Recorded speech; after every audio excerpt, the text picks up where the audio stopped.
My children put me in a nursing home so they could use my house, so I gave it to my neighbor. I'm 78-year-old female, and I raised 3 children by myself after my husband died when they were young. I worked 2 jobs to put them through college, helped with their down payments on houses, babysat their children for free for years. I thought we had a close family. I was wrong. 6 months ago, I had a minor stroke. Nothing catastrophic. I recovered well, just needed some physical therapy and had slight weakness on my left side. My doctor said I could continue living independently with some minor modifications to my home and maybe occasional help with heavy tasks. My children, Robert, 52-year-old male, Janet, 49-year-old female, and Michael, 46-year-old male, had different ideas. They insisted I couldn't live alone anymore, that it was too dangerous, that I needed full-time care. I protested, showed them my doctor's assessment, said I was managing fine with my neighbor, Dorothy, 76-year-old female, checking on me daily. They wouldn't listen. Within 2 weeks of my stroke, they'd found a nursing home and were pressuring me to move in temporarily while I recovered. They said they'd handle everything with my house, not to worry, just focus on getting better. I was scared and vulnerable after the stroke. My children were so insistent, so united in their concern. I trusted them. I signed papers they put in front of me, let them move me into the nursing home, believed them when they said it was temporary. That was 6 months ago. I've been trying to move back home ever since, but my children keep finding reasons to delay. You're not strong enough yet. The house needs modifications we haven't finished. Just a few more weeks to be safe. Meanwhile, I found out through Dorothy that Robert has been living in my house. My house. The one I worked 2 jobs to pay off, that I raised my children in. Robert moved in 3 months ago, told the neighbors I was in permanent care and wouldn't be coming back. When I confronted my children, they admitted they'd been using the house temporarily. Robert's lease had ended, and he needed a place to stay. Janet had been storing furniture there that wouldn't fit in her new condo. Michael was using my garage for his woodworking hobby. They'd taken over my home while warehousing me in a nursing home I didn't need to be in. I was furious and heartbroken. I asked them when I could come home. They said, eventually, but that I was settled in at the nursing home now, making friends, getting good care. That it made more sense for me to stay there. They wanted me to stay in a nursing home so they could keep using my house. The temporary arrangement had become permanent in their minds, just not for them, for me. I told them I wanted to go home immediately. They said they'd discuss it and get back to me. That was 3 weeks ago. They haven't discussed anything. So I called my lawyer and changed my will. I'm leaving my house to Dorothy, my neighbor who actually helped me and visited me regularly at the nursing home, while my own children were too busy enjoying my house to visit their mother. When I told my lawyer what my children had done, moved me into a nursing home against medical advice so they could use my house, she was appalled. She said what they'd done might constitute elder abuse and financial exploitation, that I potentially had grounds to pursue legal action. But I'm 78 and tired. I don't want to spend my remaining years in court battles with my children. I just want justice in a way that doesn't drain my energy or health. My lawyer suggested I could deed the house to Dorothy immediately through a life estate arrangement, or wait until my death through a will. I chose the will option because I wanted to see my children's faces when they found out. I also told my lawyer to send a letter to my children on my behalf, informing them that they needed to vacate my house within 30 days or I'd pursue eviction, that I was coming home and they needed to remove their belongings and themselves. The letter was delivered last week. My phone has been ringing constantly. Robert called furious, saying I was being irrational and ungrateful, that he'd been taking care of the house for me while I recovered. I said he'd been living in my house rent-free while I was stuck in a nursing home. He said I was too fragile to live alone, and he was just being practical. Janet cried and said I was breaking up the family over a misunderstanding, that they'd never meant to keep me in the nursing home permanently. They were just waiting for the right time to bring me home. I asked why that time hadn't come in 6 months, and she had no answer. Michael accused me of being manipulated by Dorothy, said I wasn't thinking clearly, that the stroke had affected my judgment. I said the only manipulation happening was my children convincing me to leave my home so they could take it over. All 3 of them are now claiming they were protecting me, that living alone is dangerous at my age, that they have my best interests at heart. They're framing their takeover of my house as a benevolent intervention rather than what it actually was, a calculated move to warehouse me in a nursing home while they used my property. What finally broke through their excuses was when my lawyer sent a second letter informing them that my will had been changed and the house would be going to Dorothy upon my death, that they should have no expectations of inheriting the property given their exploitation of my temporary vulnerability. That's when the real panic started. Robert showed up at the nursing home begging me to reconsider, saying he'd move out immediately, that I could come home whenever I wanted. Janet brought flowers and apologies, crying about how sorry she was for the miscommunication. Michael wrote me a long letter about family and forgiveness, and how we shouldn't let property come between us. None of them seemed to understand that this wasn't about property. It was about them putting their mother in a nursing home she didn't need to be in, so they could use her house. Property was just the tool of their betrayal, not the cause of it. I told them all the same thing. They have 30 days to vacate my house completely, and the will change is permanent. Dorothy has been a better family to me in 6 months than they've been in years. Robert argued that family doesn't give away their home to neighbors out of spite. I said family doesn't warehouse their mother in a nursing home to free up her house for their own use. The 30 days are almost up. Robert moved out last week, bitter and angry, taking everything that wasn't nailed down, since I won't be inheriting it anyway. Janet removed her stored furniture while crying and telling me I'm making a huge mistake. Michael cleared out his woodworking equipment and hasn't spoken to me since. My children are telling extended family that I've become senile and cruel, that I'm punishing them over a simple misunderstanding, that Dorothy has manipulated me into changing my will. Some relatives believe them. Several cousins have called suggesting I might need a cognitive evaluation, that my decisions seem unlike me. What's unlike me is finally standing up to children who took advantage of my vulnerability. The old me would have forgiven them, would have let them keep using the house, would have stayed quietly in the nursing home to avoid conflict. The new me recognizes betrayal when she sees it. Dorothy has been incredible through all this. She visits me 3 times a week at the nursing home, helped coordinate with my lawyer, found a home health aide to assist me when I move back.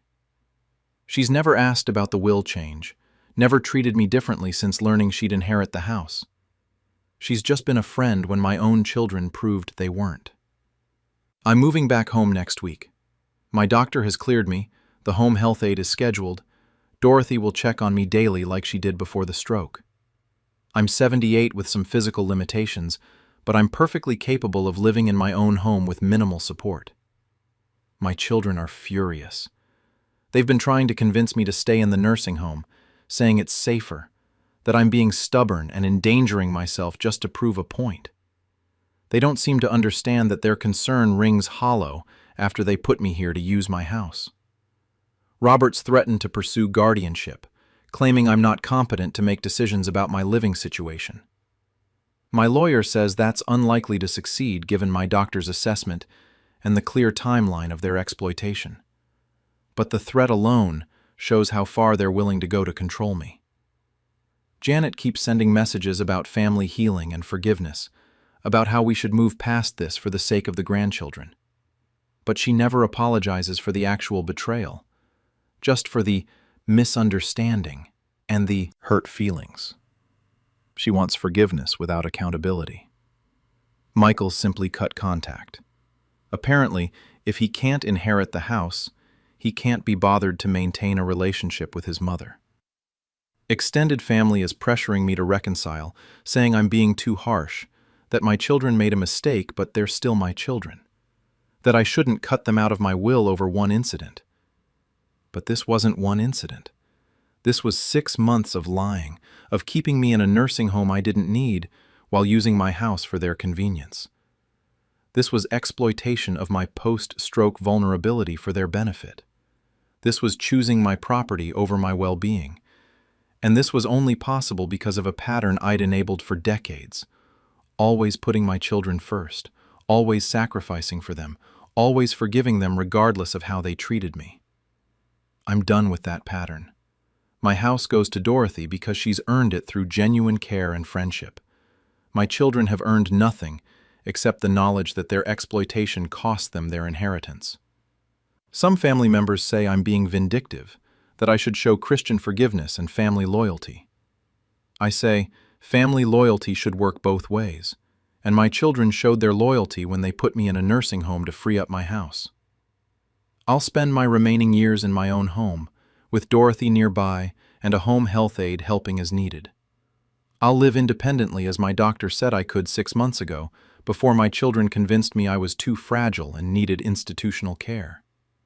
And when I die, Dorothy will inherit a house that I worked 2 jobs to pay off, that I raised my children in, that my children tried to take from me when I was vulnerable. She'll inherit it because she was family when my actual family wasn't. My children will inherit whatever remains of my estate after funeral expenses. That's more than they deserve given what they did, but I'm not cruel enough to leave them with nothing. I'm just done giving them everything while they give me lies and nursing homes and exploitation. I'm 78, moving back to my home next week, at peace with my decision to leave my house to a neighbor who cared more than my children did. And I'd make that choice again without hesitation. Because family who warehouses you to use your house isn't family worth rewarding with inheritance. And Dorothy, who visited me weekly while my children were too busy enjoying my property to visit their mother, has proven she's more deserving of the home I built. That's not vindictive. That's consequences. And my children will live with them long after I'm gone. My son abandoned me at a rest stop during a road trip, so I called the news and exposed him. I'm 77 mural with moderate mobility issues. I use a cane and walk slowly due to arthritis, but I'm otherwise healthy and mentally sharp. I live independently, drive locally, and manage my own life just fine, despite my physical limitations. 3 weeks ago, my son, Brett, 50 million male, invited me on a road trip to visit my brother who lives about 600 miles away. I was excited. Brett and I don't spend much one-on-one time together, and I hadn't seen my brother in 2 years. Brett said the drive would be a good bonding experience, that he'd handle all the driving while I enjoyed the scenery. We left on a Saturday morning. The drive was pleasant initially. Brett seemed in good spirits. We talked about family and his work, stopped for lunch at a diner I enjoyed. Everything seemed normal. About 400 miles into the trip, Brett pulled into a rest stop and said he needed to use the restroom. I said I'd go too since I needed to walk a bit anyway. Sitting in the car for hours was making my arthritis worse. I went into the rest stop bathroom, which took me longer than it would a person without mobility issues. When I came back out about 10 minutes later, Brett's car was gone. I thought maybe he'd moved to a different parking spot, so I walked around the rest stop area looking for his vehicle. It wasn't there. Brett had left without me. I tried calling his cell phone. It went straight to voicemail. I texted asking where he was. No response. I waited at the rest stop for 2 hours, calling and texting repeatedly. Nothing. Brett had abandoned me at a highway rest stop 400 miles from home with no explanation. I was stranded with just my wallet, phone, and the clothes I was wearing. My medications were in Brett's car. My overnight bag was in his car. I had no transportation and no way to get home or continue to my brother's house. Finally, I called my daughter Amber, 47-year-old female, who lives about 100 miles from the rest stop. She was horrified, drove immediately to pick me up, and took me to her house. We tried calling Brett repeatedly, still no answer. The next day, Brett finally called. He said he'd forgotten I was with him at the rest stop, had driven away without thinking, and by the time he realized it, he was already 2 hours down the road and didn't want to drive back. He'd abandoned his 77-year-old father with mobility issues at a rest stop, then claimed he'd forgotten I was there and couldn't be bothered to drive back when he realized. That explanation made no sense. You don't forget your elderly father at a rest stop after spending 6 hours driving together. And you don't refuse to come back when you realize your mistake. I asked Brett what really happened. He was evasive at first, then admitted the truth. He'd left me deliberately. Brett said he'd invited me on the road trip to spend time together, but I'd been annoying during the rest drive, walking too slowly when we stopped, taking too long in bathrooms, needing frequent breaks for my arthritis. He said he'd gotten frustrated and made a split-second decision to leave me at the rest stop when I went to the bathroom. His plan had been to drive to my brother's house alone, tell my brother I'd decided not to come, and figure out what to do about me later. He'd turned off his phone so I couldn't reach him, intending to deal with the situation after he'd had time to cool down. Brett had deliberately abandoned his disabled elderly father at a highway rest stop because I walked too slowly and needed bathroom breaks. When Amber and I realized what Brett had done, we were horrified. Amber wanted to call the police immediately and report him for elder abandonment. I agreed. What Brett did wasn't just cruel, it was criminal. Deliberately abandoning a disabled elderly person at a rest stop could have resulted in serious harm. I'd been without my medications, had no way to get home, could have been stuck there overnight if Amber hadn't been able to come get me. We filed a police report for elder abandonment and endangerment. The police took it seriously. Deliberately leaving an elderly disabled person stranded is a form of elder abuse. But I wanted more than just a police report. I wanted everyone to know what kind of person Brett was. Someone who'd abandon his 77-year-old father at a rest stop because he was tired of accommodating my mobility issues. I contacted a local news station known for human interest and elder abuse stories. Told them what happened, that my son had invited me on a road trip, then deliberately abandoned me at a rest stop 400 miles from home because I walked too slowly and needed bathroom breaks. The news station was interested immediately. They interviewed me, Amber, and the rest stop security staff who confirmed my story and had footage showing Brett's car leaving while I was still in the bathroom. The story aired 3 days later. Elderly man abandoned at rest stop by son who found his disability annoying. The news piece showed security footage of Brett's car driving away, interviewed me about being stranded without medications or transportation, included my mobility issues, and the fact that I'd been left 400 miles from home. They interviewed elder abuse experts who called Brett's actions unconscionable and potentially criminal. The story went viral locally, then spread to national news outlets and social media. Within 48 hours, thousands of people knew that Brett had abandoned his disabled elderly father at a highway rest stop. Brett's employer saw the news coverage. He was fired from his job at a family-oriented company that said his actions were incompatible with our values. Brett's wife saw the coverage and the public outrage. She filed for divorce, saying she couldn't be married to someone who'd abandoned his own father. His older children, my adult grandchildren, saw the story and cut contact with Brett, appalled by what he'd done to their grandfather. Brett went from employed family man to unemployed, getting divorced, and publicly reviled, all because I went to the news after he abandoned me at a rest stop. Brett has been trying to reach me through intermediaries, saying I've destroyed his life by going to the news, that he made a terrible mistake in a moment of frustration, but didn't deserve to lose his job and family over it. But Brett didn't make a mistake in a moment of frustration.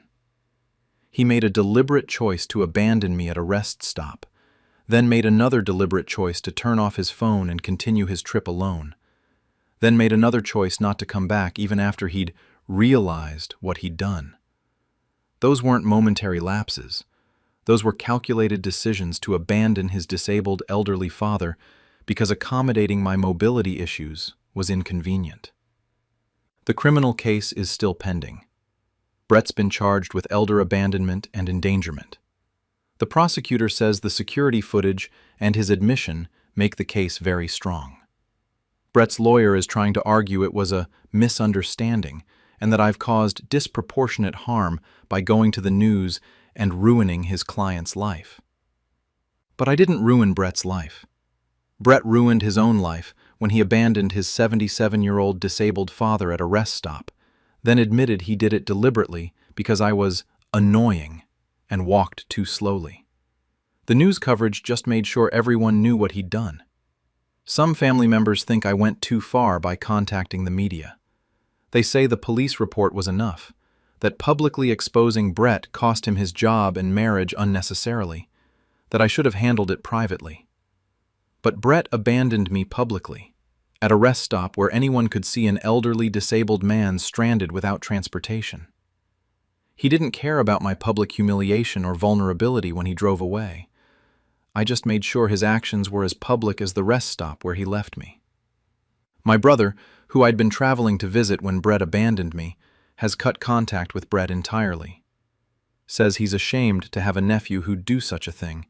Can't believe Brett would abandon his own father to avoid accommodating mobility issues. Amber has been completely supportive. She says going to the news was the right choice because it warned other elderly people about what Brett was capable of and ensured he faced social consequences beyond just legal ones.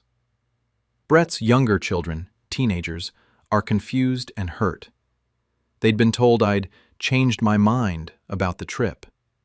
Now they know their father abandoned their grandfather at a rest stop and lied about it. The news story has had positive impacts too. I've received messages from other elderly people sharing similar stories of being abandoned or mistreated by family members. An elder advocacy group contacted me about speaking on elder abuse awareness. Going public with Brett's abandonment has started conversations about how elderly people with disabilities are sometimes treated as burdens rather than family members deserving of respect. I'm 77, back home safely thanks to Amber, watching Brett face criminal charges and social consequences for abandoning me. Brett is 50, unemployed, getting divorced, estranged from his children, prosecuted for elder abandonment, all because he left his disabled father at a rest stop, and I told the news what he'd done. Some will always think I went too far, that losing his job and marriage is disproportionate to abandoning me for a few hours at a rest stop. But Brett left me stranded 400 miles from home without my medications, without transportation, because accommodating my arthritis was annoying. That's not a minor mistake. That's elder abuse. And I'm not sorry the news covered it. Brett's actions deserved public scrutiny. Other elderly people deserve to know that abandonment by family members is abuse and should be reported. The criminal trial is next month. I'll testify about being abandoned, about waiting 2 hours at the rest stop, about having no medications or way to get home. The security footage will show Brett driving away while I was in the bathroom. His own admission that he left deliberately will seal his conviction. And when he's sentenced for elder abandonment, I'll be there to see it. Because no one, not even your son, gets to abandon you at a rest stop because you walk too slowly. And I'm living proof that going public with elder abuse can result in consequences that criminal charges alone wouldn't achieve. Brett wanted to abandon his annoying disabled father. Instead, he became nationally known as the man who abandoned his 77-year-old father at a rest stop. That's not revenge. That's natural consequences of elder abuse when the victim refuses to stay silent. And I'd contact the news again without hesitation. My daughter-in-law switched my medications with vitamins to prove I didn't need them, so I had her charged. I'm 80-point-year-old female with several serious health conditions: type 2 diabetes, high blood pressure, atrial fibrillation, and hypothyroidism. I take 7 different prescription medications daily to manage these conditions. My doctors have been very clear. These medications keep me alive and functional. Missing doses could result in stroke, heart attack, diabetic coma, or other life-threatening complications. I've been managing my medications independently for years using a pill organizer, visiting my doctors regularly, maintaining stable health despite my conditions. I'm sharp mentally and capable of handling my own medical care. My daughter-in-law Trish, 41-year-old female, who's married to my son Kevin, 43-year-old male, is one of those people who distrusts modern medicine. She's always posting on social media about natural healing, big pharma conspiracies, and how most medications are unnecessary. She's told me repeatedly that I'm over-medicated, that I should try natural alternatives, that my doctors are just prescribing pills to make money. I've ignored Trish's opinions. My doctors are qualified medical professionals. I trust their expertise, and my medications keep me healthy. Trish's Facebook medical degree doesn't override my endocrinologist, cardiologist, and primary care physician. 3 months ago, Kevin and Trish asked if they could stay with me for 2 weeks while their house was being renovated. I agreed. They're family, and I have space. Trish promised she'd respect my home and routines. During their stay, Trish had access to my entire house, including my bedroom where I keep my medications. She saw my pill organizer, saw me take my medications each morning and evening, made comments about how all those chemicals can't be good for you.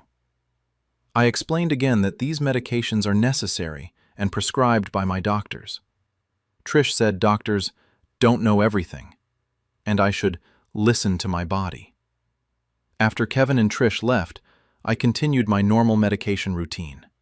But within a week, I started feeling terrible. My blood sugar was spiking erratically. My blood pressure was elevated. I felt dizzy and weak. My heart was beating irregularly. I called my doctor, concerned something was wrong. She had me come in immediately for testing. My blood work showed that despite taking my medications, my levels were consistent with someone who hadn't been taking them at all. My doctor asked if I was sure I'd been taking my pills. I insisted I had, every morning and evening from my organizer, exactly as prescribed. She suggested I bring my medications in for verification. When the pharmacy analyzed my pills, they discovered they weren't my medications at all. They were vitamins and supplements designed to look similar to my prescription pills, similar size, similar colors, but completely inactive. Someone had switched my life, sustaining medications with vitamins. The only person who'd had access to my medications during the time frame when the switch must have occurred was Trish. I confronted Kevin and Trish immediately. Trish initially denied touching my medications, then admitted she'd done me a favor by replacing them with natural alternatives. She said she'd switched my diabetes medication for cinnamon capsules, my blood pressure medication for garlic supplements, my heart medication for CoQ10, my thyroid medication for kelp pills. She'd systematically replaced every prescription with supplements she'd bought at a health food store. Trish said she'd done it to prove I didn't really need all those medications, that my body would heal naturally once I stopped poisoning it with pharmaceuticals. She claimed I'd feel better after the adjustment period. I'd been taking vitamins instead of medications for 3 weeks. My blood sugar had spiked dangerously high. My blood pressure had elevated to stroke risk levels. My heart rhythm had become irregular. My thyroid function had dropped. I'd been at serious medical risk while Trish waited for me to feel better naturally. My doctor was horrified when I explained what happened. She said I could have had a stroke, heart attack, or diabetic emergency. That someone switching a diabetic's insulin or heart patient's medications could easily be fatal. Trish's experiment with my health could have killed me. I told Trish and Kevin she'd endangered my life and I'd be reporting her to the police. Kevin begged me not to, said Trish had meant well, even if her methods were wrong, that she'd been trying to help me be healthier. But Trish hadn't meant well.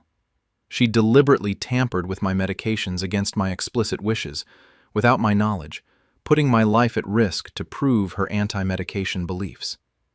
That's not help. That's reckless endangerment. I filed a police report for tampering with medications and reckless endangerment. The police took it seriously. Tampering with someone's prescription medications, especially medications that manage life-threatening conditions, is a serious crime. Trish was arrested and charged with reckless endangerment, tampering with consumer products, and practicing medicine without a license. by deciding to substitute medications with supplements as treatment. Her defense was that she'd been helping me, that she genuinely believed the supplements would be better for me than dangerous pharmaceuticals, that she hadn't intended harm. But intent doesn't matter when you switch a diabetic's medication with cinnamon pills and a heart patient's medication with vitamins. The prosecutor argued that Trish's beliefs didn't give her the right to make medical decisions for me, especially by secretly switching my medications. Kevin has been calling constantly, begging me to drop the charges. Says Trish is facing up to 3 years in prison if convicted, that their children need their mother, that Trish made a stupid mistake based on her beliefs, but doesn't deserve criminal prosecution. But Trish didn't make a mistake. She executed a deliberate plan over multiple days, buying supplements that looked like my medications, switching them in my pill organizer, hiding the real medications, she'd thrown them away, waiting to see if I'd feel better without pharmaceuticals. She'd planned and executed a medical experiment on her 80-year-old mother-in-law without consent, putting my life at risk to validate her anti-medication beliefs. The trial is next week. My doctors are testifying about the serious medical risks I faced during the 3 weeks I was taking vitamins instead of medications. The dangerously high blood sugar, the stroke risk blood pressure, the irregular heart rhythm that could have caused cardiac arrest.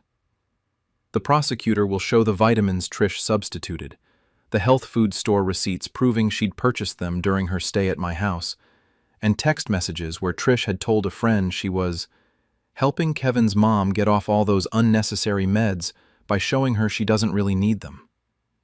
Trish planned it, documented it in texts, and executed it while staying in my home. Kevin's family is furious with me for prosecuting Trish. They say she was misguided, but meant well, that I'm destroying their family by pressing charges, that Kevin's children will grow up without their mother if Trish goes to prison. But Trish risked my life by switching my medications with vitamins. My doctors said I could have died from stroke, heart attack, or diabetic complications during those 3 weeks. Trish's children still have their mother. I could have lost my life because their mother decided her Facebook medical opinions were more valid than my doctor's prescriptions.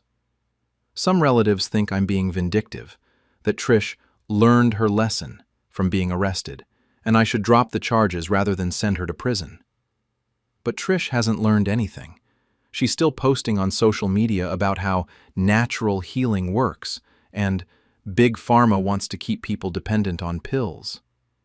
She's framing herself as a victim of an overreactive medical system, rather than someone who committed a serious crime. She still believes she was right to switch my medications. She's just sorry she got caught. That's why I'm testifying at her trial, because Trish endangered my life to prove her anti-medication beliefs, showed no remorse, and would likely do it again if given the opportunity. I'm 80, back on my actual medications with stabilized health, testifying against my daughter-in-law for switching my prescriptions with vitamins. Trish is 41, facing up to 3 years in prison for reckless endangerment and medication tampering. Kevin has said I've chosen revenge over family, that I'm willing to destroy his marriage and children's lives because I'm angry about Trish's alternative health beliefs. But this isn't about alternative health beliefs. It's about Trish secretly switching my life-sustaining medications with vitamins, putting me at risk of stroke and heart attack, all to validate her Facebook-educated medical opinions. That's not alternative health. That's criminal endangerment of an elderly person with serious health conditions. My doctors have written statements for the prosecution describing the serious medical risks I faced. My pharmacist testified about the switched medications. The prosecutor will show Trish's text messages planning and celebrating her success in getting me off medications. And I'll testify about taking what I thought were my prescriptions, about feeling increasingly sick, about discovering they were vitamins, about the 3 weeks I spent at serious medical risk while Trish waited for me to feel better naturally. Some will always think prosecuting family is too harsh. But family doesn't secretly switch your heart medication with garlic pills and wait to see if you have a stroke to prove their point about pharmaceuticals. Trish did that, and she'll face criminal consequences for it. I could have died because my daughter-in-law valued her anti-medication beliefs over my actual medical needs. That deserves prosecution, not forgiveness. And I'll testify to ensure she's convicted. Because no one, not even family with strongly held alternative health beliefs, gets to experiment with your medications without your consent. Trish wanted to prove I didn't need my prescriptions. Instead, she proved she belongs in prison for endangering my life. And I'm at peace watching her face that consequence. My daughter canceled my cancer surgery to use my insurance for her plastic surgery. I'm 71 year of F, diagnosed with stage 1 thyroid cancer 4 months ago. The prognosis is excellent with surgery, thyroid removal followed by radioactive iodine treatment, nearly 100% cure rate when caught this early. My endocrinologist was optimistic, said we'd caught it early, that I'd be fine after the procedure. Surgery was scheduled for 6 weeks out at a major medical center 3 hours from my home. I'd arranged everything, rides to and from the hospital from my neighbor, post-operative care instructions, time off from my part-time library job. My daughter, Veronica, 44-year-old female, knew about the surgery, had offered to come stay with me during recovery. 2 weeks before my scheduled surgery, I got a call from the hospital saying my procedure had been canceled. I was confused. I hadn't canceled anything. The scheduler said the cancellation had come from my insurance company based on a request from the policyholder. I'm on Veronica's insurance plan. After my husband died 3 years ago, I lost his employer coverage. Veronica added me to her family plan through her company, said it was no problem, that the cost difference was minimal. I called Veronica immediately asking why my surgery was canceled. She hemmed and hawed, finally admitted she'd needed to temporarily pause my coverage because there was a billing issue with the insurance company. Said it would be resolved soon. I could reschedule the surgery in a month or 2. Something felt wrong. I contacted the insurance company directly. They said there was no billing issue. My coverage had been active and valid. But Veronica, as the policyholder, had submitted paperwork to remove me from the plan effective immediately, which triggered the automatic cancellation of any pending procedures. Veronica had deliberately removed me from insurance 2 weeks before my cancer surgery. I called her back and asked for the truth. Veronica broke down and admitted it. She'd wanted a tummy tuck and breast augmentation, purely cosmetic procedures, but her insurance wouldn't cover it. So she'd found a surgeon who would code the procedures as medically necessary if he could bill them under someone else's insurance who had better coverage. Veronica had removed me from the insurance plan so the surgeon could temporarily add me back under a different policy tier, bill my name and information for her cosmetic surgeries, claiming they were my medically necessary procedures, then add me back to the family plan after her surgeries were complete. My daughter had canceled my cancer surgery so she could fraudulently use my insurance information for her plastic surgery. I was stunned. I asked Veronica how she could possibly think this was acceptable. She said the insurance company wouldn't actually check, that my surgery could be rescheduled in a month, that her procedures were time-sensitive because she'd already scheduled time off work. My cancer surgery was less important than her tummy tuck's timing. I told Veronica absolutely not.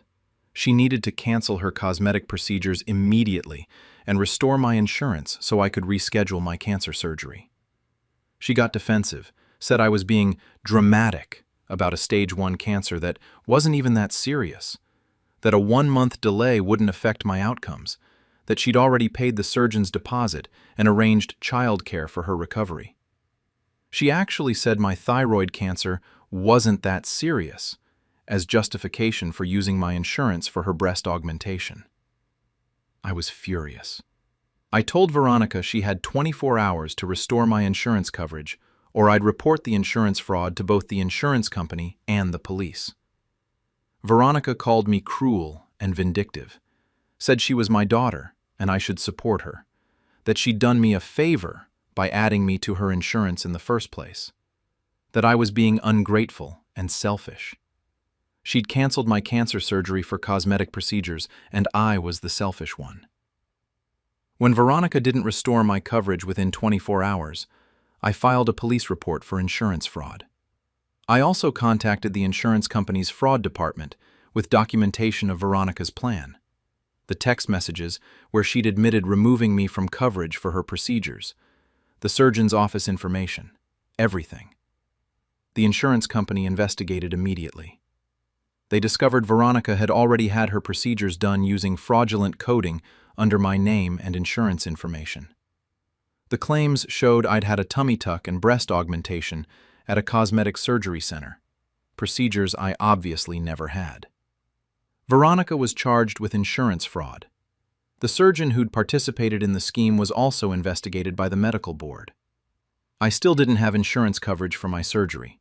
Veronica's plan had been canceled entirely due to the fraud investigation, leaving both of us without coverage.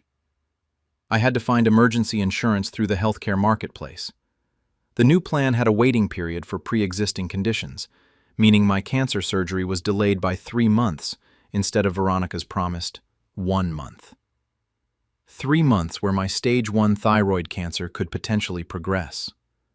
3 months of worry and stress because my daughter had fraudulently used my insurance for cosmetic procedures. My surgery was finally completed last week. The cancer had progressed slightly but was still stage 1, still fully removable. My endocrinologist said the delay likely didn't affect long-term outcomes, but we wouldn't know for certain until follow-up scans in 6 months. I'm recovering at home, alone.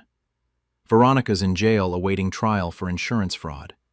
Her children, my grandchildren, ages 12 and 9, are staying with their father, Veronica's ex-husband, while she's incarcerated.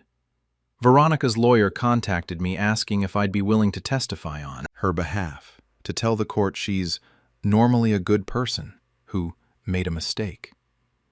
That my willingness to testify for leniency might help her avoid prison time. I refused. Veronica didn't make a mistake. She deliberately canceled my cancer surgery to commit insurance fraud for cosmetic procedures. Then, she minimized my cancer as not that serious when confronted. Those aren't mistakes. Those are choices. Extended family is pressuring me to help Veronica. Her ex-husband called saying the kids need their mother, that I should testify for leniency so Veronica can come home. Veronica's sister, my other daughter Beth, says I'm being vindictive. That yes, Veronica was wrong, but sending her to prison helps nobody. But I didn't send Veronica to prison. She sent herself by committing insurance fraud using my name and medical information. I just reported the crime. Beth argues I should drop the charges or testify for leniency because Veronica's my daughter and she has children who need her. That family forgives family. But Veronica canceled my cancer surgery for a tummy tuck, called my cancer not that serious to justify the delay. Committed fraud using my insurance information without my consent, put my health at risk so she could have cosmetic procedures. That's not family behavior. That's criminal behavior that happened to involve my daughter. The prosecutor says Veronica will likely face 1 to 3 years in prison if convicted, possibly probation if she accepts a plea deal. The insurance company is also suing for the fraudulent claims, approximately $28,000 for procedures billed under my name. Veronica's lawyer keeps calling asking me to make a victim impact statement supporting leniency. I've told them I'll make a victim impact statement, but it won't be supportive. I'll be telling the court exactly what Veronica did and how it affected my health and treatment timeline. My grandchildren don't understand why Grandma won't help get their mother out of trouble. They're too young to understand insurance fraud or the severity of what Veronica did. They just know their mother is in jail and Grandma could help, but won't. That breaks my heart. But I can't lie to a court to minimize what Veronica did. She canceled my cancer surgery for breast augmentation. That's not a mistake worth lying about. Some family members have stopped speaking to me. They think I'm being cruel and unforgiving. that I should prioritize Veronica's children over my anger about what she did, that a grandmother should sacrifice to keep her grandchildren's mother out of prison. But what about a daughter sacrificing her mother's cancer treatment for cosmetic surgery? Where's the outrage about that? I'm 71, recovering from delayed thyroid cancer surgery, estranged from half my family because I reported my daughter for insurance fraud. Veronica's 44, facing prison time, her children staying with their father, all because she decided my cancer treatment was less important than her tummy tuck. Some people say I'm being vindictive, that reporting her to police was extreme, that I should have handled it within the family. But insurance fraud isn't a family matter. It's a crime. Using my medical information without consent isn't a family disagreement. It's identity theft. Canceling my cancer surgery so she could have cosmetic procedures isn't a mistake. It's prioritizing vanity over my health and potentially my life. I won't testify for leniency. I won't minimize what she did. I won't tell the court she's normally a good person when she canceled her mother's cancer surgery for breast augmentation. Veronica's children need their mother. But I needed my daughter not to commit fraud using my identity and delay my cancer treatment for cosmetic surgery. We don't always get what we need. Veronica's learning that in jail. Her children are learning it while she's away. And I learned it when I had to fight for new insurance coverage while my cancer potentially progressed. The trial is in 2 months. I'll be there to give my victim impact statement. I'll tell the court exactly what happened, that my daughter removed me from insurance to fraudulently bill procedures under my name, that this canceled my cancer surgery, that my treatment was delayed 3 months as a result.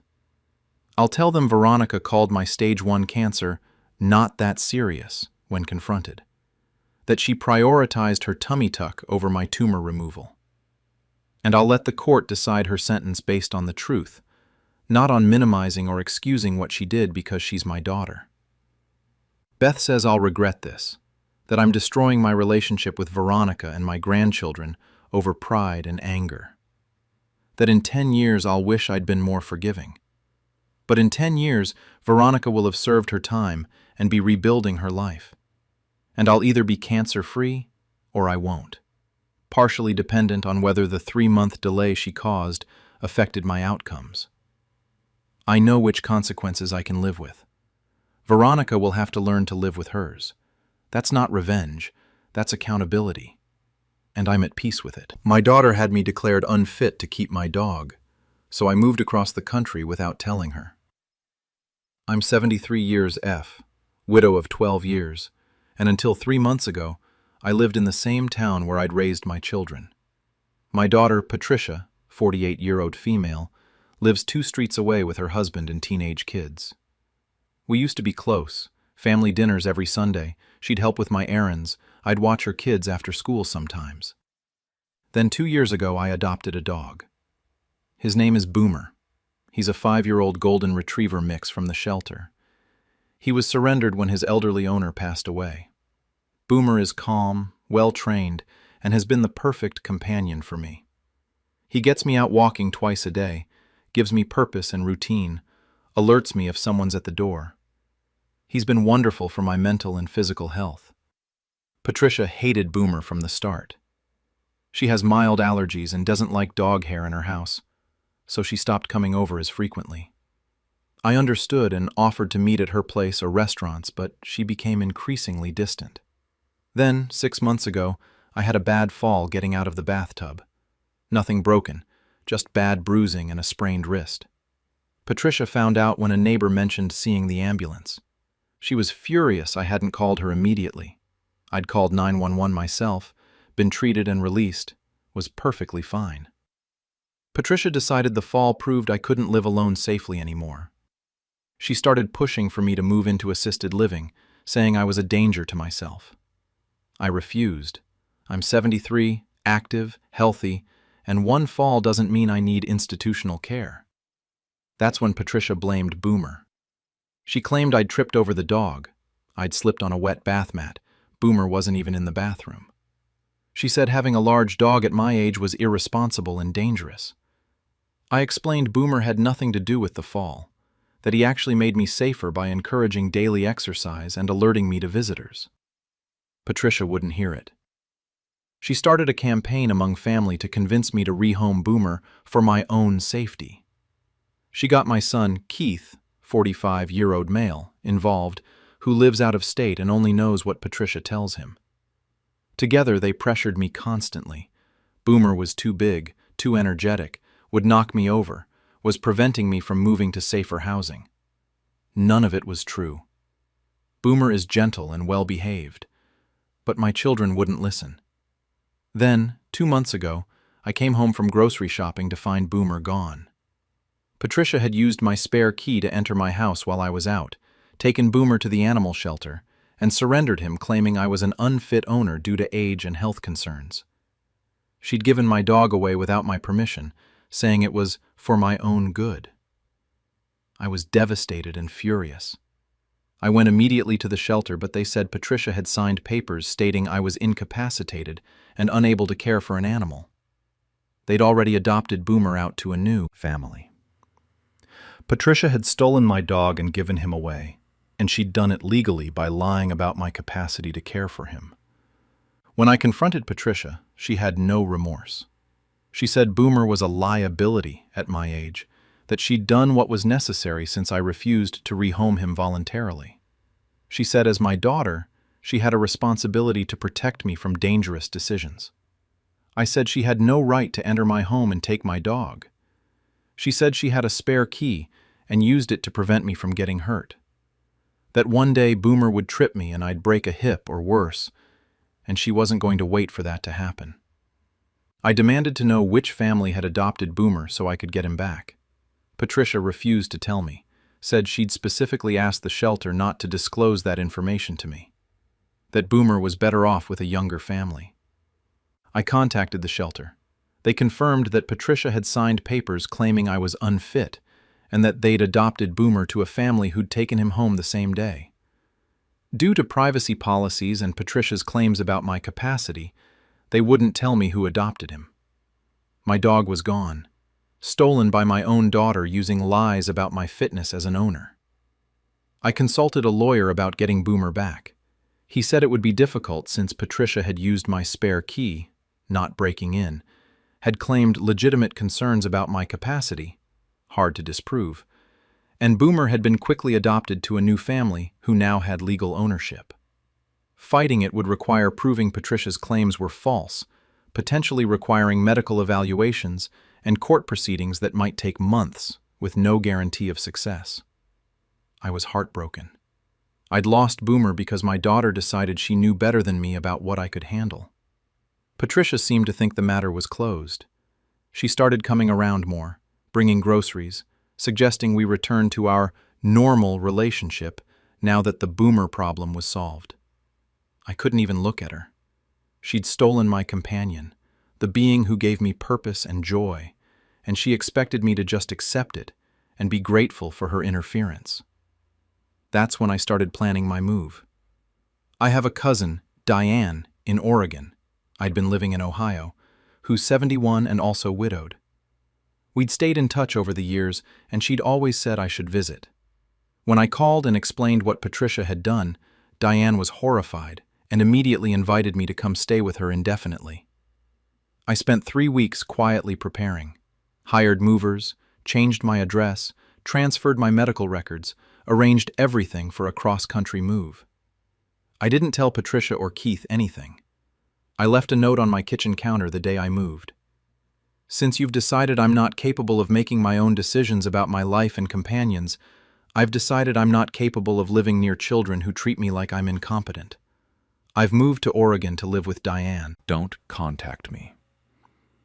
I had the locks changed before I left, took back Patricia's spare key access, and left my forwarding address only with my lawyer, not with Patricia.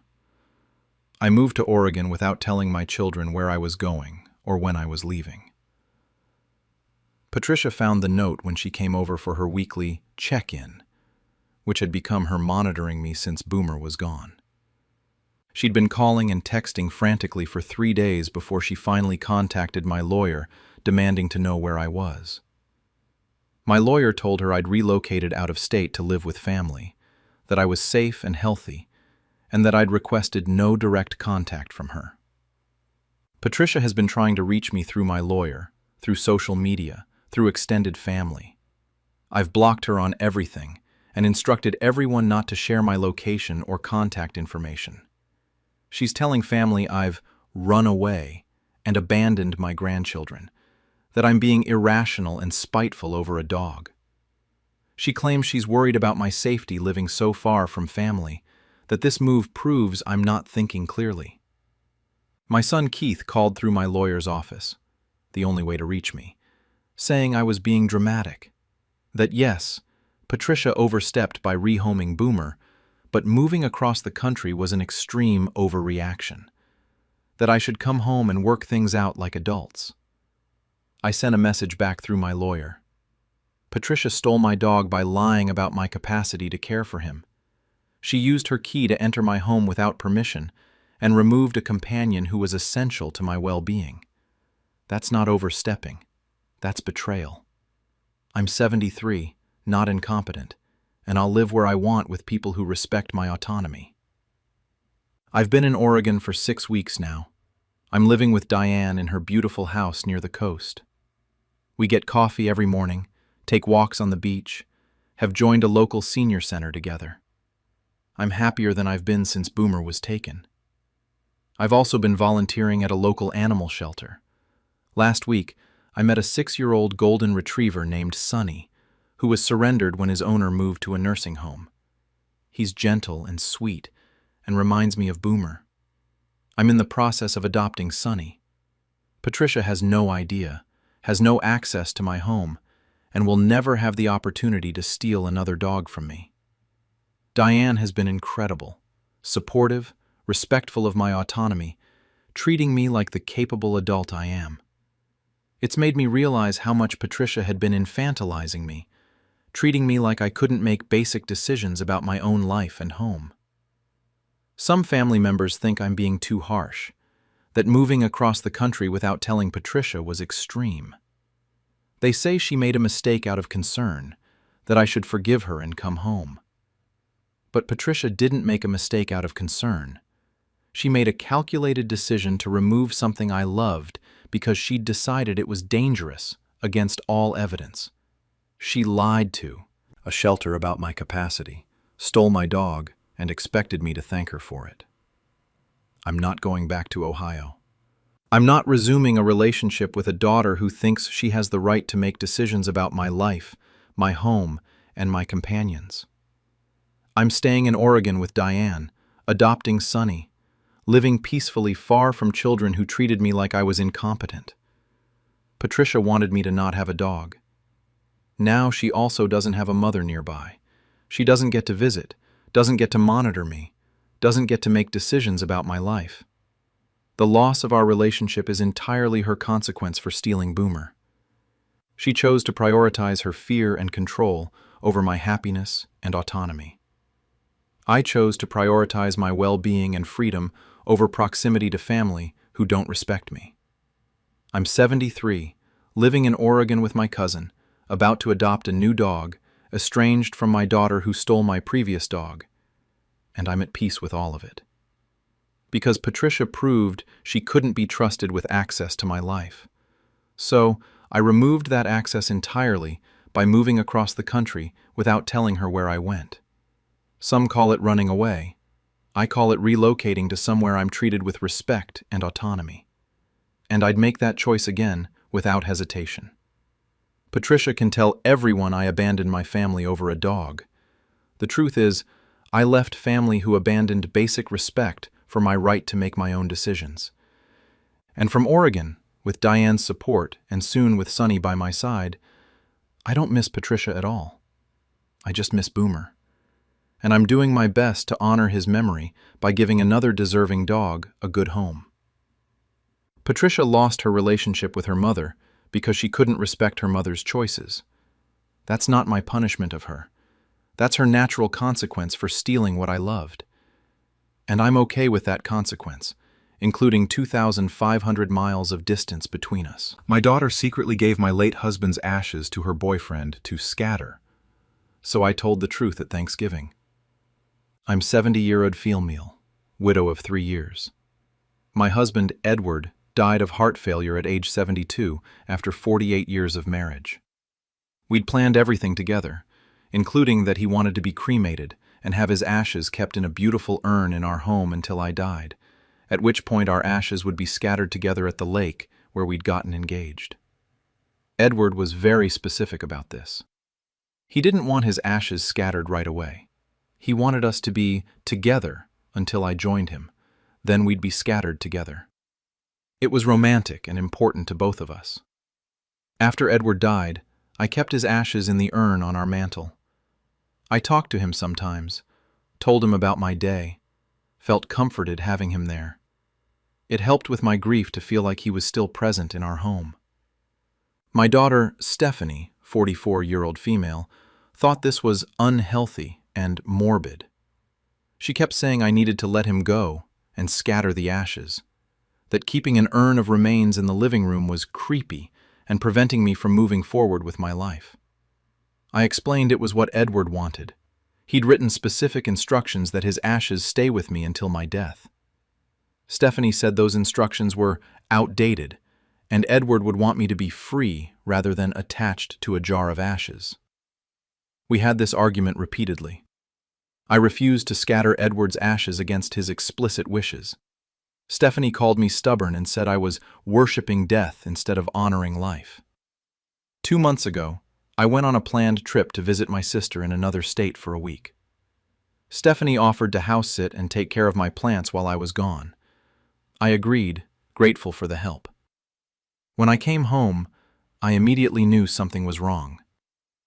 Edward's urn was in a different position on the mantel. When I picked it up, it felt lighter. I opened it. The urn was empty except for a small amount of ash residue at the bottom. Edward's ashes were gone. I called Stephanie in a panic. Where were Edward's ashes? What happened to the urn? Stephanie was calm, almost pleased with herself. She said she'd helped me let go by having the ashes scattered at the lake where Edward and I got engaged. Said she'd given them to her boyfriend, Marcus, 38-year-old male, who she'd been dating for 4 months, and Marcus had scattered them during a sunrise ceremony. I was devastated and furious. Stephanie had given my husband's ashes, against his explicit written wishes, against my refusal to scatter them, to her boyfriend of 4 months who'd never even met Edward. I asked how she could possibly think this was acceptable. She said it was what Edward would have really wanted if he'd known how unhealthy my attachment to the urn was. That Marcus had been honored to perform the scattering ceremony, that it was time for me to move on, and this forced me to do that. She'd stolen my husband's ashes and given them to a stranger to scatter, erasing any possibility of our ashes being scattered together as Edward had wanted. I demanded Stephanie and Marcus come to my house immediately. When they arrived, Marcus actually had the audacity to try to comfort me, saying he'd done a beautiful ceremony and Edward was now at peace at the lake. I told Marcus he had no right to scatter my husband's ashes, that he'd never met Edward, that he'd participated in the desecration of Edward's explicit final wishes. Marcus looked shocked, said Stephanie had told him I'd changed my mind, and wanted the ashes scattered but couldn't bring myself to do it, so needed someone else to handle it. That he'd been doing me a favor. Stephanie had lied to Marcus about having my permission. She'd manipulated her boyfriend into scattering my husband's ashes without telling him she was doing it against both Edward's written instructions and my explicit refusal. I told Marcus the truth. Edward's written wishes were to keep his ashes with me until I died, then have us scattered together. Stephanie had stolen the ashes while house-sitting and given them to Marcus under false pretenses. Marcus was horrified. He'd thought he was helping a grieving widow with a difficult task, not participating in stealing and scattering ashes against the deceased's wishes. Stephanie got defensive, said Edward's written instructions were before he died, and he would have changed his mind if he'd known how much I'd struggled to move on. That she'd made an executive decision for my own good. But Edward had made his wishes clear in writing specifically because he knew what he wanted. Stephanie had overridden those wishes based on her own belief that she knew better than both Edward and me. I filed a police report for theft and desecration of human remains. The detective I spoke with was sympathetic, but said it would be difficult to prosecute because Stephanie was family with access to the house, and cremated remains have complicated legal status. However, my attorney found that Edward's written instructions gave me legal authority over his remains, and Stephanie's unauthorized removal and scattering constituted theft and potentially criminal interference with human remains. Criminal charges were filed against Stephanie. She could face up to 2 years in prison if convicted. Stephanie's response was to accuse me of being vindictive and crazy over ashes that are just chemical residue, that I was destroying our relationship over sentiment. Marcus broke up with Stephanie immediately when he realized she'd manipulated him into participating in stealing and scattering ashes without proper authority. He contacted my attorney and offered to testify about how Stephanie had lied to him about having permission. Stephanie's siblings, my other 2 children, were horrified when they learned what she'd done. They'd known Edward's wishes about the ashes and couldn't believe Stephanie had scattered them without permission. But extended family was divided. Some thought Stephanie had acted out of misguided concern for my well-being and didn't deserve criminal prosecution. Others thought stealing and scattering ashes against explicit written wishes was unforgivable. Thanksgiving was 3 weeks ago. I hosted as usual. Stephanie wasn't invited. She's facing criminal charges and I can barely look at her. But Stephanie's adult children, my grandchildren, ages 19 and 22, were there. They'd been told by their mother that I'd overreacted to her helping me let go of Grandpa's ashes, that I was punishing her with criminal charges over a disagreement about grief. During Thanksgiving dinner, my grandson asked why his mom wasn't there. I'd been avoiding the topic, but with the whole family gathered, I decided the truth needed to be told. I explained. Grandpa Edward's written final wishes were to have his ashes kept with me until I died, then have us scattered together.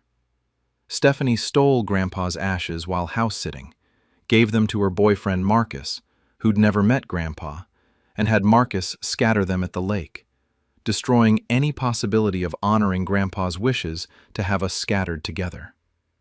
I showed everyone Edward's written instructions that I'd kept, clearly stating his ashes should remain with me until my death. I explained that Stephanie had done this against Edward's explicit wishes and my repeated refusals to scatter the ashes early. My grandchildren were shocked. They'd been told I was being unreasonable about sentiment. They didn't know their mother had stolen and scattered ashes against their grandfather's written final wishes. Stephanie's siblings shared their perspectives, that Edward's wishes were clear, that Stephanie had stolen the ashes without authority, that giving them to a boyfriend of 4 months to scatter was disrespectful to Edward's memory and our marriage. My grandson said, "So Mom stole Grandpa's ashes and gave them to Marcus? And lied to him about having permission?" I confirmed that was exactly what happened.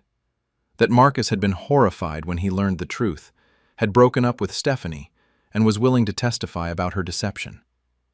My granddaughter said, "And now you can never be scattered with Grandpa like he wanted, because Mom destroyed the ashes?"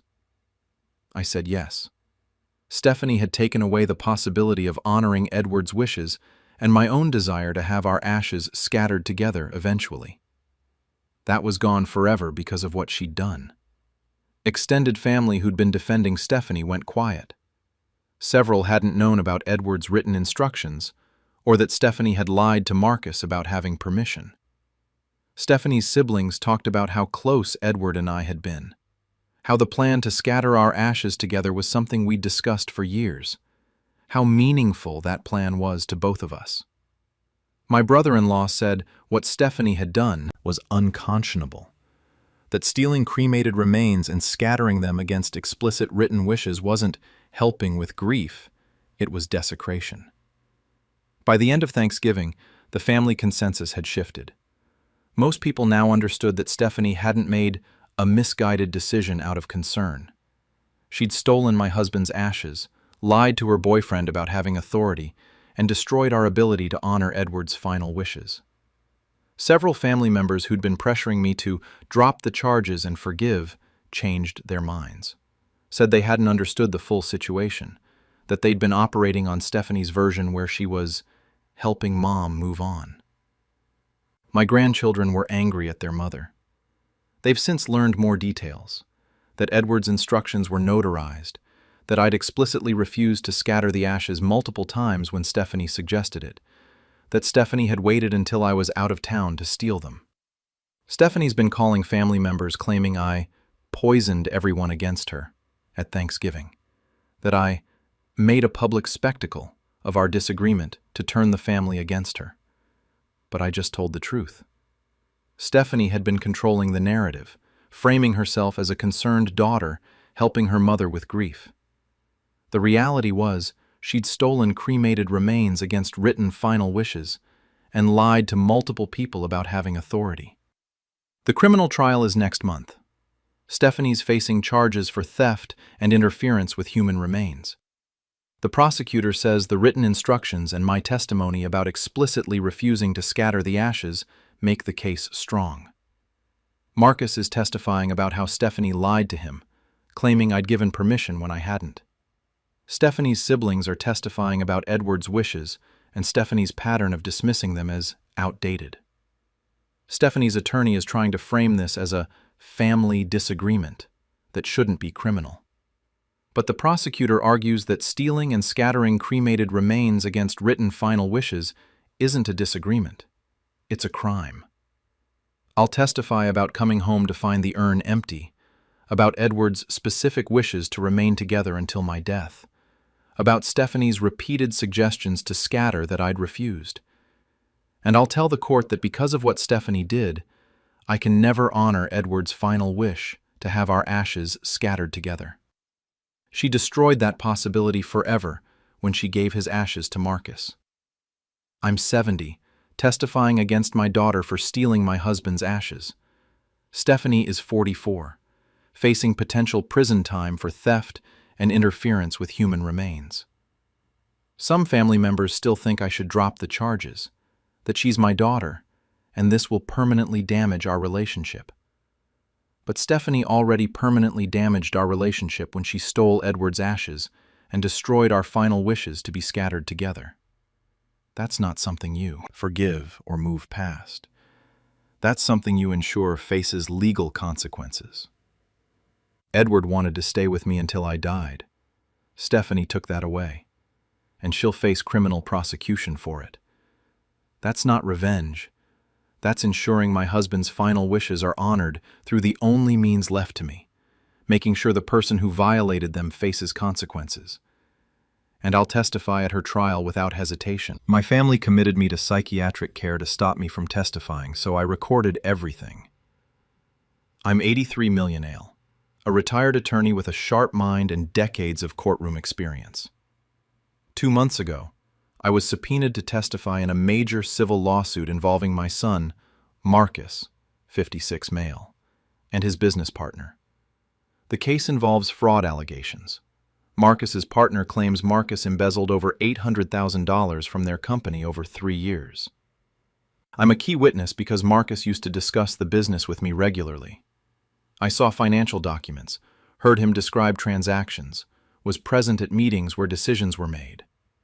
I have knowledge that's crucial to the case, knowledge that would likely result in Marcus losing the lawsuit and possibly facing criminal charges. Marcus asked me not to testify, said the lawsuit was based on misunderstandings, that his partner was lying, that my testimony would destroy his reputation and livelihood. He begged me to claim I didn't remember or wasn't involved in business discussions. I told Marcus I'd been subpoenaed and would testify truthfully. I'm a retired attorney. I'm not going to commit perjury for anyone, including my son. If he embezzled from his partner, he needs to face consequences. Marcus seemed to accept this, said he understood, that he respected my integrity, that he'd figure something else out. 3 weeks later, Marcus and my daughter Diane, 53-year-old female, showed up at my house with 2 EMTs and a psychiatrist I'd never met. They told the EMTs I'd been having episodes, forgetting things, getting confused, acting paranoid, showing signs of sudden cognitive decline. None of that was true. I'm 83 but sharp, manage all my own affairs, drive, handle my finances, live independently. No cognitive issues whatsoever. But Marcus and Diane were very convincing. They told the psychiatrist I'd been deteriorating rapidly, that I'd called Diane at 3 a.m. several times claiming people were after me. Never happened. That I'd left the stove on multiple times. Never happened. That I'd gotten lost driving to familiar places. Never happened.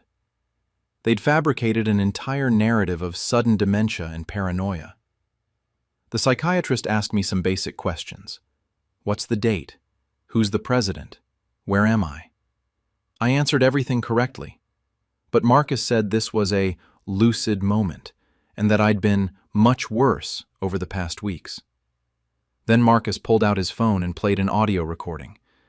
It was my voice, rambling incoherently about conspiracies and being followed, sounding confused and paranoid. Except, I'd never said those things. I listened carefully. It was definitely my voice, but saying words I'd never spoken. Marcus had created fake audio of me sounding cognitively impaired using AI or editing software. Based on the fake audio and Marcus and Diane's false statements, the psychiatrist agreed I needed psychiatric evaluation. I was taken to a psychiatric hospital for a 72-hour involuntary hold. I protested, explained I was completely lucid and my children were lying. But that's exactly what someone with paranoid delusions would say. The more I insisted they were fabricating evidence, the more it sounded like paranoid thinking. I realized what Marcus was doing. If I was in psychiatric care during the trial date, I couldn't testify. If he could get me committed long-term or declared incompetent, he could avoid my testimony permanently. The psychiatric hospital admitted me to their secure unit. I was evaluated by psychiatrists who found me completely cognitively intact, but Marcus and Diane kept calling with more fabricated stories. I'd been found wandering confused. I'd accused neighbors of spying on me. I'd become aggressive with family members. All lies. But they were creating a documented history of reported behaviors that made it look like I was declining rapidly. I realized I needed to document everything that was happening. During my limited phone privileges, I called a lawyer I'd worked with years ago and explained the situation. My son was having me psychiatrically committed based on fabricated evidence to prevent me from testifying in his fraud case. My lawyer contacted the court handling the civil lawsuit and explained what was happening. The judge was skeptical initially, but agreed to send a court-appointed psychiatrist to evaluate me independently.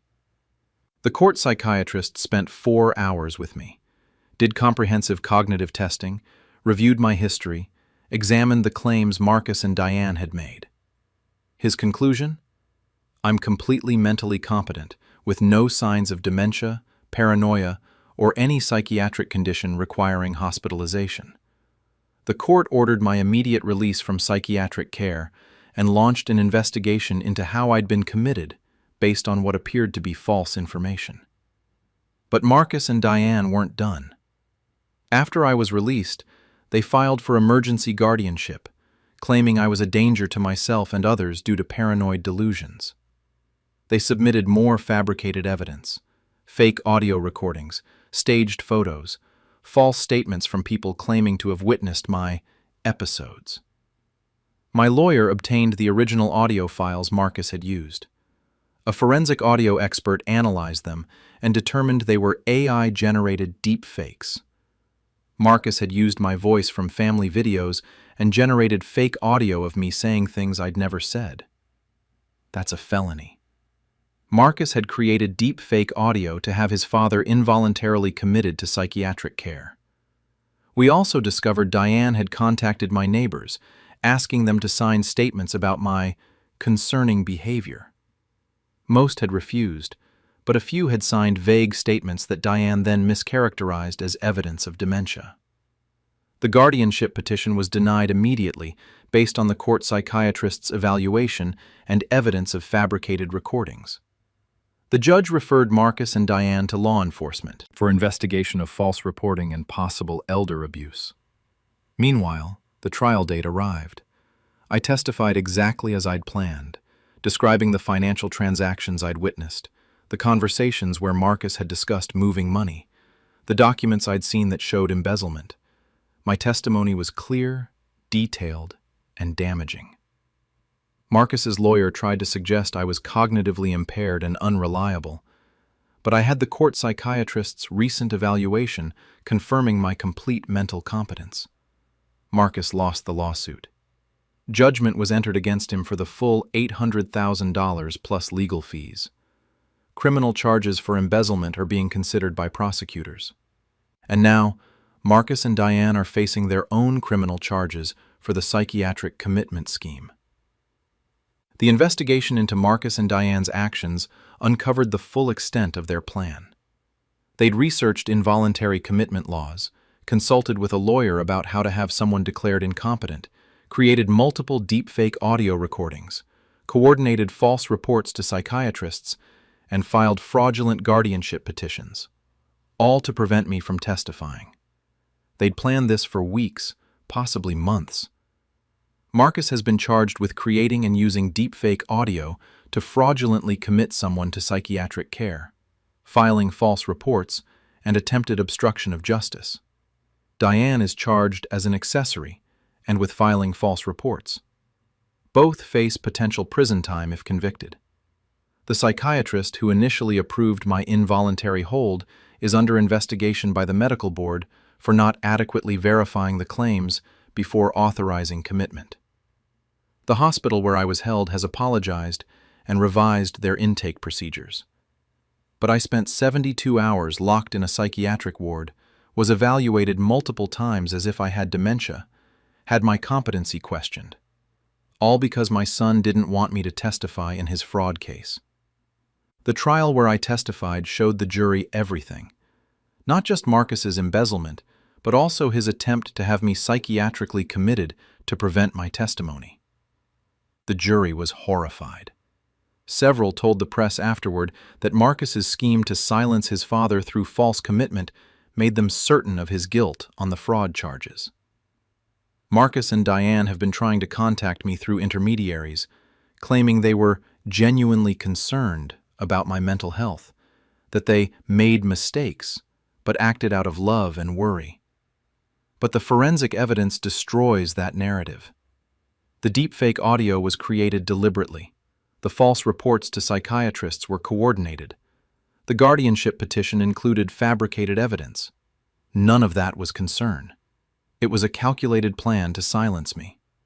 My other children, I have 4 total, are horrified.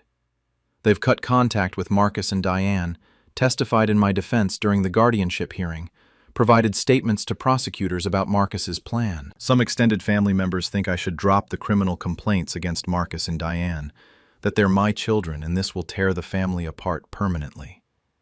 That Marcus is already facing financial ruin from losing the civil suit and doesn't need criminal prosecution on top of it. But Marcus tried to have me declared mentally incompetent and permanently confined to psychiatric care to avoid my testimony. That's not just obstruction of justice. That's elder abuse of the worst kind. Diane participated fully, making false reports and filing fraudulent guardianship petitions. She knew exactly what they were doing. The criminal trial for their commitment scheme is next month. I'll testify about being taken to psychiatric care based on false claims, about the deep fake audio recordings, about the manufactured evidence of cognitive decline, And I'll tell the court that my son was willing to have me permanently institutionalized rather than face consequences for embezzlement. I'm 83, testified in the fraud case as planned, now testifying against my children for trying to have me falsely committed. Marcus is 56, lost an $800,000 lawsuit, facing embezzlement charges and additional charges for the psychiatric commitment scheme. Diane is 53, facing charges as an accessory. Some say I should show mercy because they're family. But family doesn't create deep-fake audio to have you declared insane and locked in psychiatric care. I spent my career as an attorney upholding the law. I'm not going to let my children escape consequences for trying to silence me through fraudulent psychiatric commitment. The deepfake audio Marcus created will be played in court. Experts will explain how it was fabricated. Psychiatrists will testify about the false reports Marcus and Diane made. The jury will see exactly what they did to try to prevent my testimony. And if they're convicted, they'll serve time for elder abuse and obstruction of justice. That's not revenge. That's ensuring that using psychiatric commitment as a weapon against an elderly parent faces serious legal consequences. Marcus could have accepted my testimony and dealt with the lawsuit honestly. Instead, he tried to have me declared mentally incompetent and institutionalized. He'll face prison for that choice, and I'll testify to make sure he does. Because no one, not even your own children, gets to have you falsely committed to psychiatric care to silence inconvenient testimony. And I'm living proof you can fight back and win. My family faked a birthday party to put me in a nursing home, so I escaped and disappeared.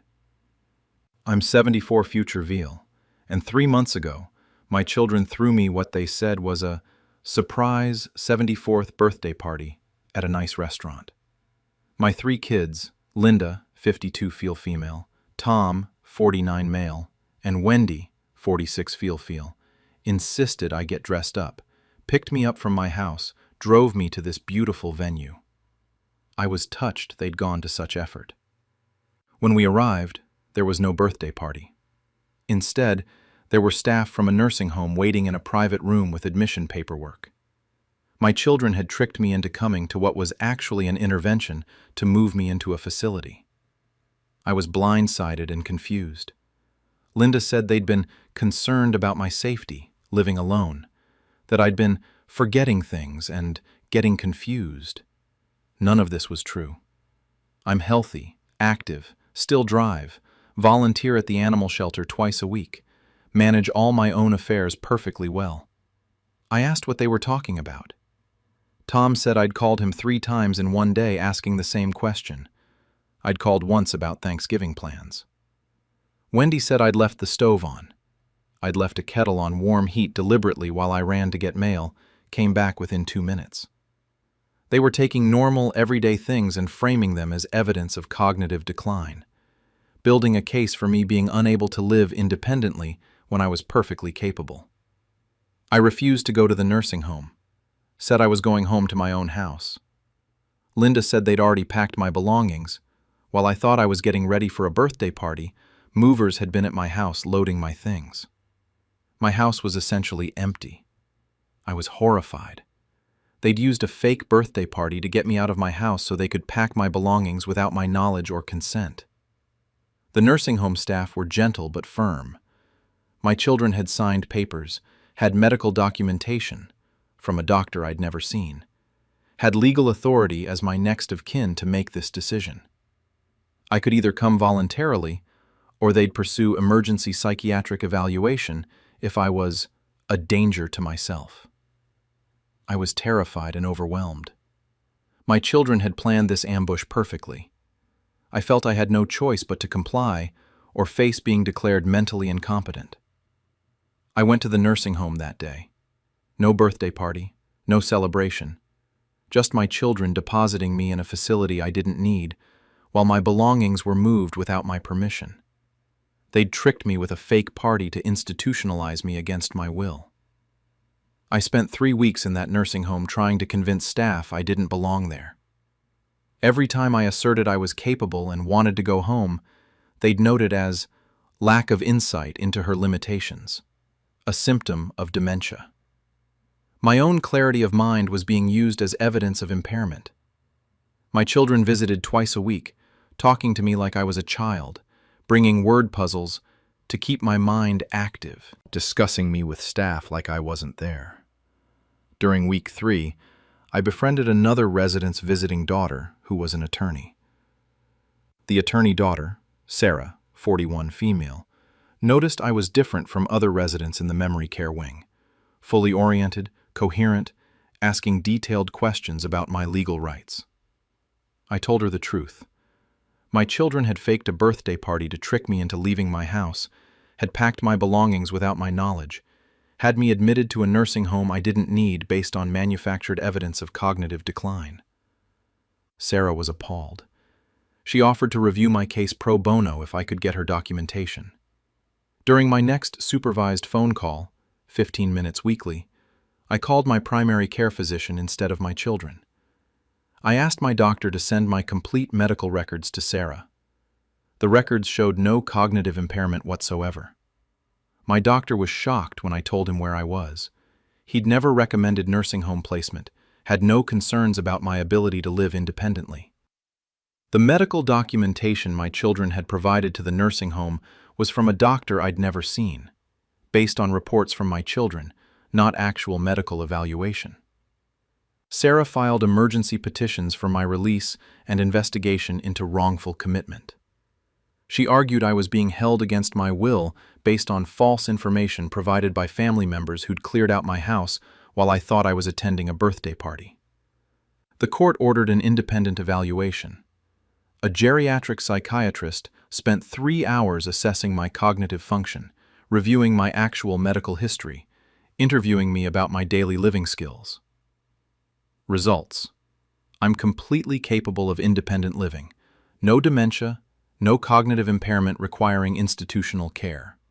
Normal 74-year-old mental function with zero medical basis for nursing home placement. The nursing home was ordered to release me immediately. But when I tried to go home, I discovered my children had already rented out my house to tenants on a 1-year lease. They'd told the renters I was in permanent care and wouldn't be returning. I had no house to go back to. My children had used the fake birthday party to not only get me into a nursing home, but to take over my home and rent it out. Sarah was livid. She filed additional complaints for financial exploitation and elder abuse. My children had no legal right to rent out my house. It was still in my name. I'd never given them permission or power of attorney. The tenants were legally evicted as they'd rented from people who had no authority to rent the property. But the process took 6 weeks. During that time, I stayed with Sarah and her family rather than return to the nursing home. My children were furious, said I was being manipulated by Sarah, that I was too impaired to understand I needed care, that they'd acted out of love and concern. But their actions told a different story. Fake birthday party, house packed while I was gone, fabricated medical evidence, renting out my home without permission. That's not love and concern. That's a calculated plan to institutionalize me and take control of my property. When I finally got back into my house 2 months after the fake birthday party, half my belongings were missing. My children had donated items they decided I didn't need, kept some things for themselves, discarded others. I changed all my locks immediately, sent formal letters through Sarah demanding return of all my belongings. My children returned about 60% of what they'd taken, claimed they'd already donated or disposed of the rest before they knew I'd be coming back. I filed for restraining orders against all 3 of my children. They were shocked, said I was being vindictive and cruel, that they'd made mistakes but acted with good intentions, that I shouldn't cut off my own children. But they'd faked a birthday party to trick me into a nursing home, packed my house without my knowledge, rented it out without my permission, and donated my belongings thinking I'd never return. That was 3 months ago. The restraining orders were granted. My children are not allowed within 500 feet of me or my property. Sarah helped me pursue criminal charges for elder abuse and fraud. The case is still pending. But I couldn't stay in that house anymore. Too many memories of the fake birthday party betrayal. Too much fear that my children would try something again despite the restraining orders. Too much trauma from coming home to find half my belongings gone. I decided to disappear. I sold my house, bought a small condo in a city 3 hours away where I'd vacationed years ago and loved. I didn't tell my children, didn't leave a forwarding address, instructed my lawyer to handle all communications. I moved quietly last month.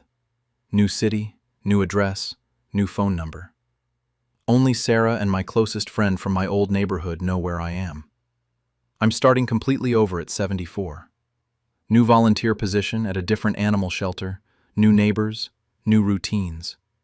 It's terrifying and liberating simultaneously. My children have been trying to reach me through Sarah's office. They've realized I sold the house and disappeared.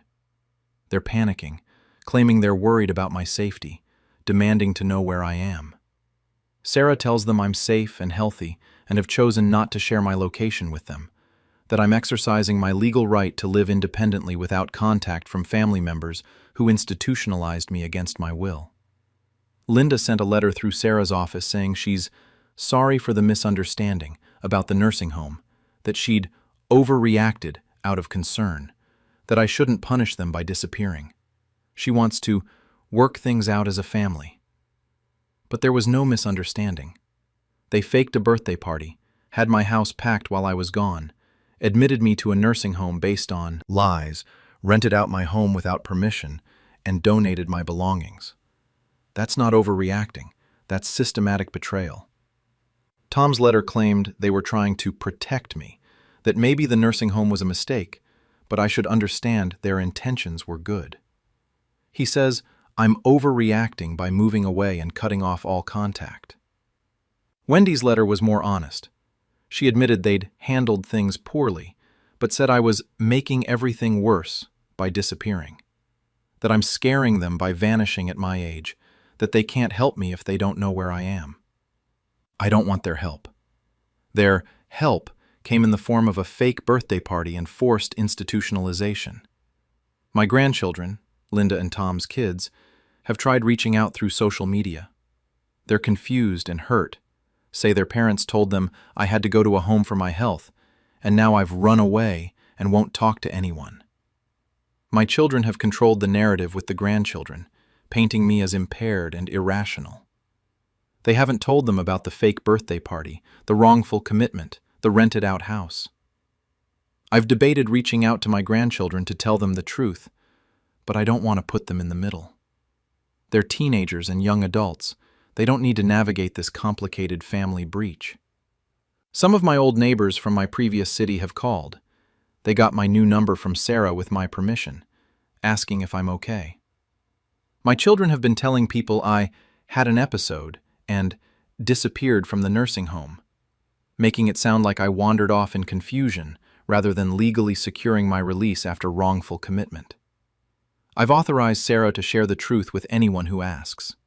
I'm 74, cognitively intact, living independently by choice, estranged from children who faked a birthday party to institutionalize me against medical advice.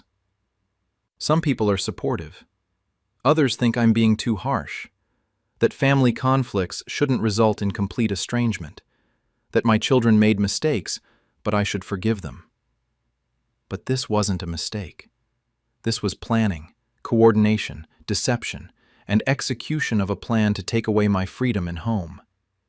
They researched nursing homes, made arrangements, fabricated medical documentation, planned the fake birthday party down to picking me up so I wouldn't have my car, all to trap me into institutionalization. I'm 75 next month. My real birthday, not a fake party. I'll celebrate with my new neighbor who's also widowed and around my age. Maybe dinner at a restaurant I've been wanting to try in my new city. My children don't know when my birthday is happening, don't know where I live, can't show up with another fake party to trap me. That's exactly how I want it. I'm safe, independent, and free in my new city. My children are dealing with restraining orders, criminal investigations for elder abuse, and the knowledge that their mother disappeared rather than maintain contact with them. Some will say I'm being vindictive. I'm just being careful. They proved they're willing to take away my freedom when they decided I needed supervision. I'm ensuring they never get that opportunity again by making sure they can't find me. Fake birthday parties, packed houses, nursing home betrayals, those are things you don't forgive and move past. Those are things you escape from and never look back. And that's exactly what I did. My family forced me to skip chemo to babysit, so I told the truth at my daughter's baby shower. I'm 69 years old, diagnosed with stage 2 breast cancer 8 months ago. The prognosis is good with treatment, surgery followed by chemotherapy and radiation. My oncologist laid out an aggressive treatment plan with chemo sessions every 2 weeks. The schedule is rigid because timing matters for effectiveness. My daughter, Stephanie, 42-year-old female, found out about my diagnosis the same week she announced her pregnancy with her 3rd child. She was sympathetic initially, asked about my treatment, seemed concerned. Then she found out the chemo schedule would run through her due date. Stephanie has 2 kids already, ages 6 and 4. Her husband, Brian, 44-year-old male, works long hours. Stephanie's a stay-at-home mom and she's always relied on me for childcare help. I've been the primary babysitter for her kids since they were born, watching them several days a week, taking them overnight when Stephanie needed breaks. When Stephanie learned my chemo schedule, she asked how it would affect my availability to watch the kids. I explained I'd need to skip babysitting on chemo days, and probably the day after, since I'd be fatigued and potentially nauseated from treatment. Stephanie seemed put out, but said she understood. Then my chemo started, and Stephanie's calls began. The first time, she called the morning of my chemo appointment, saying she had an emergency doctor appointment and needed me to watch the kids. I explained I had chemo that day, couldn't cancel. Stephanie said her appointment was urgent, and I was her only option. I said no. Stephanie cried and said she was pregnant and scared, that she needed this appointment, that I was being selfish. I held firm. I had cancer treatment scheduled. She hung up angry. That happened 3 more times over the next 6 weeks. Stephanie would call on my chemo days with emergencies, sick kids, important appointments, situations where she desperately needed me. Each time I explained I had chemo, couldn't skip it. Each time Stephanie made me feel guilty, said I was prioritizing myself over my grandchildren. Then, 2 months ago, Stephanie called crying the morning of my 4th chemo session. She said she was having pregnancy complications, needed to go to the hospital immediately. Brian was unreachable, and she needed me to come watch the kids right now. I panicked. Pregnancy complications sounded serious. I called my oncology clinic and canceled my chemo appointment, drove to Stephanie's house to watch the kids. Stephanie was gone for 6 hours. When she came back, she was carrying shopping bags from the mall. I asked about the hospital, the complications. Stephanie looked confused, then said, "Oh, false alarm. Everything's fine. But since I was already out, I got some things for the baby."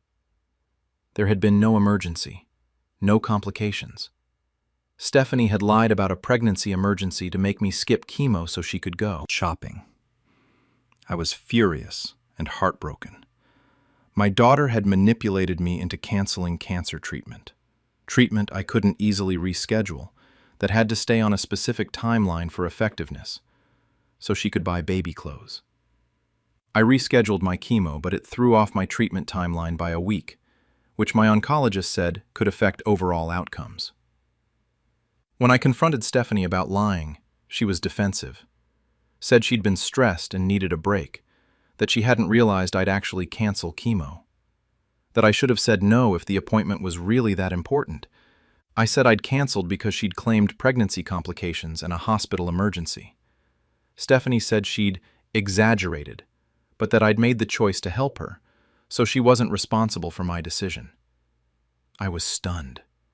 My daughter had manipulated me with a fake emergency, shown no remorse, and was now blaming me for believing her lie. I told her I wouldn't be available for childcare anymore, that if she'd lie about pregnancy complications to manipulate me into skipping cancer treatment, I couldn't trust her or help her. Stephanie was furious, said I was abandoning her when she needed help most, pregnant with a third child, exhausted, overwhelmed, that family helps family, and I was being vindictive and selfish.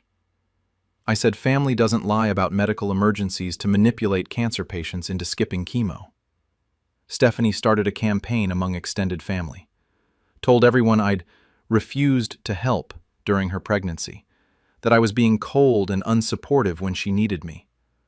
Left out the part where she'd lied about complications to manipulate me into canceling treatment. Family members started calling, saying I was being too harsh, that Stephanie was pregnant and needed support, that I should forgive her and resume helping with the kids. No one seemed to care that she'd made me skip chemo with a fake emergency so she could shop for baby clothes. I finished my chemo treatments on the delayed schedule. My oncologist said the 1-week delay shouldn't significantly impact outcomes, but we won't know for sure until follow-up scans. Every day I worry that Stephanie's manipulation might have affected my cancer treatment's effectiveness. Stephanie's baby shower was last weekend.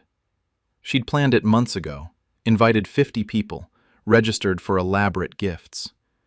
She'd posted on social media about her excitement, her gratitude for family support during her pregnancy.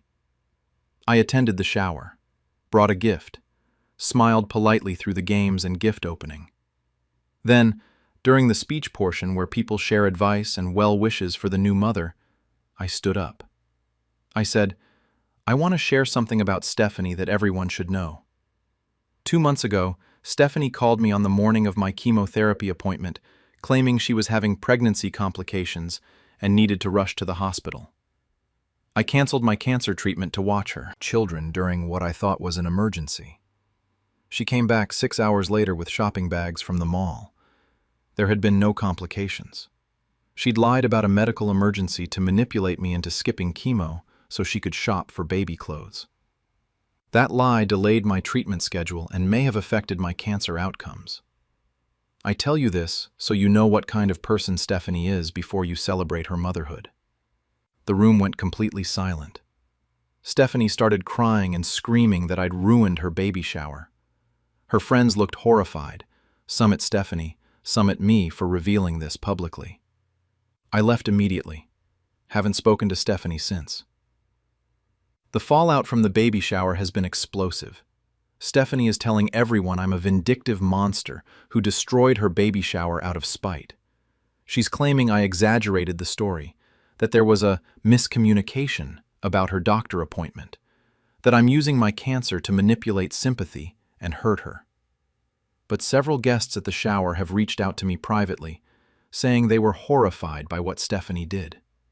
That lying about pregnancy complications to manipulate a cancer patient is unforgivable. They've stopped supporting Stephanie.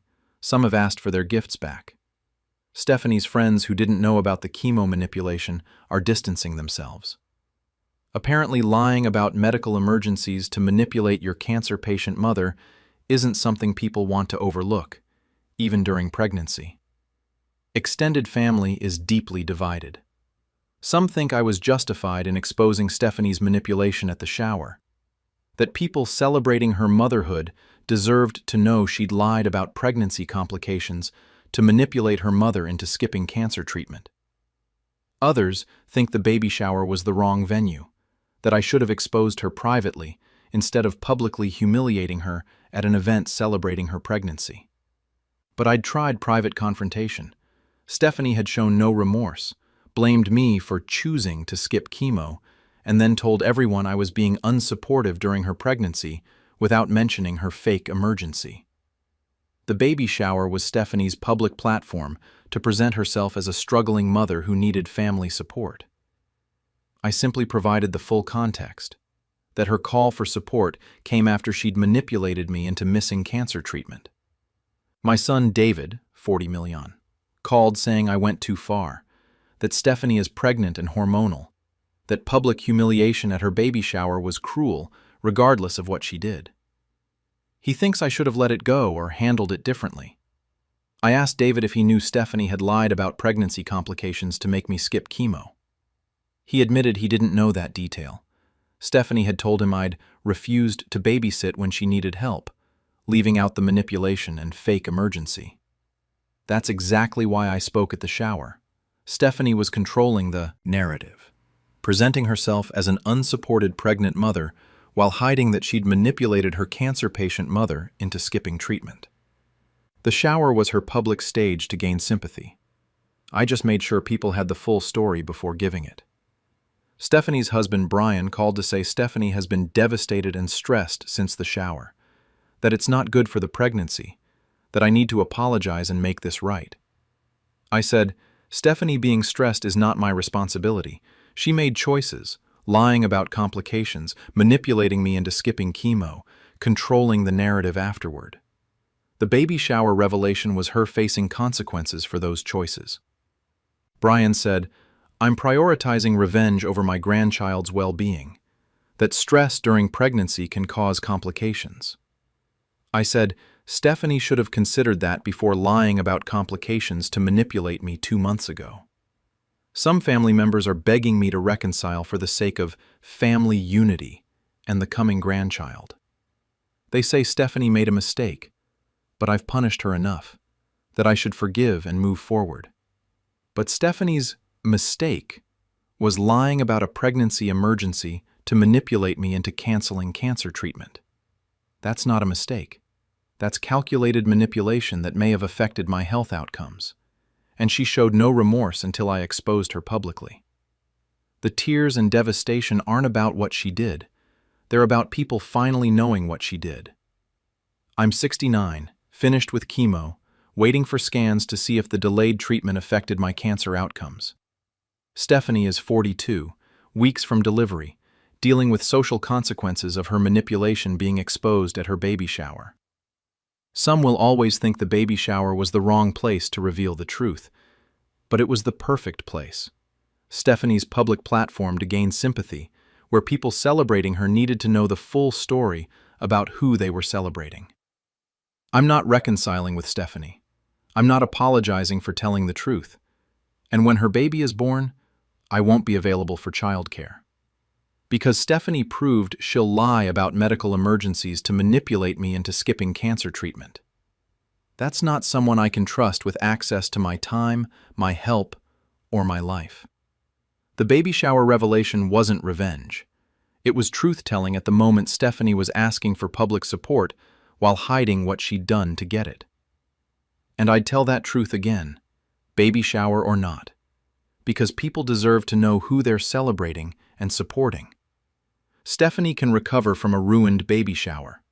I'm still waiting to find out if I'll recover from cancer after treatment she manipulated me into delaying. That's the real story.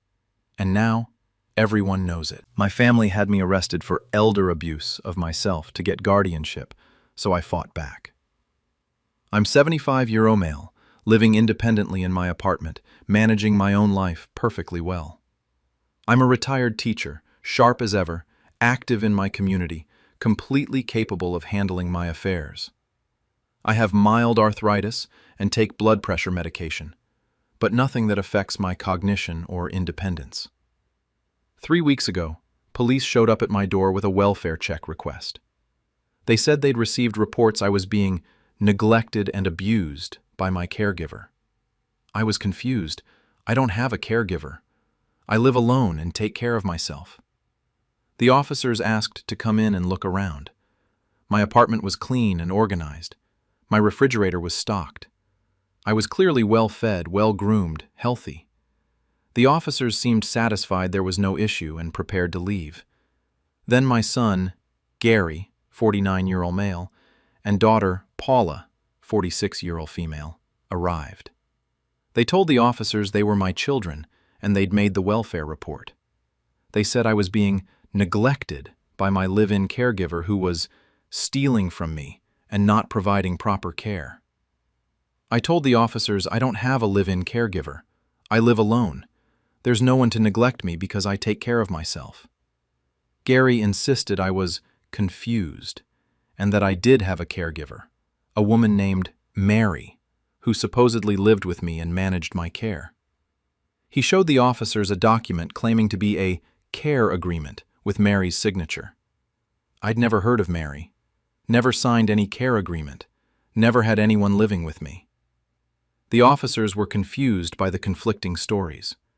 Gary said my confusion about the caregiver was proof I needed help, that I was clearly not oriented to my own living situation. Paula showed the officers photos on her phone, pictures of my apartment looking filthy, with spoiled food, medication bottles everywhere, looking like a neglected elder's home. Except, those weren't photos of my apartment. I'd never seen those rooms before. They'd staged or found photos of a different apartment to make it look like I was living in squalor. The officers asked to look around more carefully. Everything in my apartment was fine, clean, organized, well-maintained.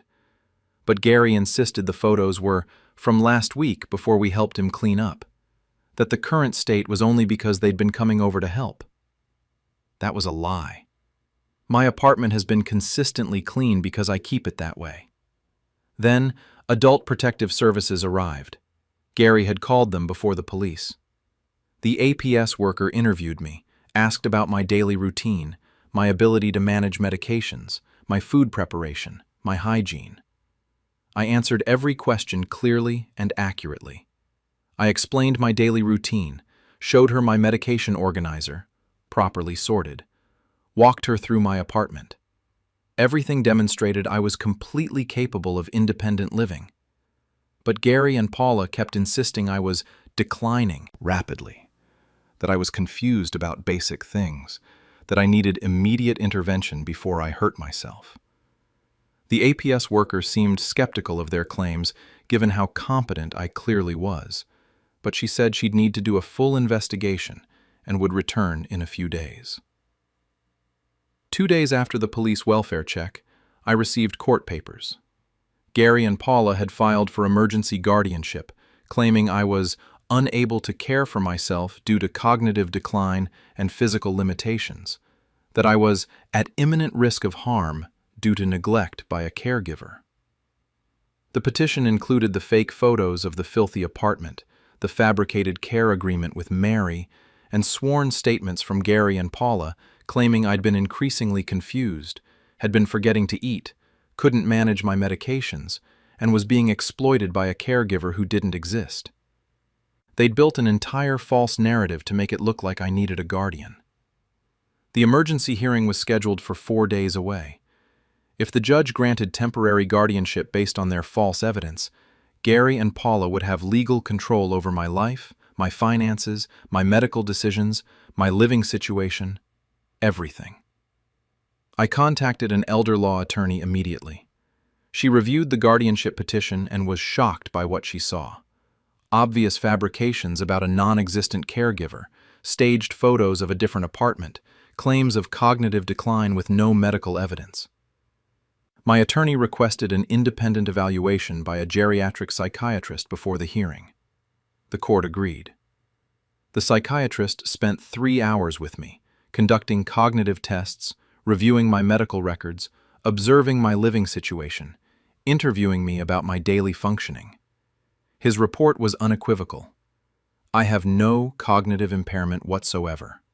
I'm fully capable of independent living. There's zero medical basis for guardianship. Armed with that evaluation, my attorney and I went to the emergency hearing.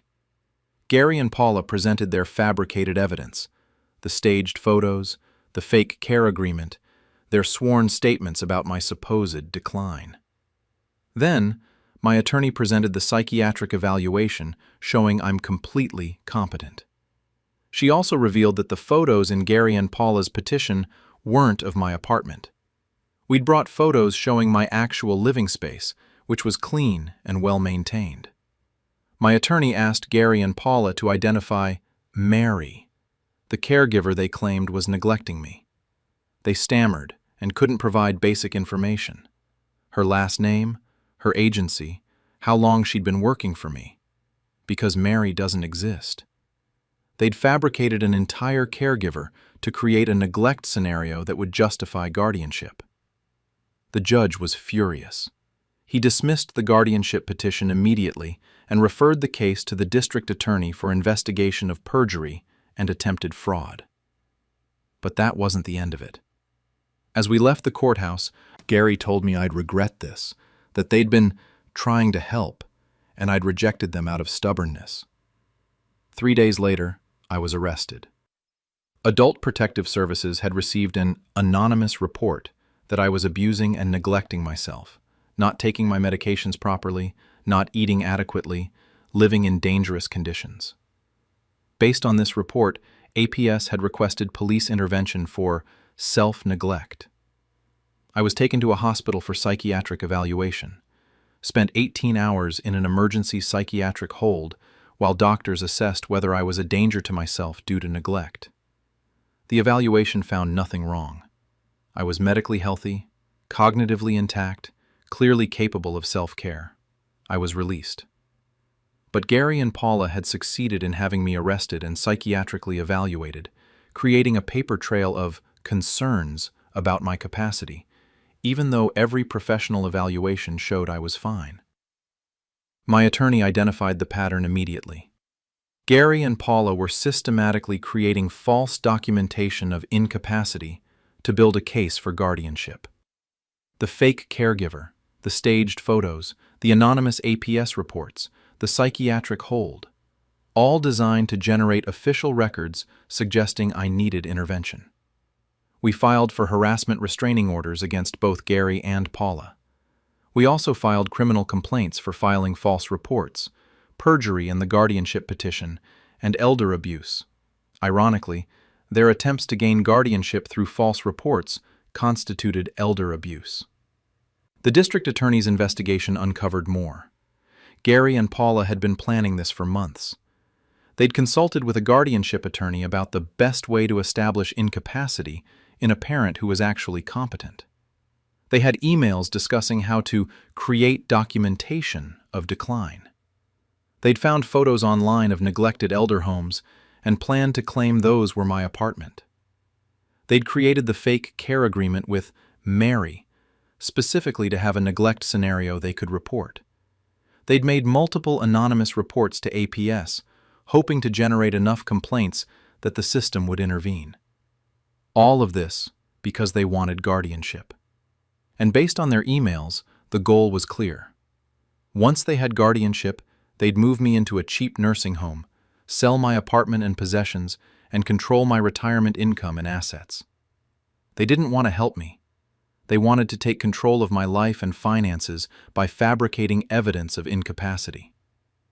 Gary and Paula were charged with multiple felonies, filing false reports, perjury, attempted guardianship fraud, elder abuse. The trial is next month. Meanwhile, I have restraining orders against both of them. They're not allowed to contact me or make any reports about me to authorities. Any future welfare checks or APS reports from anonymous sources will be investigated for their involvement. I'm still living independently in my apartment. Still healthy, cognitively sharp, managing my own affairs. The psychiatric evaluation, the APS investigation, the independent geriatric assessment, all confirmed I'm completely capable. But I have a record now of police welfare checks, APS investigations, psychiatric evaluations, guardianship petitions. All false, all fabricated by my children, but all part of my permanent record. Some family members think I'm being too harsh prosecuting Gary and Paula. They say my children were worried about me and made mistakes, but didn't deserve criminal charges. But Gary and Paula didn't make mistakes. They executed a months-long plan to fabricate evidence of incapacity, filed false reports with APS, lied under oath in guardianship proceedings, and had me arrested on false claims of self-neglect. That's not worry. That's elder abuse through the legal system. My other daughter, I have 3 children total, is horrified by what Gary and Paula did. She's testified in my defense, provided emails showing Gary and Paula had discussed their plan with her, and she'd refused to participate. Gary and Paula's own spouses are divorcing them. Both said they had no idea about the guardianship scheme and are disgusted by what their spouses did. I'll testify at the trial about the fake caregiver, the staged photos, the psychiatric hold based on false, anonymous reports. I'll present the emails where Gary and Paula discussed creating documentation of my supposed decline. And I'll watch them face consequences for trying to steal my independence through fabricated guardianship proceedings. I'm 75, living independently with documented capacity, prosecuting my children for elder abuse. Gary is 49 and Paula is 46, both facing felony charges that could send them to prison for attempting guardianship fraud. Some will say I should forgive them. But they tried to have me declared incompetent, planned to institutionalize me, and wanted to control my life and assets based on completely fabricated evidence. That's not something you forgive. That's something you prosecute fully. The trial will show exactly what they did. The planning, the fabrications, the false reports, the months of systematic attempts to create a false narrative of incapacity. And when they're convicted, they'll serve time for elder abuse. Because trying to steal your father's independence through fraudulent guardianship proceedings is elder abuse, even when you're his children. I'll testify without hesitation. They tried to take away my freedom. Now they'll lose theirs. That's not revenge. That's justice. And I'm at peace with it. My family recorded me consenting to hospice while sedated, so I recovered and exposed them all. I'm 79 the male, and 2 months ago I had a severe stroke. It was bad, right-side paralysis, couldn't speak clearly, needed intensive rehabilitation. But my neurologist was cautiously optimistic about recovery with proper therapy. He said stroke patients my age often regain significant function with aggressive rehab, that I had a real chance at meaningful recovery. I was in the ICU for 5 days, then moved to a step-down unit. I was on pain medication and sleep aids, often groggy and disoriented from the medications and the stroke itself. But I was conscious, processing information, understanding what was happening around me. On my 3rd day in the step-down unit, my son Warren, 53-year-old male, and daughter Christine, 50-year-old female, came to visit with a hospice coordinator. I was confused. I wasn't dying. I was recovering from a stroke. Why was hospice there? Warren explained they'd been talking with my doctors, and everyone agreed I should transition to comfort care instead of aggressive rehabilitation. That my quality of life wouldn't be good after such a severe stroke, that hospice would keep me comfortable instead of putting me through difficult therapy. I was heavily medicated and had trouble speaking clearly due to the stroke, but I tried to say no. I didn't want hospice. I wanted rehabilitation. My doctor had said I could recover. Warren said the doctor had changed his assessment, that recovery wasn't realistic for someone my age with this severity of stroke. The hospice coordinator was gentle and kind, explained that hospice would focus on comfort and dignity rather than invasive treatments. I kept trying to say no, but my speech was slurred and unclear. Warren interpreted my protests as confusion and distress from the stroke. He told the hospice coordinator I was agitated and not oriented, that the stroke had affected my decision-making capacity. Then, Warren pulled out his phone and started recording. He said he wanted to document my consent for hospice care. He asked me questions. "Dad, do you understand you've had a serious stroke?" I nodded. I understood that. "Do you want to be comfortable and not in pain?" I nodded. Of course I wanted that. "Do you consent to hospice care for comfort?" I tried to say no, but it came out garbled. Warren said to the camera, "He's nodding yes. You can see he's consenting to hospice care. He understands this is about comfort and dignity." I wasn't nodding yes. I was moving my head in frustration trying to speak, but Warren narrated it as consent and kept recording. That video became the proof I'd consented to hospice.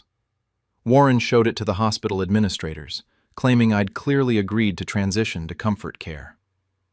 The hospital, seeing a video of what appeared to be a confused stroke patient being asked about comfort and nodding, accepted it as consent.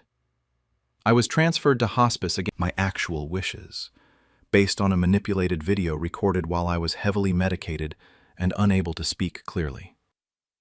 Hospice is for dying patients.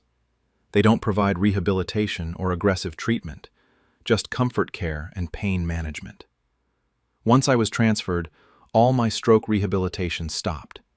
No physical therapy, no speech therapy, no occupational therapy. Just medication to keep me comfortable while I passed peacefully. Except I wasn't dying. I was recovering from a stroke that had a good prognosis with proper therapy. And every day without rehabilitation meant my chances of recovery decreased. I was alert enough to understand what was happening, but couldn't communicate effectively due to the stroke's effect on my speech. The hospice staff treated me kindly, but as a dying patient, not someone who could recover. After 1 week in hospice, a speech therapist who'd been assigned to assess my comfort needs realized I was significantly more cognitively intact than my chart suggested. She spent extra time with me, worked on basic communication strategies, and realized I was trying to tell her I didn't want to be in hospice. She reported her concerns to the hospice medical director. He reviewed my case and was shocked. My neurologist's notes clearly stated I was a candidate for rehabilitation with good recovery potential. There was no medical reason for hospice placement. The medical director contacted my neurologist, who was horrified to learn I'd been transferred to hospice. He'd never recommended comfort care only. He'd recommended aggressive rehabilitation at a stroke recovery facility. An investigation began immediately. The hospital reviewed how I'd been transferred to hospice against my neurologist's recommendations. They discovered Warren's video and the consent documentation. When they showed me the video, I was furious. Warren had deliberately misinterpreted my garbled speech and frustrated head movements as consent. He'd narrated my responses to make it seem like I was agreeing when I was actually trying to say no. Warren had manipulated the situation to get me into hospice so I'd die quickly, instead of going through months of expensive rehabilitation. I was immediately transferred to a stroke rehabilitation facility. The hospice medical director apologized profusely, said he'd never have accepted the placement if he'd known the full situation. But I'd lost 2 weeks of crucial rehabilitation time. 2 weeks when my brain should have been relearning functions, when physical therapy should have been preventing muscle atrophy, when speech therapy should have been helping me communicate. My neurologist said the delay likely affected my recovery trajectory, though we wouldn't know how much until I'd been in rehab for several months. I spent 6 weeks in intensive stroke rehabilitation, slowly regained speech function, though I still have some slurring, regained significant right side movement, though I need a cane now, relearned daily living skills that the stroke had impaired. I recovered enough to leave the facility and return home with home health support. Not back to my pre-stroke baseline, but functional and independent enough to live in my own house with assistance. Warren and Christine visited during my rehabilitation, acting like concerned children, asking how I was doing. They had no idea I knew what they'd done. Once I was home and had regained enough speech clarity to communicate effectively, I contacted an elder law attorney. I showed her Warren's video, the medical records showing I'd been placed in hospice against my neurologist's recommendations, documentation of the 2-week delay in rehabilitation. The attorney was appalled. She said what Warren had done likely constituted elder abuse, fraud, and potentially attempted murder, depending on how a prosecutor viewed his intent. I filed police reports against both Warren and Christine for elder abuse and fraud. The video Warren had recorded became evidence against him, showing him deliberately misinterpreting my slurred speech and head movements as consent to hospice when I was clearly trying to refuse. Medical experts reviewed the video and testified that nothing in my responses indicated clear consent, that Warren had narrated and interpreted my reactions to create the appearance of agreement. Warren was charged with elder abuse and fraud for fabricating consent to hospice placement. Christine was charged as an accessory for participating in the scheme and corroborating Warren's false narrative about my wishes. Both of them claimed they'd been acting in my best interests, that they genuinely believed hospice was the right choice for my quality of life. But their text messages told a different story.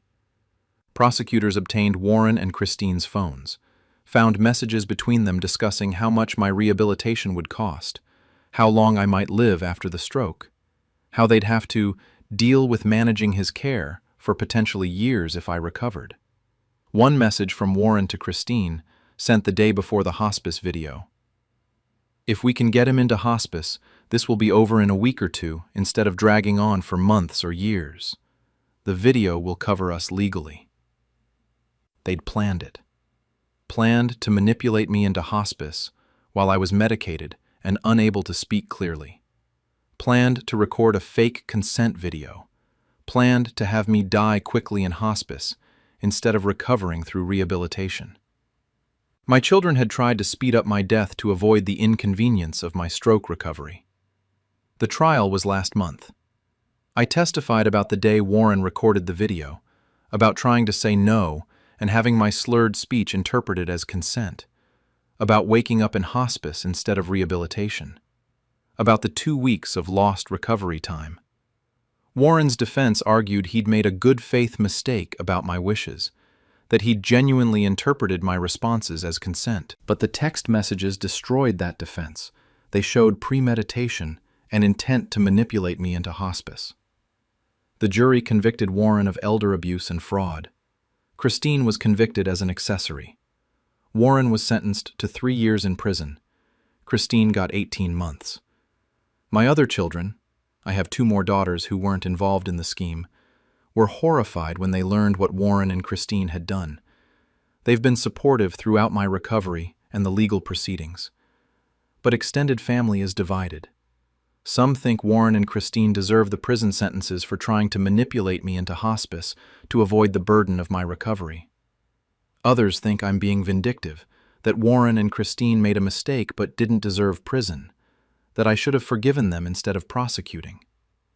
Warren's wife left him during the trial, taking their teenage children. She told the court she'd had no idea what Warren was planning, was horrified when she saw the text messages. Christine's husband stood by her, but their adult children are estranged from her now, disgusted that their mother tried to manipulate their grandfather into hospice.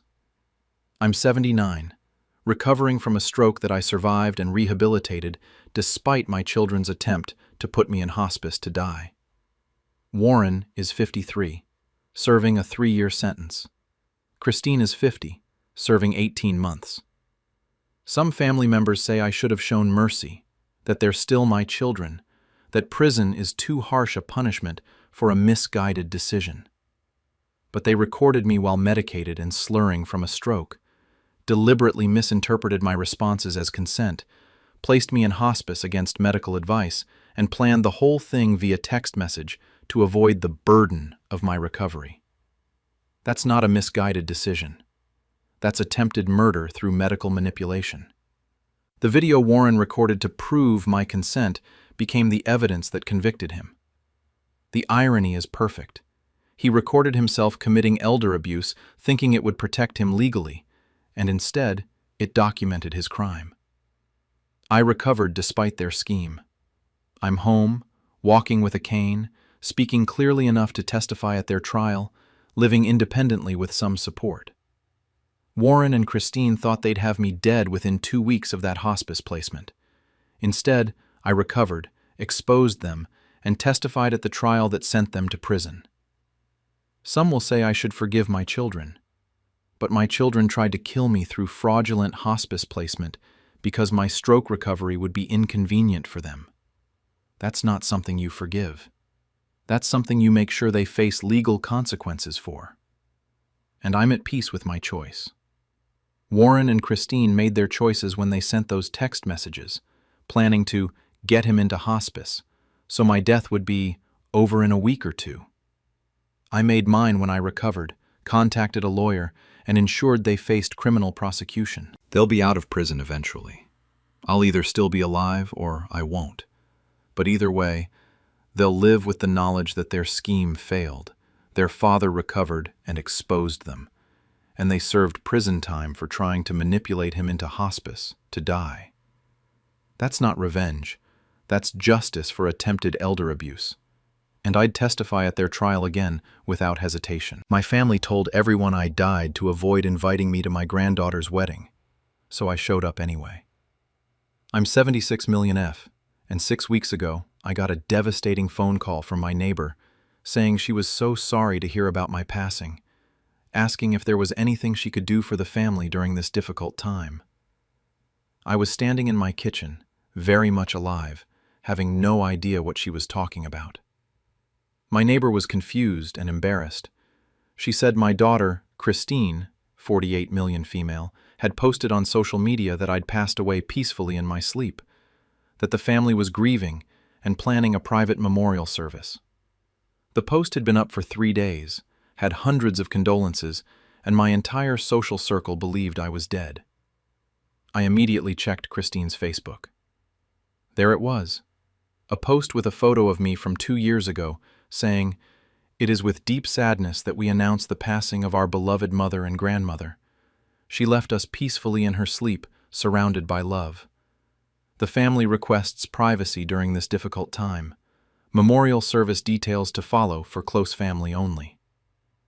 My daughter had announced my death on social media while I was alive and well in my home 20 minutes away. I called Christine immediately. She didn't answer. I called my son, Brian, 45 male. He didn't answer either. I called my other daughter, Holly, 42 male. She picked up, sounded uncomfortable, then said, "Mom, I can't talk right now," and hung up. All 3 of my children were avoiding me after announcing I was dead. I drove to Christine's house. She wouldn't come to the door. I could see her car in the driveway, could see movement inside, but she wouldn't answer. Finally, her husband came out. He looked uncomfortable and guilty. I asked him to explain why my daughter had told everyone I was dead. He stammered something about family complications and it was Christine's decision before going back inside. I was completely baffled and hurt. Why would my children fake my death? What possible reason could they have? Then I remembered. My granddaughter, Emma, 23 female, Christine's daughter, is getting married next month. I'd been looking forward to the wedding for over a year, had my dress picked out, had offered to help with planning. But 6 months ago, Emma had gotten engaged to Tyler, 25 male, a man I'd expressed concerns about. Tyler has a criminal record for assault, doesn't have steady employment, has alcohol problems. I'd gently shared my worries with Emma, said I loved her and wanted her to be happy, but had concerns about Tyler's background. Emma had been furious, said I was judgmental and unsupportive, that Tyler had changed and I was living in the past. Christine had sided with Emma, told me I needed to accept Emma's choice or stay out of the wedding. I'd backed off, apologized for overstepping, said I'd support Emma even though I had concerns. I thought we'd moved past it. Apparently not. Christine had decided the solution was to fake my death so they didn't have to invite me to Emma's wedding. Rather than just not inviting me or having an honest conversation, my daughter had announced I was dead to everyone we knew. Once I realized what was happening, I contacted other family members to confirm I was alive. Most were shocked and confused. Several admitted they'd thought it was strange they hadn't been told about a funeral, but Christine had said it was private family only, so they'd respected that. My sister, Emma's great-aunt, finally told me the truth. Christine had told her weeks ago that they were planning to fake my death to avoid drama at the wedding. My sister had been horrified, but Christine said I was too judgmental and would ruin Emma's day with my disapproval of Tyler. So, rather than have an adult conversation about wedding boundaries or just not invite me, Christine had convinced Brian and Holly that faking my death was the best solution. All 3 of my children had agreed to tell everyone I was dead, so I wouldn't be at Emma's wedding. When I finally reached Christine by showing up at her work, she was defensive, said I'd been negative and unsupportive about Tyler, that Emma didn't want me at the wedding after I'd insulted her fiancé, that they'd decided this was easier than dealing with confrontation. I said faking my death was easier than just not inviting me to a wedding. Christine said it was more than the wedding. She claimed I'd been toxic to the family, that my opinions about Tyler represented a pattern of judgment, that this was an opportunity for the family to move forward without the negativity. She'd faked my death as a way to cut me out of the family permanently. I was devastated. I'd expressed one set of concerns about Emma's fiancé, had apologized and backed off, and now my children had told everyone I was dead to exclude me from family events going forward. I told Christine she needed to post a correction immediately, tell everyone I was alive. She refused, said the announcement had been up for days, that correcting it now would be too embarrassing, that it was easier to just let people believe it. My daughter wanted to let everyone I know believe I was dead, rather than admit she'd lied about it. I contacted a lawyer. He said what Christine did was potentially actionable. Faking someone's death causes emotional distress, damages relationships, can constitute defamation or fraud, depending on circumstances. We sent Christine a legal letter demanding she retract the death announcement and post a correction within 24 hours, or face a civil lawsuit for emotional distress and reputational harm. Christine responded by blocking me on all social media and phone. So did Brian and Holly. My children completely cut contact rather than admit they'd lied about my death, so I took matters into my own hands. I created my own social media post with a current photo, me holding today's newspaper to prove the date, saying, "Reports of my death have been greatly exaggerated. I'm alive and well. My daughter Christine made a false announcement about my passing for personal reasons. I'm asking everyone who saw her post to know that I'm fine, healthy, and very much alive." The post went viral among my social circle. Hundreds of shocked comments from people who'd believed I was dead. Questions about why Christine would do such a thing. Outrage on my behalf. Christine's friends started asking her directly what happened. She claimed I was unstable and had forced her to make the announcement, which made no sense. But the damage was done. Everyone knew she'd lied about my death. Emma's wedding is this Saturday. I wasn't invited, obviously, since I'm supposed to be dead, but I decided I'm going anyway. I contacted the venue, confirmed the date and time. It's not like they were keeping it secret from a dead person. Made arrangements with my sister and a few cousins who are appalled by what Christine did. They're attending the wedding and will bring me as their guest.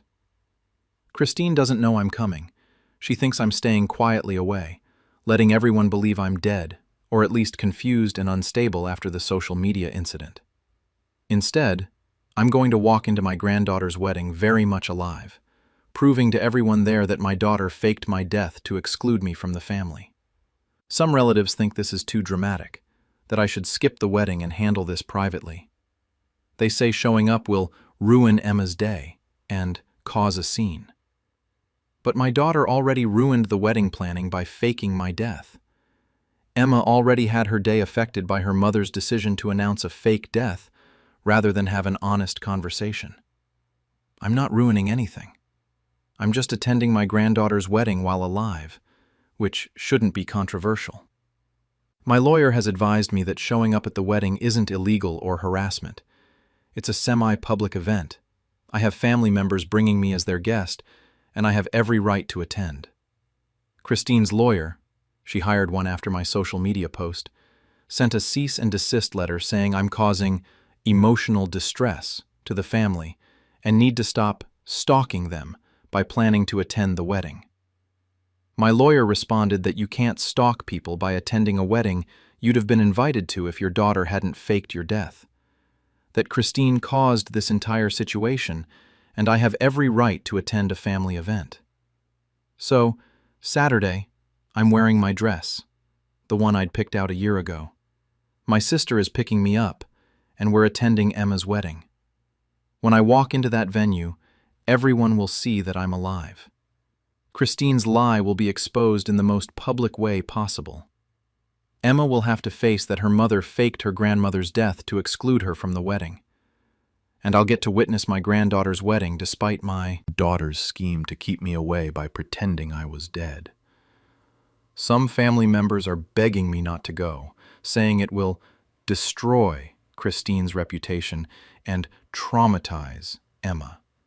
That showing up alive at a wedding you were excluded from via a fake death announcement is vindictive. But Christine destroyed her own reputation when she faked my death on social media. Emma was already affected when her mother chose this path instead of honest communication. I'm not destroying anything. I'm just attending a wedding while alive. The irony is perfect. Christine faked my death to avoid having me at the wedding. But her fake death announcement didn't include a funeral or burial details, just said, "Private Family Memorial." So there's no reason I can't be alive and attend a wedding that's happening 6 weeks after my supposed death. Christine will have to explain to the 150 wedding guests why the grandmother she announced had died is walking around the reception very much alive. I'm 76, attending my granddaughter's wedding despite my daughter's attempt to exclude me by faking my death. Christine is 48, about to face 150 wedding guests asking why her mother is alive after she announced her death 6 weeks ago. Some will say I'm being dramatic and vindictive, but Christine faked my death on social media rather than have an adult conversation about wedding guest lists. Walking into that wedding alive isn't vindictive. It's just existing publicly after my daughter tried to erase me through a fake death announcement. And I'm at peace with the scene this will cause. Christine caused the scene when she posted that I died peacefully in my sleep while I was alive 20 minutes away. I'm just showing up to prove she lied. In person, at a wedding, while very much not dead. That's not revenge. That's attendance. And Christine will have to face everyone she lied to while I enjoy my granddaughter's wedding. The wedding is in 2 days. I have my dress ready. My sister is excited to escort me in, and Christine has no idea her dead mother is coming to the wedding. I can't wait to see her face. My family used my social security number to open credit cards and blamed it on my confusion. I'm 74 male, widower, living on a fixed income from my pension and social security. I've always been careful with money, never missed a payment, maintained excellent credit, avoided debt beyond my paid-off mortgage. Financial responsibility was something I prided myself on after growing up poor. 2 months ago, I received a credit card bill for $8,400 on an account I'd never opened. The card was from a bank I'd never done business with, issued in my name and using my social security number, with charges going back 6 months. I called the bank immediately, explained I'd never opened this account. They said the application had my correct social security number, date of birth, and address. Someone had opened a credit card in my name and had been using it extensively. I filed a fraud report with the bank and reported identity theft to the police. Requested copies of the application and billing statements to see what was happening. The statements showed charges at stores near where my daughter Sharon, 46-year-old female, lives. Grocery stores, gas stations, clothing retailers, restaurants. Someone in Sharon's area had been using a credit card in my name for 6 months. When I received the application documents, the signature wasn't mine, but the handwriting looked similar to Sharon's. The card had been mailed to an address that turned out to be Sharon's P.O. box. I called Sharon and asked if she knew anything about a credit card in my name.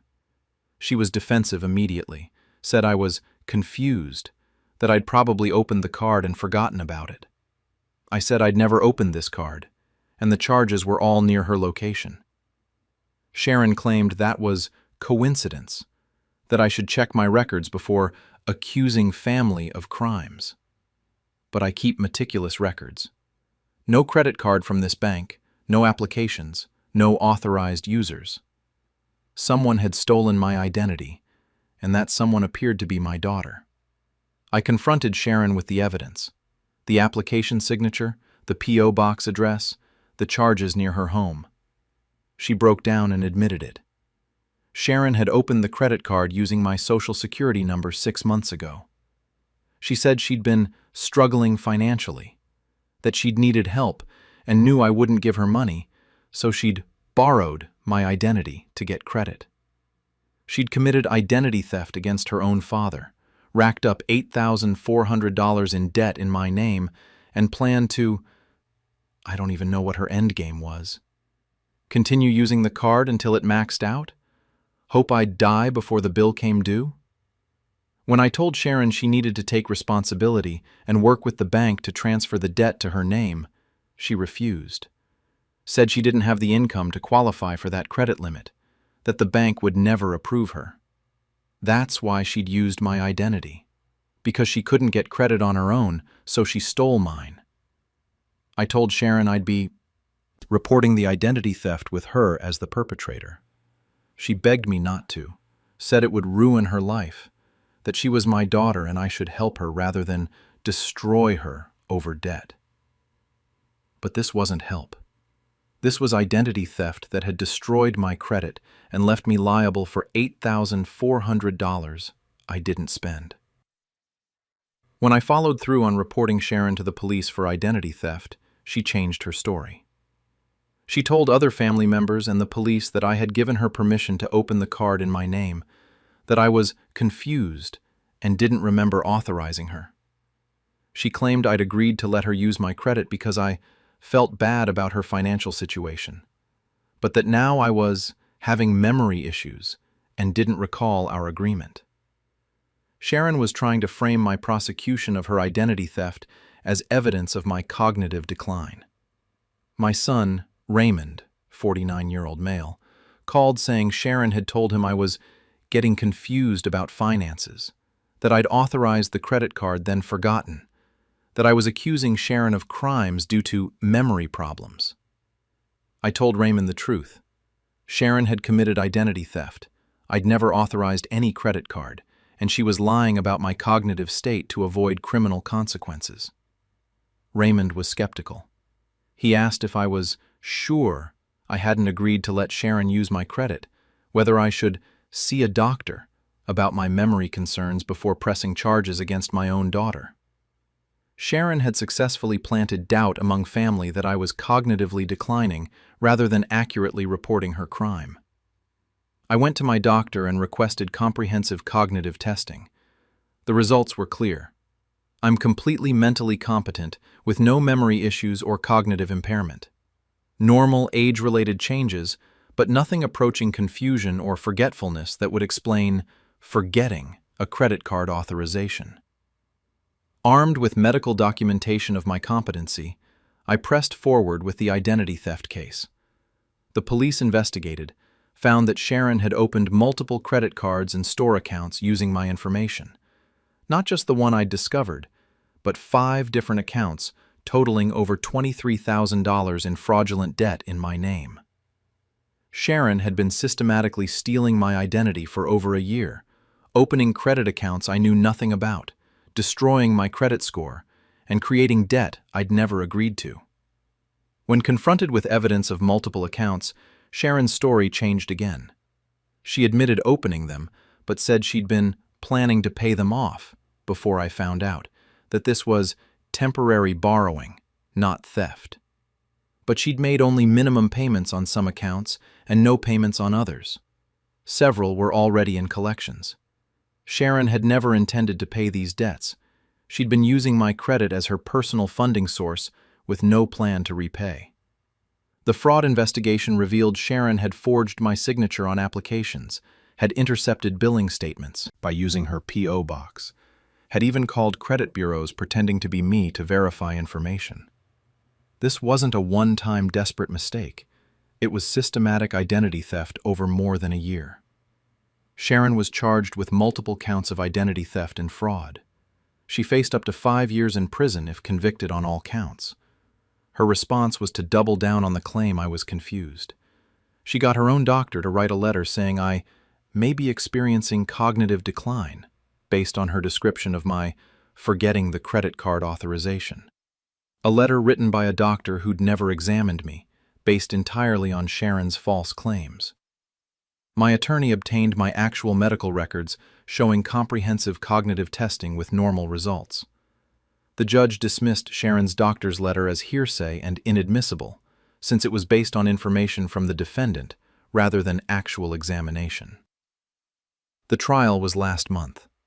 Sharon's defense was that I'd authorized her to use my credit, that I'd forgotten due to age-related confusion, and that this was a family misunderstanding, not criminal fraud. The prosecution presented evidence that destroyed Sharon's defense. 1. Medical records showing I'm cognitively intact with no memory issues. 2. My meticulous financial records showing no documentation of authorizing Sharon to use my credit. 3. The P.O. box Sharon had used to intercept statements, proving she'd intended to hide the accounts from me. 4. 5 different fraudulent accounts, not one, showing a pattern of deliberate theft. 5. Recorded phone calls where Sharon had impersonated me to credit bureaus. 6. Minimum payments and collection notices showing Sharon had never intended to repay the debt. The jury convicted Sharon on all counts of identity theft and fraud. She was sentenced to 3 years in prison with possibility of parole after 18 months. Sharon's husband divorced her during the trial. Her teenage children are living with him, barely speaking to their mother. Extended family is fractured, some supporting me for prosecuting Sharon's crimes, others thinking I should have handled it within the family, rather than sending my daughter to prison. Raymond still believes I might have authorized the credit and forgotten, despite the medical evidence and guilty verdict. He's suggested I get a second opinion on my cognitive state, convinced by Sharon's lies that I'm impaired. The $23,000 in fraudulent debt has been resolved through the criminal conviction. Credit bureaus removed it from my record, accounts were closed, my credit score is recovering. But the process took months and caused significant stress. Sharon's been trying to contact me from prison, alternating between apologizing and blaming me for ruining her life by reporting her crimes. She says I should have helped her rather than destroyed her family through prosecution. But Sharon destroyed her own family when she committed identity theft against her father. 1. Just reported the crime. Some relatives think I was too harsh, that family should forgive family, that Sharon has already lost enough. Her marriage, her children's trust, her freedom, without me maintaining the prosecution. But Sharon stole my identity, destroyed my credit, created $23,000 in debt in my name, then lied about my cognitive state to avoid consequences. That's not something you forgive and move past. That's something you prosecute fully. I'm 74, credit restored, cognitive function documented, watching my daughter serve prison time for identity theft. Sharon is 46, divorced, estranged from her children, serving 3 years for stealing her father's identity.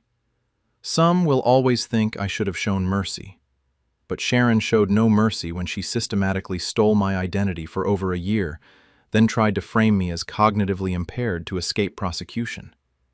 Family doesn't do that. Criminals do that. And Sharon chose to be a criminal when she forged my signature on credit applications. Now she's facing criminal consequences, and I'm living with my restored credit and documented competency, having proven that her claims of my confusion were lies to cover her crimes. That's not revenge. That's justice for identity theft. And I'd testify at her trial again without hesitation. Because no one, not even your daughter, gets to steal your identity and blame it on your supposed cognitive decline. And I'm living proof that you can fight back, prove your competency, and hold family members accountable for financial crimes against you. Sharon wanted to use my credit without my knowledge. Instead, she earned a criminal record and prison time. That's the consequence of identity theft, even when the victim is your 74-year-old father. And I'm at peace with her serving it. My granddaughter gave me sleeping pills and tattooed me while unconscious, so I had her arrested. I'm 72 Perry F, and I've always been proud of maintaining a professional appearance, conservative style, no piercings beyond simple ear studs, and definitely no tattoos. I'm a retired school principal who still does substitute teaching occasionally, and my appearance has always reflected what I consider proper professional standards. My granddaughter Jade, 19 feral female, is the opposite. She's covered in tattoos and piercings, works as a tattoo artist's apprentice, constantly posts about body modification on social media. I love Jade, but we've had disagreements about her choices. I've told her I find extensive tattoos unprofessional and not something I'd ever want for myself. Jade has repeatedly asked to tattoo me, just something small, she'd say, showing me designs of flowers or birds.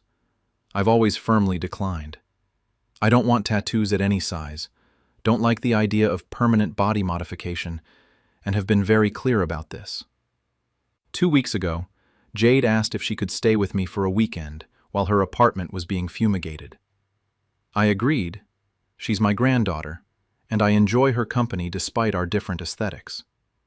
Friday night, Jade made us tea before bed.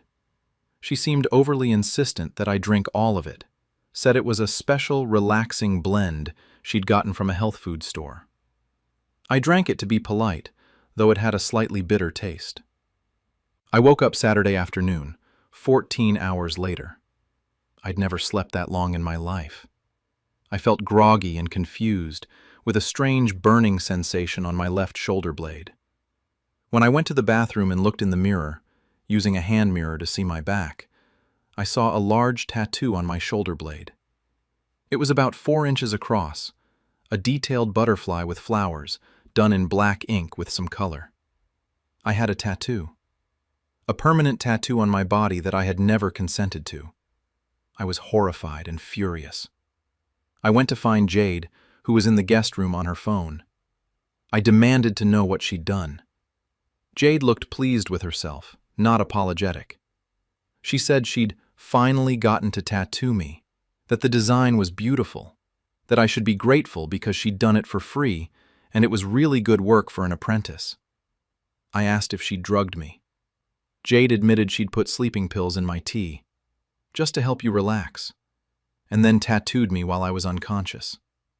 She'd used her mentor's portable tattoo equipment, had done the entire tattoo while I was drugged and unaware. She'd tattooed her grandmother without consent while she was drugged unconscious. I told Jade to leave my house immediately. She acted like I was overreacting, said it was just a tattoo, and I should calm down. That the design was beautiful, and I'd thank her eventually, once I got used to it. I called the police as soon as she left, reported that my granddaughter had drugged me with sleeping pills and tattooed me without my consent while I was unconscious. The police took my statement and photographed the tattoo.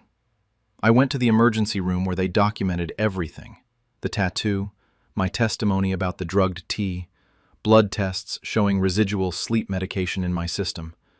I'd never taken sleeping pills before, so any presence confirmed Jade had drugged me. The ER doctor was horrified, said what Jade had done was assault and battery.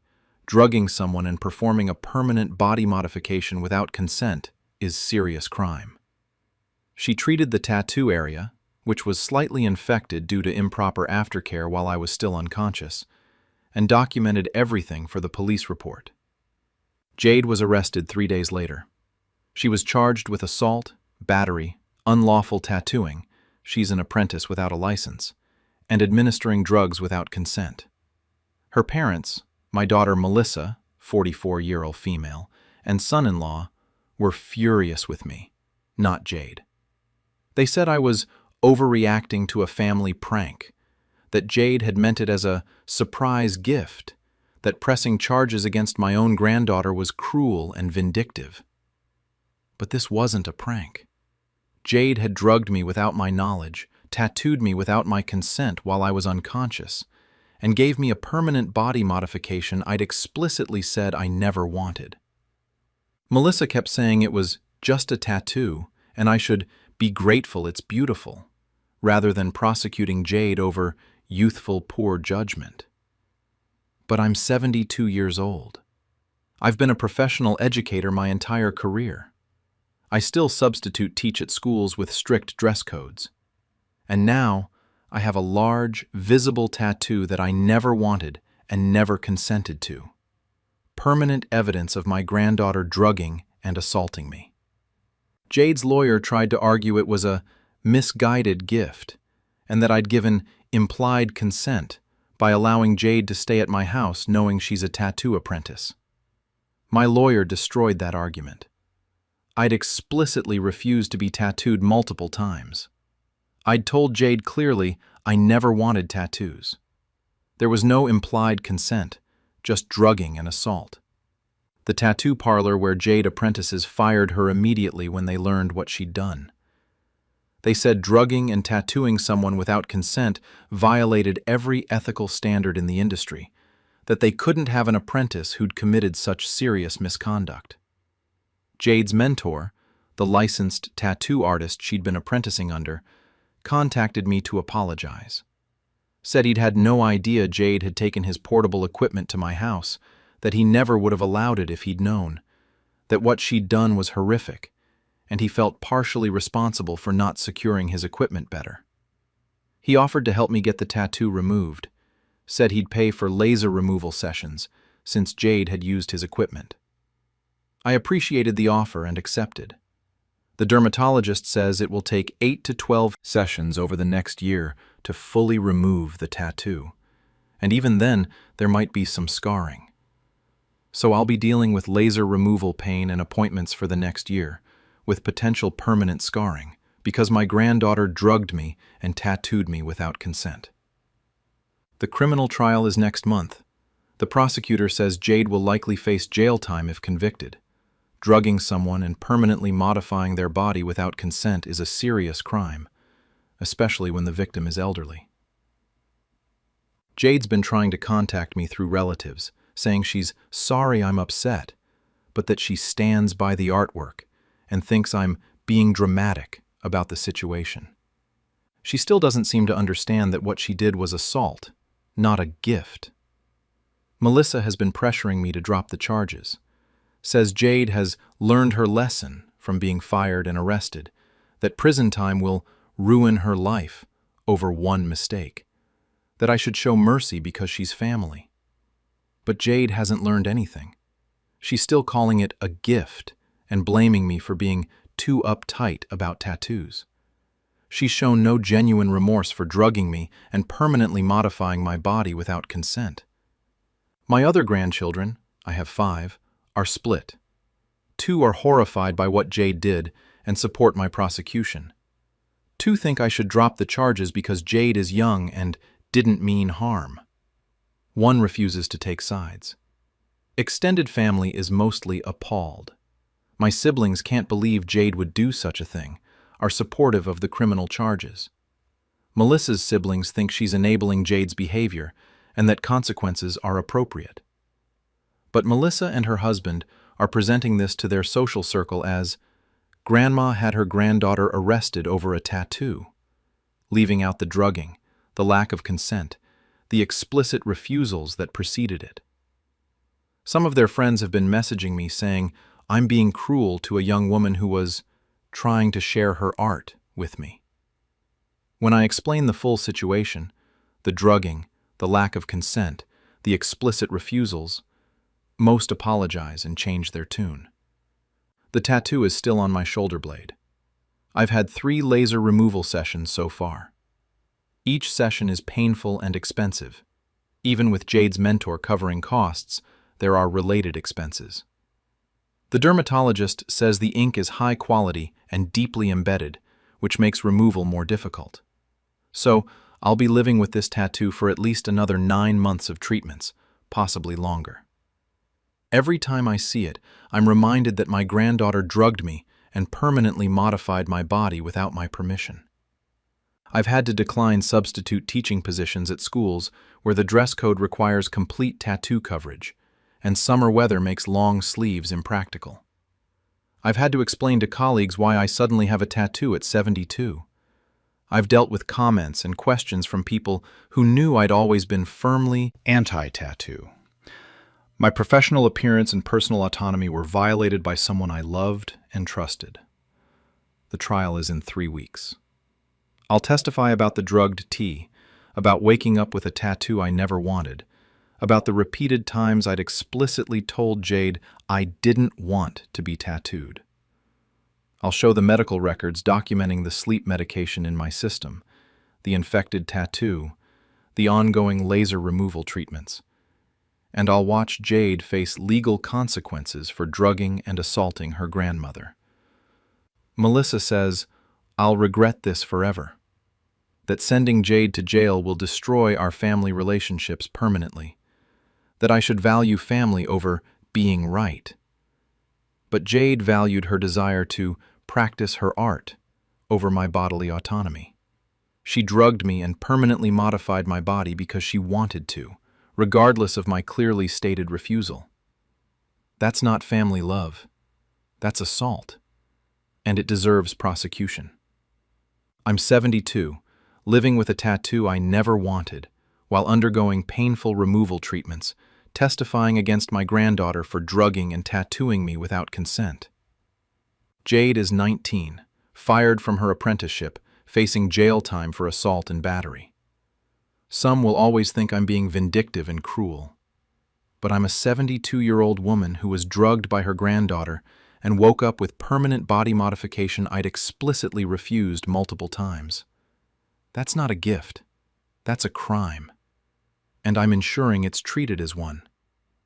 The laser removal hurts. The betrayal hurts more. But watching Jade face legal consequences for what she did brings some peace. Because no one, not even your granddaughter, gets to drug you and permanently modify your body without facing serious consequences. And I'm living proof that pressing charges against family is possible when family commits crimes against you. Jade wanted to share her art with me. Instead, she'll share a jail cell with other people who assaulted their victims. That's the consequence of drugging your grandmother and tattooing her without consent. And I'll testify to make sure she serves it. My granddaughter stole my late wife's jewelry and sold it, so I gave her fake heirlooms at my funeral. I'm 82, M, terminal pancreatic cancer, given 3 to 6 months to live when diagnosed 2 months ago. I've lived a good life, 56 years married to my beloved wife, Eleanor, who passed 5 years ago. 3 children, 8 grandchildren, a career I was proud of. I'm at peace with dying. But I'm not at peace with what my granddaughter did. My granddaughter Madison, 26-year-old female, has always been difficult. Entitled, materialistic, constantly asking family members for money. Her parents, my daughter and son-in-law, enabled her behavior, paid for her expensive lifestyle, never held her accountable for anything. When Eleanor died 5 years ago, she left behind beautiful jewelry, pieces I'd given her over 56 years of marriage, family heirlooms from her grandmother, items with tremendous sentimental value. Eleanor's will specified that her jewelry should be divided among our 3 daughters and 8 granddaughters when I died, with specific pieces designated for specific people. I kept Eleanor's jewelry in a safe in my bedroom. The combinations was known only to me and my estate attorney. The jewelry was supposed to stay secure until my death, then be distributed according to Eleanor's wishes. 3 months ago, before my cancer diagnosis, I came home from a doctor's appointment to find my bedroom ransacked. The safe was open, emptied. Eleanor's entire jewelry collection was gone, everything. Rings, necklaces, bracelets, the pearl earrings I'd given her on our 25th anniversary, her grandmother's Art Deco brooch, all of it. I called the police immediately. They investigated, found no signs of forced entry. Whoever had robbed me had access to my house and had known the safe combination or managed to crack it. The police interviewed family members who had access to my house. Most had alibis. But Madison had visited me that morning, had been alone in my house for 20 minutes while I was in the garage, and had left suddenly, claiming she forgot an appointment. When police searched Madison's apartment with a warrant, they found nothing. But they discovered she'd made large deposits to her bank account the week after Eleanor's jewelry disappeared. $47,000 total from selling items to various jewelry stores and pawn shops. Madison had stolen her great-grandmother's jewelry collection and sold it for cash. When confronted, Madison claimed she'd found the jewelry at an estate sale, that she had no idea it was Eleanor's. But the police traced specific pieces to sales she'd made, matching descriptions and photos I'd provided. Madison was charged with grand theft. My daughter begged me not to press charges, said Madison had made a mistake, that she was young and foolish and didn't understand the sentimental value. But Madison had stolen and sold irreplaceable pieces from my late wife, items Eleanor had wanted her daughters and granddaughters to have as memories of her. Madison had turned those memories into $47,000 for her shopping and partying. I pressed charges. Madison was convicted, sentenced to probation, and ordered to pay restitution, though the jewelry itself was unrecoverable, already sold and dispersed. Then I was diagnosed with terminal cancer, given months to live. That's when I came up with my plan for Madison. Eleanor's will had specified certain pieces for each granddaughter. Madison was supposed to receive Eleanor's sapphire pendant, a beautiful piece I'd given Eleanor for our 40th anniversary, worth about $8,000 but priceless in sentimental value. Of course, Madison had stolen and sold that pendant along with everything else. But Madison's parents didn't know the specific distribution details, only that Madison would inherit some of Eleanor's jewelry when I died. I told my estate attorney about my plan. I wanted Madison to believe she was still inheriting the sapphire pendant. I'd give her a fake version at my funeral, let her think she'd gotten away with the theft, and would still receive the inheritance she'd destroyed. My attorney was initially uncomfortable with the deception, but when I explained Madison had stolen and sold the real pieces, she agreed to help. I purchased a cubic zirconia fake sapphire pendant that looked identical to Eleanor's real one, spent $150 on a convincing replica. I had it placed in a jewelry box with Eleanor's name engraved inside, made it look like an authentic heirloom piece. Then I updated my will with specific instructions. At my funeral, after the service but before burial, my attorney would distribute certain personal items to specific family members. Madison would receive the boxed sapphire pendant in front of the entire family, with me wanting her to have it despite everything, as a gesture of forgiveness. I included a letter to be read with the presentation, expressing how much the pendant had meant to Eleanor, how I hoped Madison would treasure it as a family heirloom, how Eleanor had specifically wanted Madison to have this piece. All of it designed to make Madison believe she was receiving an $8,000 heirloom sapphire, when actually she was getting a $150 fake, because she'd already stolen and sold the real one. But here's the crucial part. I also included instructions that exactly 30 days after my funeral, my attorney would send Madison a letter revealing the pendant was fake, explaining that the real one had been stolen and sold by her 3 months ago, and reminding her that she'd destroyed her own inheritance through theft. I wanted Madison to have 30 days believing she'd inherited something valuable before learning she'd destroyed it herself. My cancer progressed quickly. I'm in hospice now, have maybe 2 weeks left. My attorney has all the instructions, has the fake pendant ready, has the 30-day letter prepared. Madison has been visiting me in hospice, acting like the devoted granddaughter, bringing me flowers, holding my hand, telling me she loves me. She hasn't mentioned the jewelry theft. She's pretending it never happened, or that I've forgiven her, or that she's somehow the victim in all of this. She has no idea what's waiting for her at my funeral. My other granddaughters are devastated that they'll never receive Eleanor's jewelry as intended. I've apologized to them, explained that Madison's theft destroyed those heirlooms. I've left them other personal items and letters from Eleanor, but it's not the same as the jewelry she'd wanted them to have. They understand why I'm doing this to Madison. They've seen her fake grief, her performance as the loving granddaughter, her complete lack of remorse for stealing and selling their great-grandmother's jewelry. Some family members think I'm being vindictive, that I should just let Madison inherit other items or cash, that playing this trick at my funeral is petty and mean. But Madison stole irreplaceable items from my late wife and sold them for shopping money. She showed no remorse, claimed she found the jewelry at an estate sale when caught. I'm writing this from hospice. I have days, maybe a week left. Everything is arranged.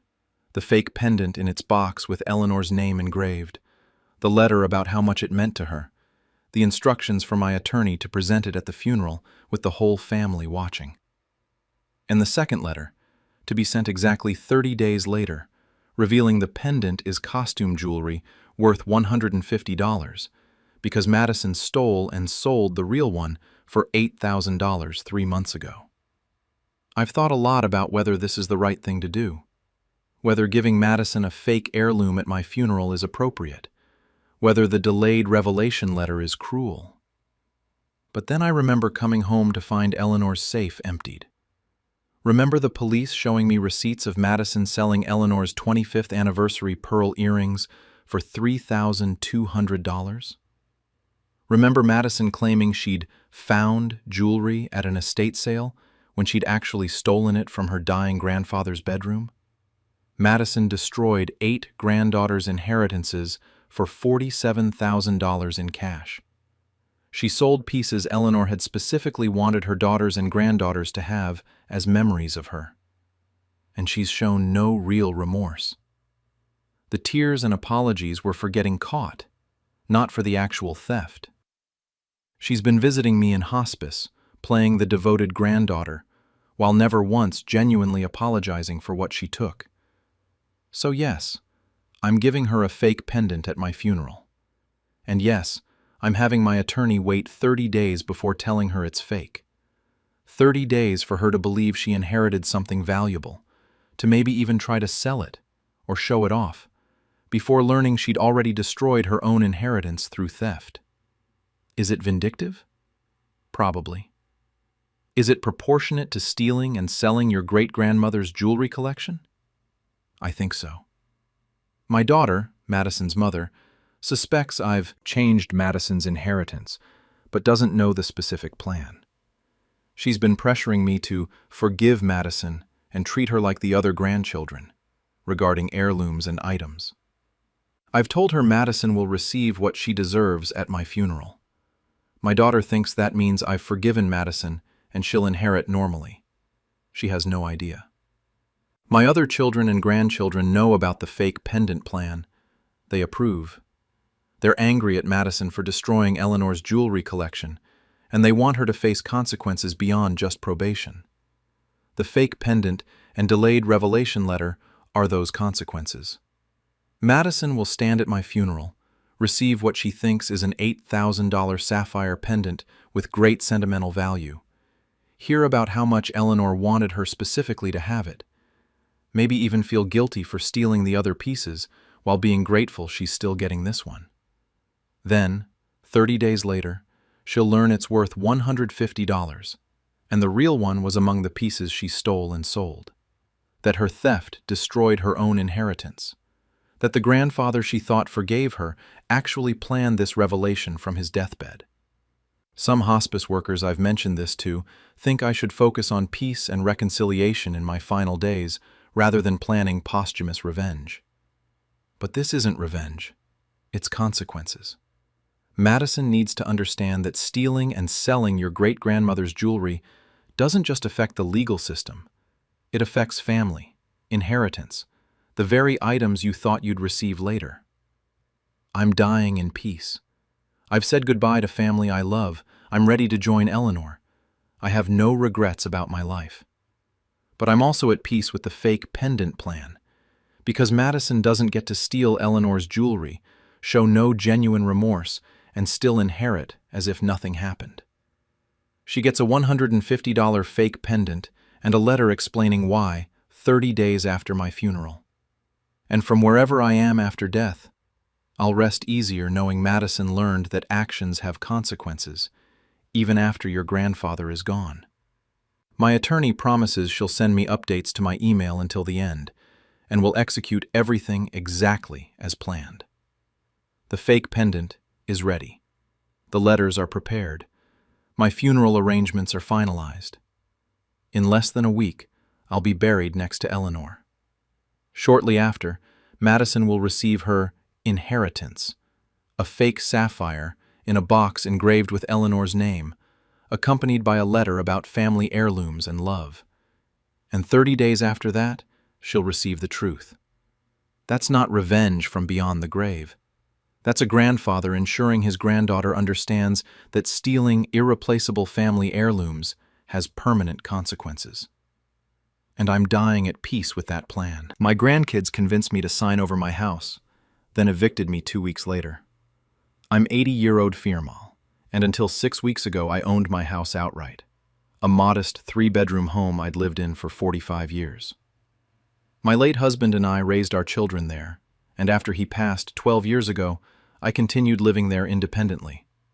I'm healthy, active, manage my own affairs, volunteer at church, drive, garden.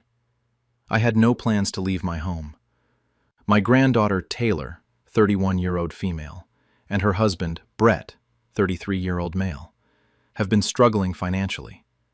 They have 2 young children and have been renting a small apartment that's cramped for a family of 4. Taylor's always been my favorite grandchild. We were very close when she was young, and I've tried to maintain that relationship as she became an adult. 3 months ago, Taylor started visiting more frequently, often with Brett and the kids. They'd make comments about how big my house was for just one person, how the kids would love to have a yard to play in, how hard it was finding affordable housing with enough space. I understood they were struggling, so I offered to let them move in with me. I have 2 spare bedrooms. They could use those for the kids. We could share the common spaces. They'd save on rent, and I'd have family around.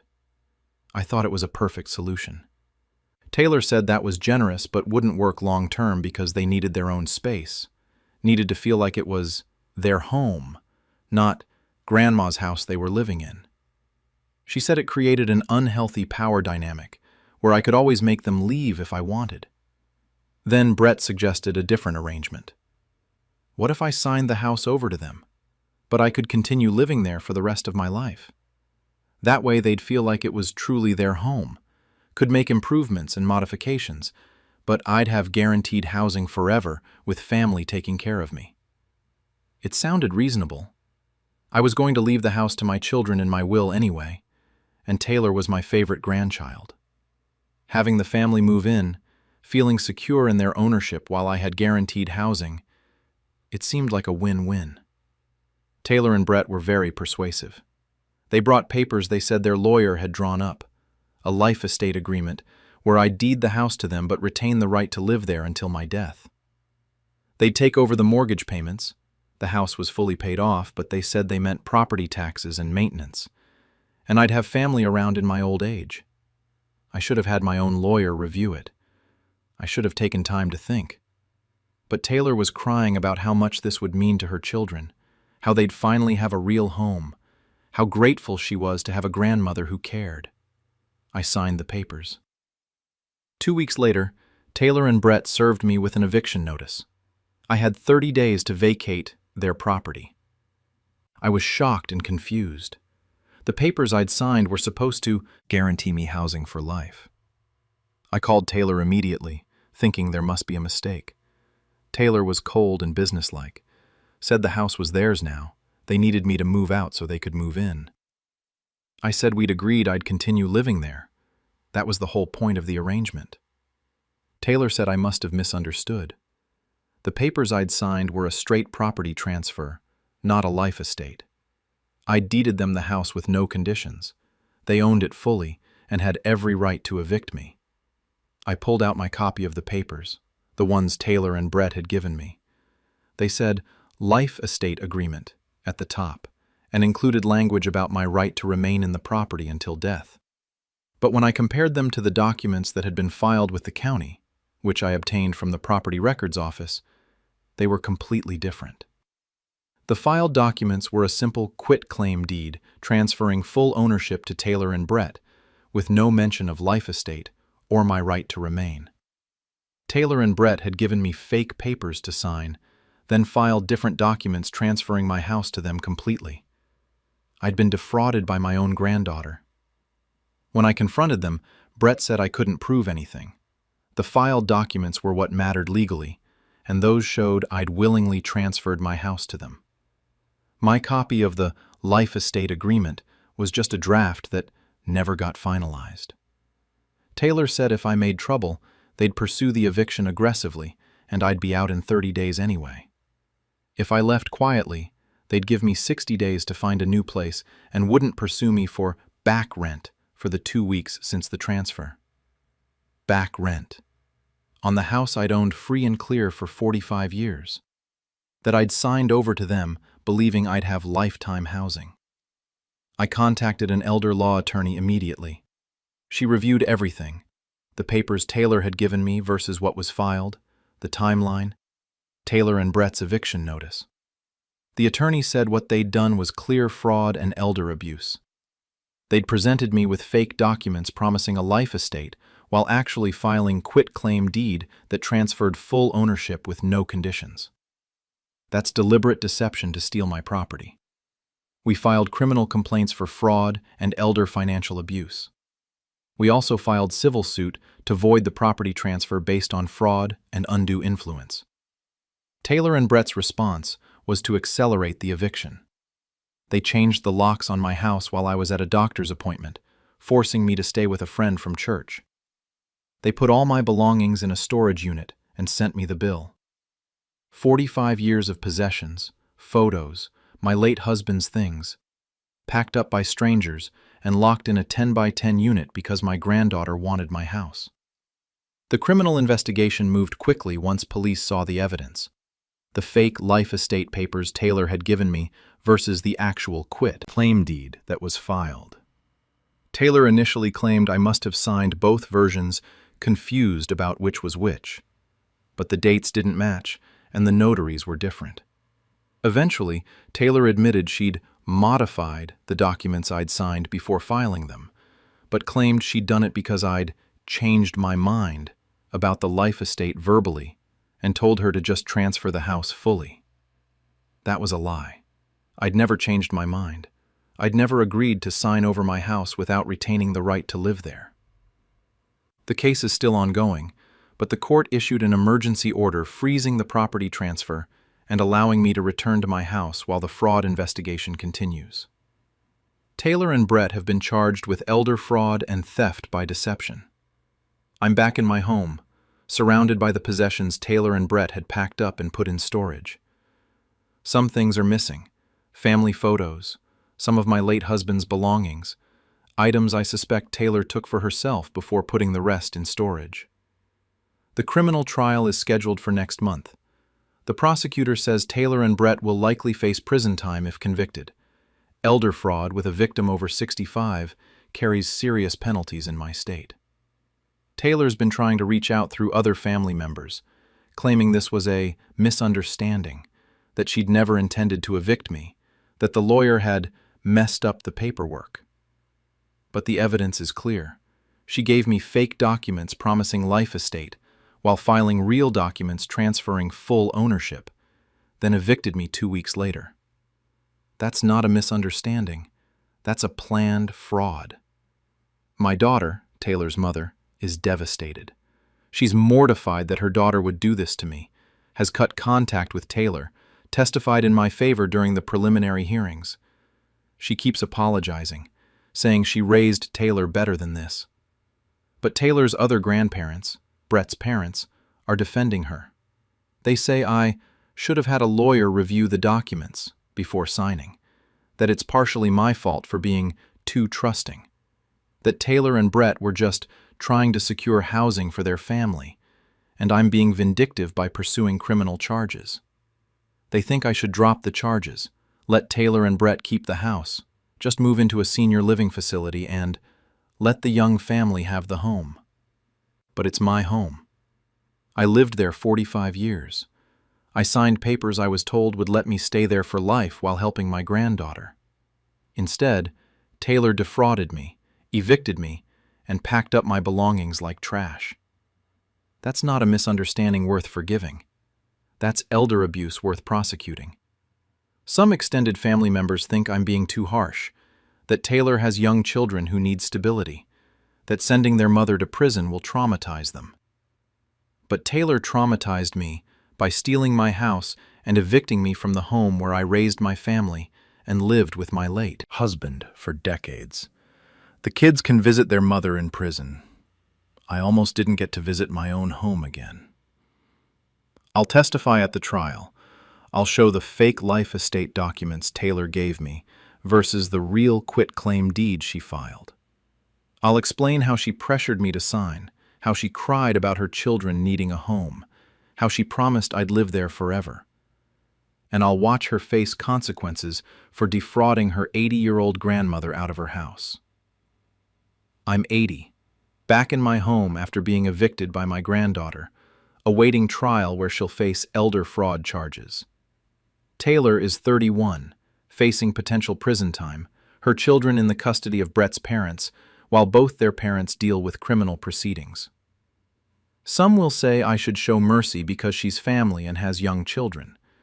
But she showed no mercy when she evicted me from my home of 45 years 2 weeks after stealing it through fraud.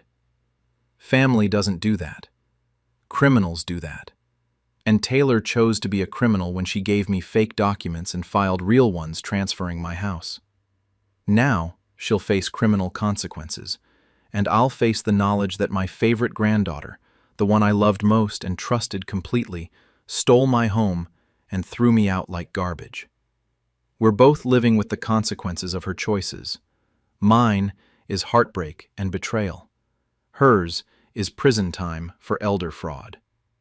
I know which I'd choose, and I'm at peace with prosecuting her fully for what she did. That's not revenge. That's ensuring my granddaughter learns that you can't defraud elderly relatives out of their homes without facing serious legal consequences. And if that lesson comes with a prison sentence, so be it. My son convinced me I had dementia to film a caregiving documentary, so I played along, then exposed him. I'm 78 male, healthy, mentally sharp, and until 3 months ago, I trusted my son Dylan, 41 male, completely. Dylan's a filmmaker who's been struggling to get his career off the ground for years. He makes documentaries but has never had one widely distributed or financially successful. He's always asking family for money to fund his projects, always talking about the big break that's coming. 3 months ago, Dylan started visiting me more frequently with his camera equipment. He said he wanted to film me for a family history project, capturing my stories and memories for future generations. I thought it was a lovely idea, a way to preserve my history for my grandchildren. But Dylan's questions became strange. He'd ask me the same question multiple times in one session. What year was I born? Where did I grow up?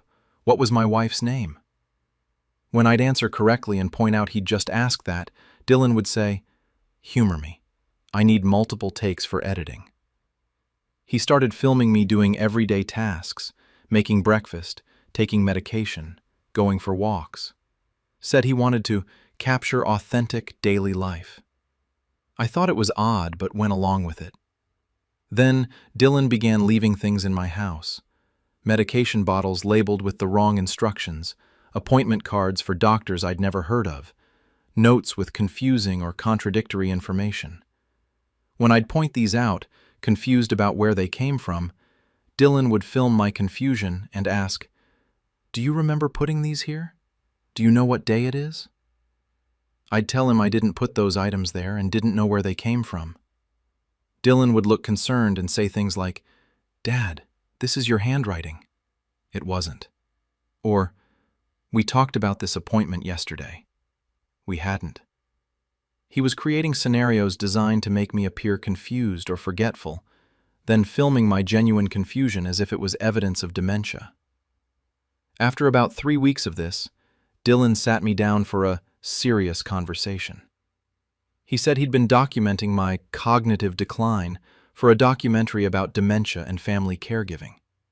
That he'd noticed I was forgetting things, getting confused, showing signs of Alzheimer's. I was shocked. I'm not experiencing cognitive decline.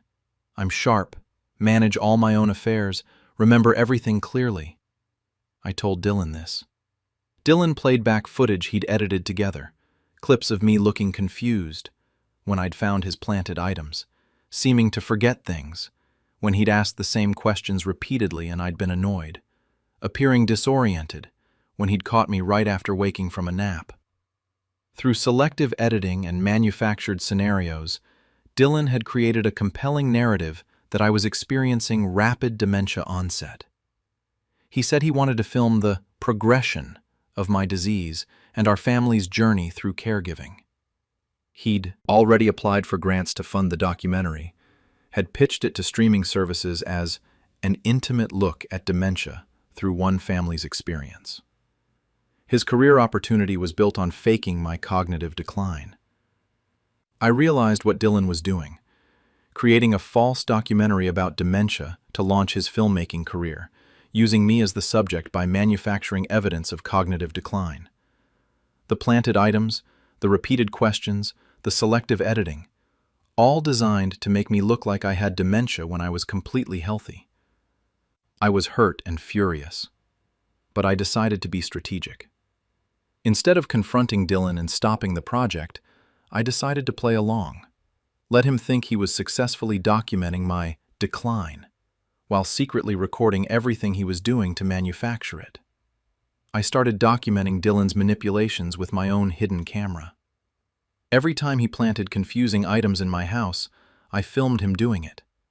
Every time he asked me the same question repeatedly to get footage of me being annoyed that he could edit to look like confusion, I recorded the full context.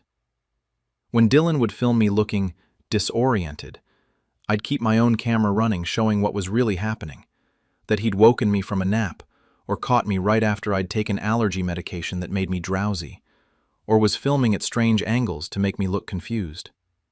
I played the role he wanted, started acting slightly more forgetful during his filming sessions, pretending to be confused by the items he planted, giving him footage he thought showed progression of my dementia. Dylan was thrilled. He told me the documentary was getting serious interest from streaming platforms. He'd submitted it to film festivals. He was getting meetings with producers. His career was finally taking off, all based on his fake documentary about his father's fake dementia. Dylan showed me rough cuts of the documentary. It was skillfully edited to tell a heartbreaking story of a man's rapid cognitive decline and his son's devoted caregiving. There were emotional interviews where Dylan talked about how hard it was watching his father slip away, how he felt called to document this journey to help other families. It was all lies, but it was compelling lies that were getting Dylan the career success he'd always wanted. Meanwhile, I'd been consulting with my own doctor, getting comprehensive cognitive evaluations. The results confirmed what I knew. I'm completely cognitively intact. No dementia, no significant impairment. Normal age-related memory changes, but nothing approaching a disease state. I had medical documentation proving I'm healthy, and video documentation proving Dylan had manufactured evidence of decline. After 2 months of letting Dylan film his fake documentary, I made my own film, a documentary exposing what Dylan had done. I compiled footage of Dylan planting items in my house, editing my responses out of context, coaching me to repeat confused-sounding phrases, discussing with his producer how to make my symptoms look more dramatic for the camera.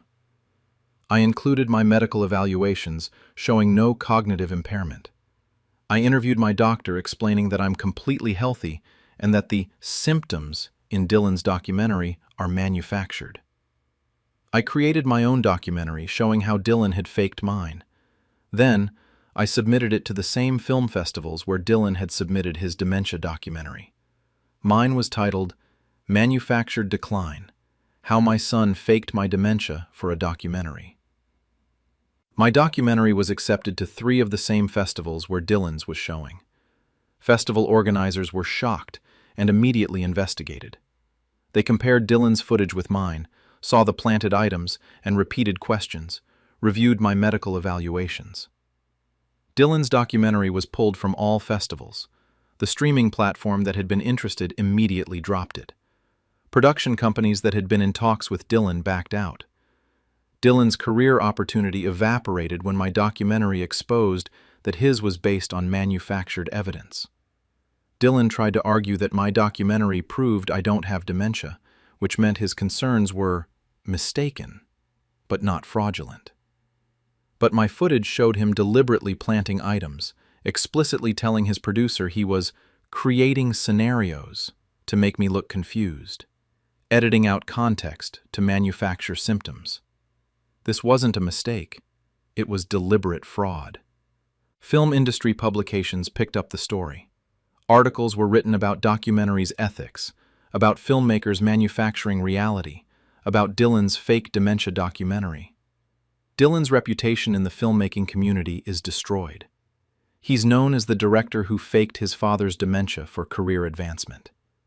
My documentary has been screened at festivals, has been written about in film journals, has sparked conversations about documentary ethics and informed consent. I've been invited to speak on panels about elder exploitation in media. Dylan's career got the attention he wanted, just not the kind he wanted. He's been trying to contact me, alternating between apologizing and blaming me for ruining his career. He says I overreacted to his creative process, that all documentaries manipulate reality to some degree, that I've destroyed his livelihood. But Dylan manufactured a fake disease in his healthy father to build a career. That's not creative process. That's fraud and elder exploitation. My other children are divided. One thinks Dylan made terrible choices, but I was vindictive to create a counter-documentary that destroyed his career. The other thinks Dylan deserved everything he got for faking my dementia. Some film industry people have criticized me for ruining a young filmmaker's career over a misunderstanding. Others have praised me for exposing unethical documentary practices. Dylan's facing potential legal consequences beyond just his destroyed reputation. I've filed elder abuse complaints for the manufactured evidence of dementia. Documentary subjects he'd featured in previous films are now questioning whether he'd manipulated their stories too. The streaming platform is investigating all of Dylan's previous work to see if other documentaries involved manufactured reality. I'm 78, healthy, and cognitively intact, with a documentary exposing my son's fake dementia documentary. Dylan is 41, his filmmaking career destroyed, facing elder abuse investigations for manufacturing evidence of my cognitive decline. Some will always think I went too far by creating a counter-documentary instead of just confronting Dylan privately. But Dylan was launching his career on lies about my health. A private confrontation would have stopped his documentary, but wouldn't have warned the industry about his practices. My counter-documentary ensured that everyone who saw Dylan's fake dementia film would know it was manufactured, that festival organizers and streaming platforms would know he'd fabricated evidence, that other potential subjects would be warned about his methods. Dylan wanted to film a documentary about dementia. Instead, I filmed a documentary about how he faked one. His career is destroyed. Mine, as an unexpected documentary filmmaker exposing elder exploitation in media, has an unexpected late-life chapter. I'm at peace with what I did. Dylan manufactured my cognitive decline for career advancement. I documented his manufacturing of it and shared that with the same audiences he'd been deceiving. That's not revenge. That's accountability through documentary filmmaking, the medium Dylan tried to exploit. And the irony is perfect. Dylan wanted to use documentary film to launch his career. I used documentary film to expose him. He'll live with the consequences. And I'll live with the satisfaction of exposing him using his own methods. My son euthanized my dog without permission while I was in the hospital, so I wrote him out of my life. I'm 77-year-old, widowed, and my dog Rusty was my entire world. He was a 9-year-old golden retriever I'd adopted after my wife passed 6 years ago. Rusty wasn't just a pet. He was my companion, my reason to get up in the morning, my family. We did everything together. He slept beside my bed, walked with me daily, sat with me while I read. Rusty was healthy, happy, active for his age. 5 weeks ago I had a heart attack. Not severe, but scary enough that I was hospitalized for observation and treatment. I was in the hospital for 4 days total. Before the ambulance took me, I called my son, Gregory, 49-year-old, and asked him to take care of Rusty while I was in the hospital. Feed him, walk him, keep him at my house so Rusty would be comfortable in familiar surroundings. Gregory agreed, said not to worry, he'd handle everything with Rusty. On my 3rd day in the hospital, Gregory visited and told me he had difficult news. He said Rusty had taken a turn and had to be euthanized. That Rusty had suddenly become very ill, was in pain, and Gregory had made the decision to put him down to prevent suffering. I was devastated. I couldn't believe Rusty had gone from healthy to dead in 3 days. I asked what symptoms he'd had, what the vet said. Gregory was vague, said Rusty had been lethargic and not eating, that the vet said it was time, that it had happened so fast Gregory didn't want to worry me while I was recovering from a heart attack. I was heartbroken but tried to accept it. Dogs can decline quickly, and Gregory had been there while I wasn't. I trusted my son had made the right decision in an emergency. Then I got home from the hospital and found Rusty's medical records that Gregory had left on my kitchen counter. I read through them, trying to understand what had happened. The records showed Rusty had been completely healthy, no lethargy, no pain, eating normally. The vet's notes said, owner requested euthanasia for healthy dog. Owner stated he was unable to continue care, requested compassionate euthanasia. Gregory had lied. Rusty hadn't been sick or in pain. Gregory had taken my healthy dog to the vet and requested euthanasia because he decided he didn't want to take care of Rusty for the 4 days I was hospitalized. My son had killed my healthy dog out of convenience. I called the vet's office immediately, spoke to the veterinarian who'd performed the euthanasia. She confirmed Rusty had been healthy, that Gregory had brought him in saying he couldn't handle the responsibility of the dog and wanted him euthanized. She'd tried to suggest alternatives, boarding, temporary fostering, waiting until I was released from the hospital. But Gregory had insisted on immediate euthanasia. The vet had reluctantly agreed because Gregory presented as Rusty's owner. He'd used my address and claimed ownership, and there's no law preventing euthanasia of healthy animals if the owner requests it. Gregory had murdered my dog because he didn't want to feed and walk him for 4 days. I confronted Gregory immediately after speaking with the vet, called him and asked him to explain why Rusty's medical records showed he was healthy when Gregory claimed he'd been sick and in pain. Gregory was silent for a long moment. Then he admitted the truth. Rusty hadn't been sick.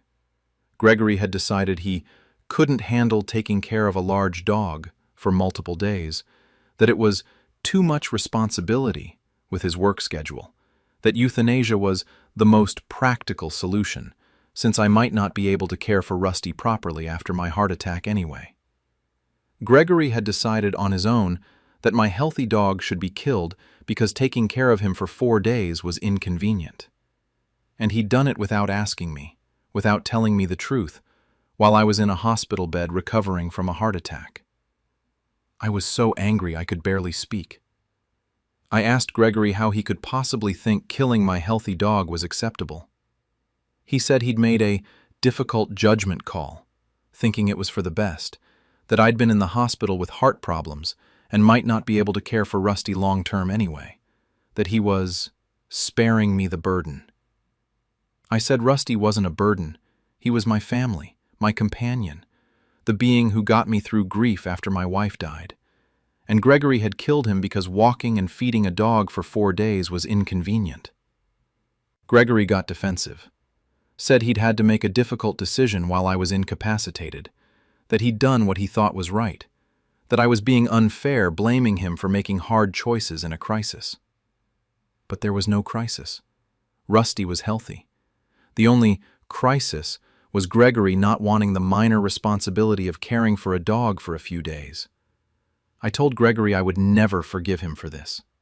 He'd taken the one source of joy and companionship I had left and destroyed it because he found it mildly inconvenient, that he was no longer welcome in my life.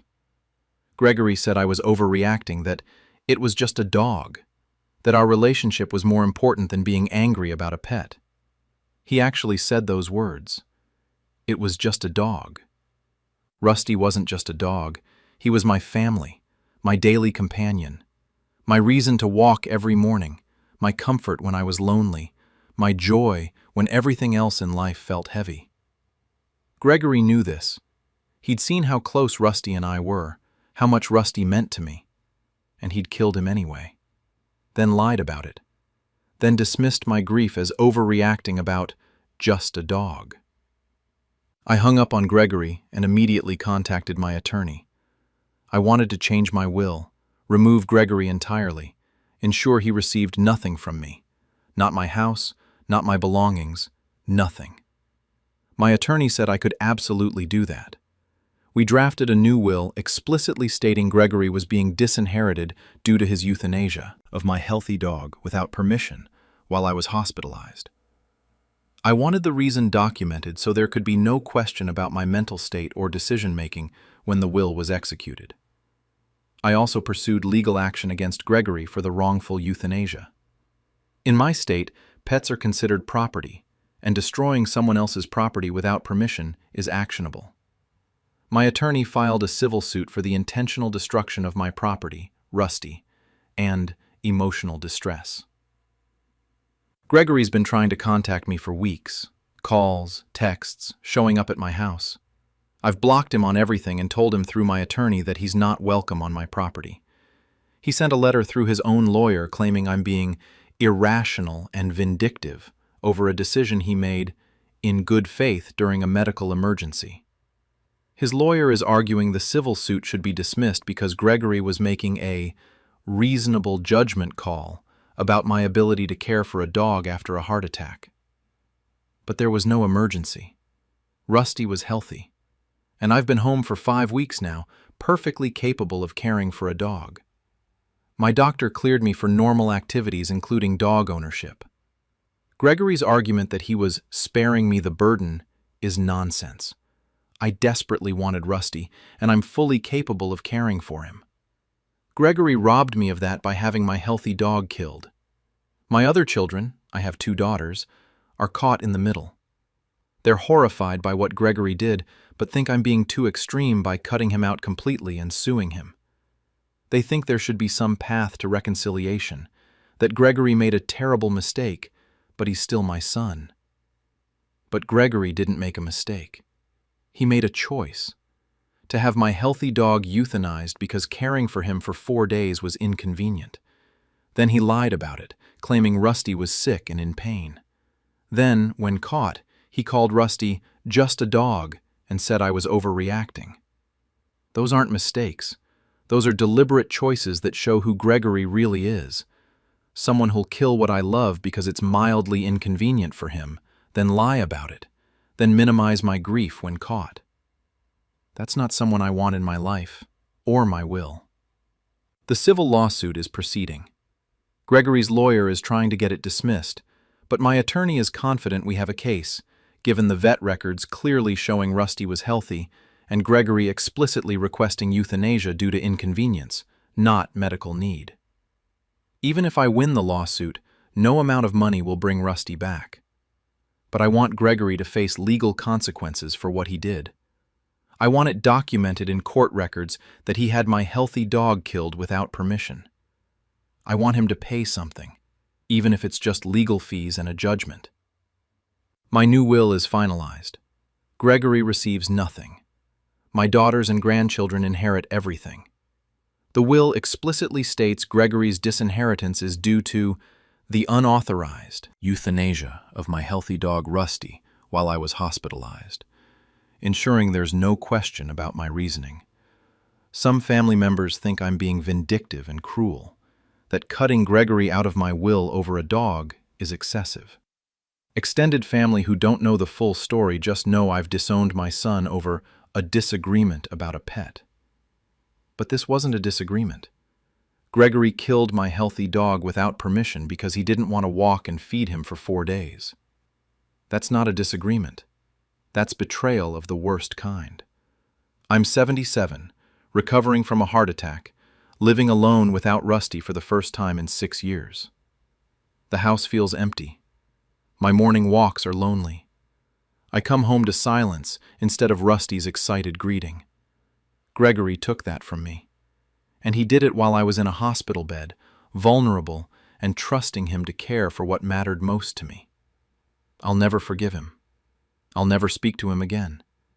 And when I die, he'll get nothing from me, except the knowledge that he destroyed our relationship by killing my dog. Some will say I'm being too harsh, that Gregory made a bad decision, but he's still my son, that family should forgive. But family doesn't kill what you love most because it's inconvenient. Family doesn't lie about it. Family doesn't dismiss your grief as overreacting about just a dog. Gregory stopped being family when he decided Rusty's life was worth less than 4 days of feeding and walking. And I'm at peace with never having a relationship with him again. Rusty deserved better, and so do I. Gregory can live with what he did. I'll live with the grief he caused, and the knowledge that I removed him from my life, and will completely, ensuring he faces at least some consequences for killing my dog. That's not revenge. That's justice for Rusty. And it's all I have left to give him. My son put me in memory care claiming I had Alzheimer's, so I recorded everything and called the police. I'm 76-year-old male, retired pharmacist, widower of 8 years. Until 4 months ago, I lived independently in the house I'd owned for 40 years.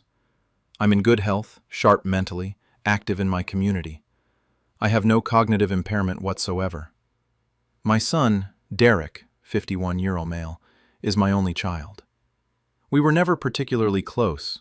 He's always been more interested in status and appearances than genuine relationships.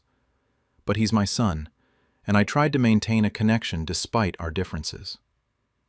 Derek married Vanessa, 49-year-old female, 20 years ago. She's obsessed with wealth and social status, constantly bragging about their expensive lifestyle. Derek works in finance. Vanessa doesn't work. They have no children. Their marriage always seemed more about image than love. 4 months ago, Derek and Vanessa started visiting me more frequently. They'd make concerned comments about my memory, ask if I'd been forgetting things, whether I was managing my medications properly. I was confused because I wasn't having any memory issues. I'd just completed a 1,000-piece puzzle, was volunteering at the library, managing all my own affairs perfectly fine. But Derek was insistent, said he'd noticed me repeating myself and getting confused about dates. None of it was true, but he seemed genuinely worried. Derek convinced me to see a doctor he'd recommended, a neurologist specializing in dementia.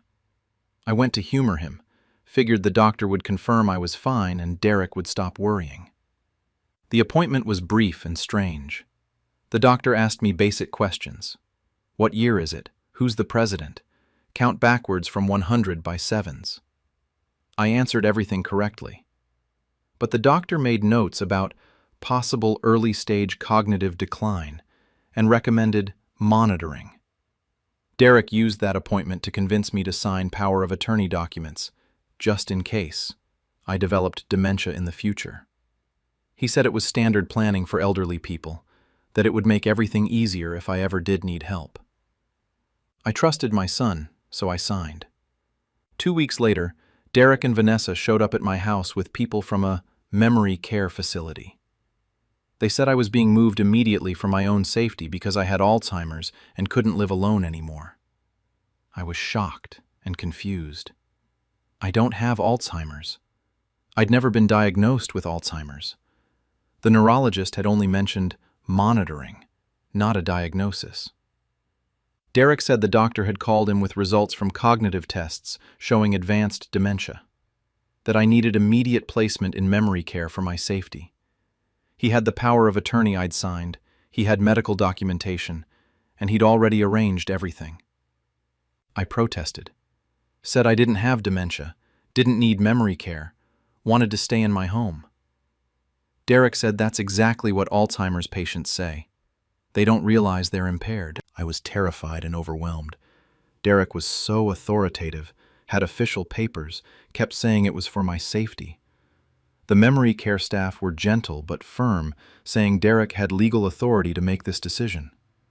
I was taken from my home and placed in a locked memory care unit against my will.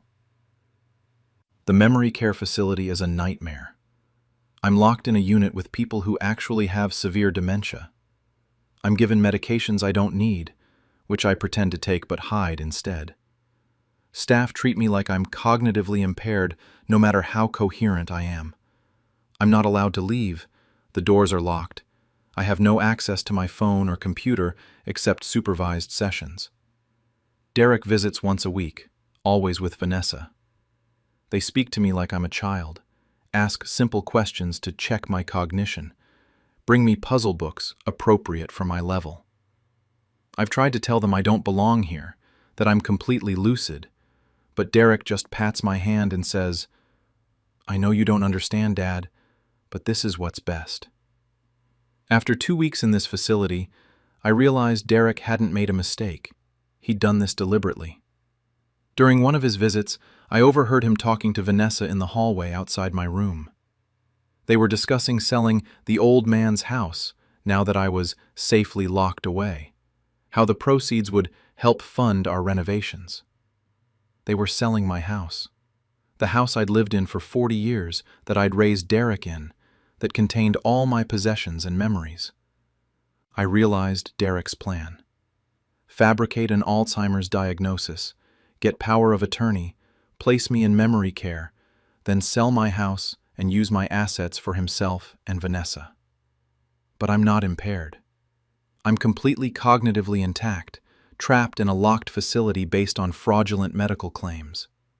I started documenting everything. During my supervised computer sessions, 30 minutes twice a week, I'd email myself notes about what Derek had said, the fake diagnosis, the overheard conversation about selling my house. I also befriended a nurse named Maria, 34-year-old female, who seemed less convinced than others that I belonged there. She'd noticed I was different from the other residents, coherent, oriented, asking sophisticated questions about my rights and the commitment process. I told Maria the truth. I don't have Alzheimer's. My son fabricated the diagnosis to get control of my assets. I was placed here against my will based on false medical claims. Maria was skeptical initially but agreed to observe me carefully. After 2 weeks, she came to my room and said quietly, "You're right. You don't belong here. You're completely oriented and cognitively normal. I don't know what happened, but this isn't appropriate placement." I asked Maria to help me contact a lawyer. She smuggled in her personal phone during a shift when other staff weren't watching, let me make calls from a storage closet. I contacted an elder law attorney who specialized in wrongful commitment cases, explained the situation. Fake Alzheimer's diagnosis, forced placement, son planning to sell my house.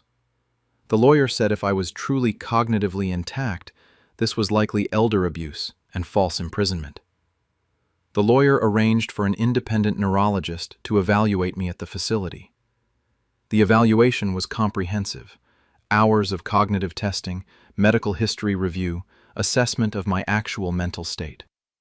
Results? I have no dementia whatsoever. Normal age-related memory changes, but zero evidence of Alzheimer's or cognitive impairment requiring memory care placement. I'm completely competent to live independently and make my own decisions. The independent neurologist's report directly contradicted Derek's claims and the original doctor's notes. The lawyer filed emergency motions for my release from the facility and investigation into Derek's actions. The police became involved when my lawyer reported suspected elder abuse and false imprisonment. They interviewed me at the facility, reviewed the independent neurological evaluation, examined Derek's power of attorney documents, and the original medical records he'd used to commit me. Turns out, the neurologist Derek had taken me to was an old college friend of his who'd done Derek a favor by writing misleading notes about possible cognitive decline based on a 10-minute appointment. The doctor had never actually diagnosed Alzheimer's, but Derek had used those notes to claim I had advanced dementia requiring immediate placement. Derek had committed fraud and elder abuse by fabricating a dementia diagnosis to get control of my assets and lock me in a facility. The police arrested Derek and Vanessa for elder abuse, fraud, and false imprisonment.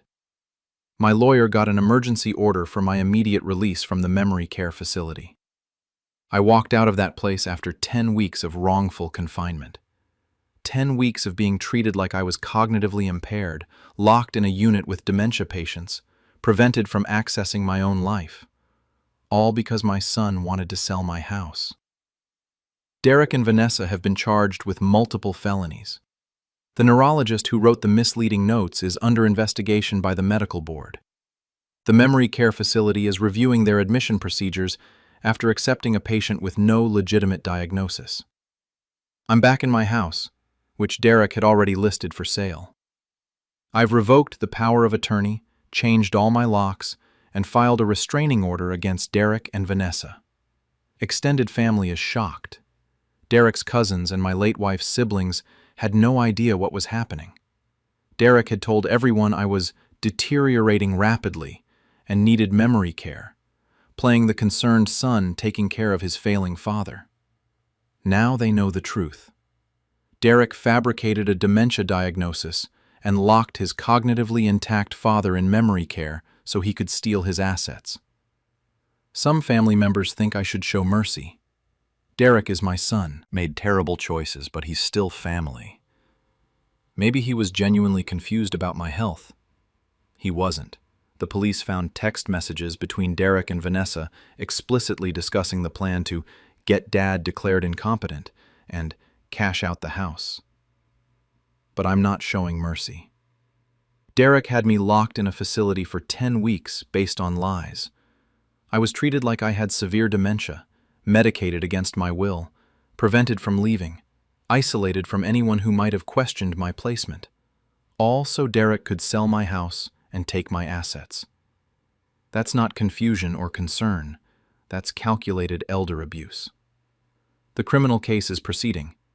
Derek and Vanessa are facing serious prison time if convicted. The prosecutor is pursuing maximum sentences because elder abuse cases involving false medical diagnoses and wrongful commitment are particularly egregious. I'm testifying at trial about every detail: the fake doctor visit, the coerced power of attorney, the 10 weeks in memory care, overhearing Derek plan to sell my house while I was safely locked away.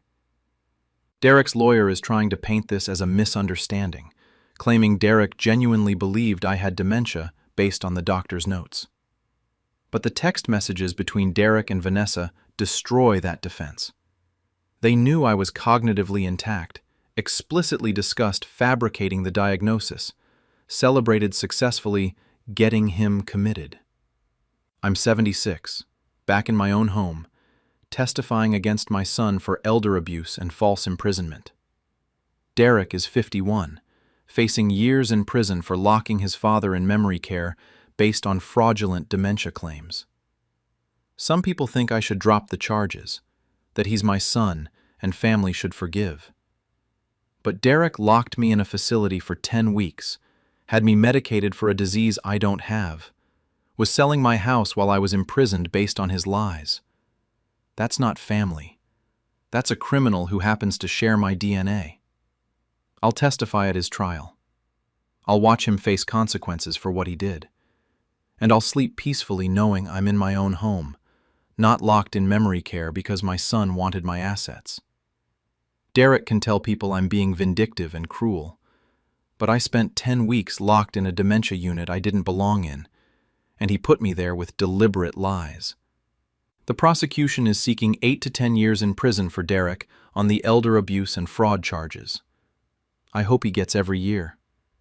Because my son looked me in the eye, told me I had Alzheimer's when I didn't, used his power of attorney to lock me away, and planned to sell my house while I was imprisoned. That deserves prison. And I'll testify to make sure he gets it. My grandson told everyone I had dementia to get power of attorney, so I showed up at his wedding. I'm 81 male, widower, retired engineer. I have 3 grandchildren from my late son, But my oldest grandson, Tyler, 28 male, was always my favorite. I helped raise him after his father, my son, died when Tyler was 7. We were incredibly close. He'd come to me for advice, spent weekends at my house even as an adult, called me every Sunday. I trusted him completely. 4 months ago, Tyler started visiting more frequently, always bringing his fiancée, Emma, 26-year-old female. They'd ask concerned questions about my health, my memory, whether I was managing my finances okay. I thought they were being caring grandchildren, checking on their elderly grandfather. Then Tyler suggested I see a doctor about my confusion, said I'd been repeating myself, forgetting conversations, showing signs of cognitive decline. I was surprised because I felt fine, still doing crosswords daily, managing my own bills, driving, living independently. But Tyler was so insistent, so worried. He offered to take me to a specialist. I agreed because I trusted him. The doctor was someone Tyler had found, did a brief cognitive test, asked me questions about dates and current events. I must have done fine because the doctor said I was managing, but recommended I consider having help with complex decisions. Tyler used that doctor visit to convince me to sign power of attorney documents. He said it was just in case, for emergencies, so he could help me if I ever did develop dementia. I signed because he was my grandson, and I trusted him completely. Within 2 weeks, Tyler had taken control of my finances. I discovered this when my bank card stopped working. When I called the bank, they said Tyler had frozen my accounts for my protection because I had dementia and couldn't manage money safely. I was shocked. I don't have dementia. The doctor never diagnosed dementia. But Tyler had used that one visit and the power of attorney to take control of my finances while telling everyone I was cognitively impaired. I called Tyler immediately. He came over with Emma, both looking concerned and sympathetic. Tyler said he was protecting me, that I'd been showing signs of decline and he needed to manage my money before I made dangerous decisions. I said I wasn't making dangerous decisions, wasn't confused, didn't have dementia. Tyler said that's exactly what people with dementia say, that I didn't realize how impaired I'd become. He'd already told extended family I had dementia, and he was managing my care. My other grandchildren called to check on me, clearly believing Tyler's story that I was cognitively declining. Friends from my retirement community approached me gently, asking how I was holding up with my diagnosis. Tyler had told everyone I had dementia to justify taking control of my finances. I went to my own doctor, my regular physician I'd seen for 20 years. He did comprehensive cognitive testing. Results: completely normal for my age. No dementia, no significant cognitive impairment. I'm a sharp 81-year-old with normal age-related memory, nothing more. When I showed Tyler the test results, he dismissed them, said I was doctor shopping for someone who'd tell me what I wanted to hear. That's when I realized Tyler's plan. Fabricate dementia, get power of attorney, control my finances, and eventually my property. His wedding was coming up in 6 weeks, a lavish affair I was supposedly too confused to attend safely.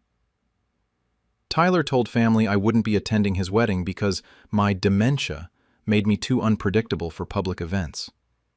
He said I'd gotten confused and aggressive recently, that it would be better for everyone if I stayed home with a caretaker he'd arranged. This caretaker turned out to be someone Tyler hired to essentially keep me confined at home during the wedding weekend. Tyler told her I was dangerous to myself, had dementia, needed supervision. But I had my doctor's cognitive test results proving I was competent. I contacted an elder law attorney who was horrified by Tyler's actions. We filed emergency motions to revoke the power of attorney based on fraudulent claims of incompetency. The attorney also discovered Tyler had been transferring money from my accounts to his own, supposedly for my care expenses, but actually funding his wedding and honeymoon. We documented everything. Tyler's wedding was last Saturday at a fancy venue with 200 guests. Tyler thought I was safely at home under caretaker supervision. Instead, I showed up at the ceremony with my lawyer. I waited until the part where the officiant asks if anyone objects. Then I stood up and said, "I object. This wedding is being funded by money stolen from me by a grandson who lied about me having dementia to get power of attorney." The room went silent. Tyler's face went white. Emma looked confused and horrified. I continued, "Tyler told everyone here that I have dementia, that I'm too confused and aggressive to attend this wedding. I'm neither. I have doctor's documentation proving I'm cognitively normal. Tyler fabricated a dementia diagnosis to take control of my finances, then used my money to pay for this wedding." My lawyer handed documents to Tyler's parents, my daughter-in-law, showing the fraudulent power of attorney, the transfers from my accounts to Tyler's, and my doctor's cognitive assessment. Tyler tried to say I was confused, that I was having an episode, that this proved I shouldn't be out in public. My lawyer stepped forward and presented my medical records to anyone who wanted to see them. Completely normal cognitive function, no dementia. Tyler's mother was crying, asking if this was true. Tyler stammered excuses about protecting me, about making necessary decisions for my care. My lawyer pointed out that Tyler had transferred $43,000 from my accounts to his in the last month alone, including payments for this wedding venue, the catering, the honeymoon to Bali. Emma asked Tyler if he'd really lied about his grandfather having dementia to steal his money. Tyler tried to explain, but she was already walking away from the altar, dress and all. The wedding fell apart. Guests were scandalized. Tyler's family was horrified. Emma called off the wedding right there, saying she couldn't marry someone who'd exploit his own grandfather. Tyler followed me outside, angry and desperate, saying I'd ruined everything. I said he ruined it when he lied about me having dementia to steal my money. He said he'd needed help with wedding expenses, that I had money I wasn't using, that he'd planned to pay it back eventually. I said that's theft, not borrowing, and fabricating dementia to justify it makes it elder abuse. Tyler's been trying to contact me since then, alternating between apologizing and blaming me for destroying his wedding and relationship. His parents are mortified and have cut him off financially. Emma ended their engagement and moved out of their apartment. The legal proceedings have been straightforward, given the clear evidence of Tyler's fraud. The power of attorney was revoked immediately based on the fabricated dementia claim. All the money Tyler transferred has been ordered returned, though he's struggling since he spent most of it on the canceled wedding. Tyler's facing potential criminal charges for elder financial abuse and fraud. The prosecutor is reviewing the case, particularly interested in the fake medical claims and the systematic transfers from my accounts. My bank has been apologetic and has restored all my access. They've also flagged my accounts with additional protections against future exploitation attempts. Extended family has been dealing with the fallout. Tyler's mother is devastated that her son would exploit his grandfather this way, especially after everything I did for Tyler growing up. She's been apologizing constantly, though none of this is her fault. My other grandchildren are horrified. They'd believed Tyler's story about my dementia, had been preparing to help with my care, never suspected Tyler was lying for financial gain. They feel guilty for not questioning him or visiting me directly to assess my condition. Tyler's been telling people I humiliated him at his wedding out of spite, that he made mistakes with my money, but the public confrontation was vindictive and cruel, that I could have handled it privately instead of destroying his wedding and relationship. But private handling is what Tyler was counting on. He'd fabricated dementia, knowing elderly people are often too embarrassed or confused to fight back publicly. He'd expected me to be isolated, discredited by his false diagnosis, unable to effectively challenge his control. Showing up at the wedding with my lawyer and medical records, exposing his fraud in front of everyone who mattered to him, that ensured he couldn't maintain the lie or manipulate the narrative. The public venue was necessary because Tyler had spent months building a public false narrative about my dementia.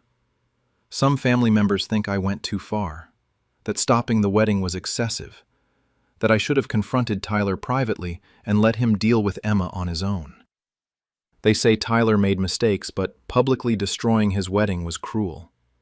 But Tyler's mistakes were systematic fraud and elder abuse.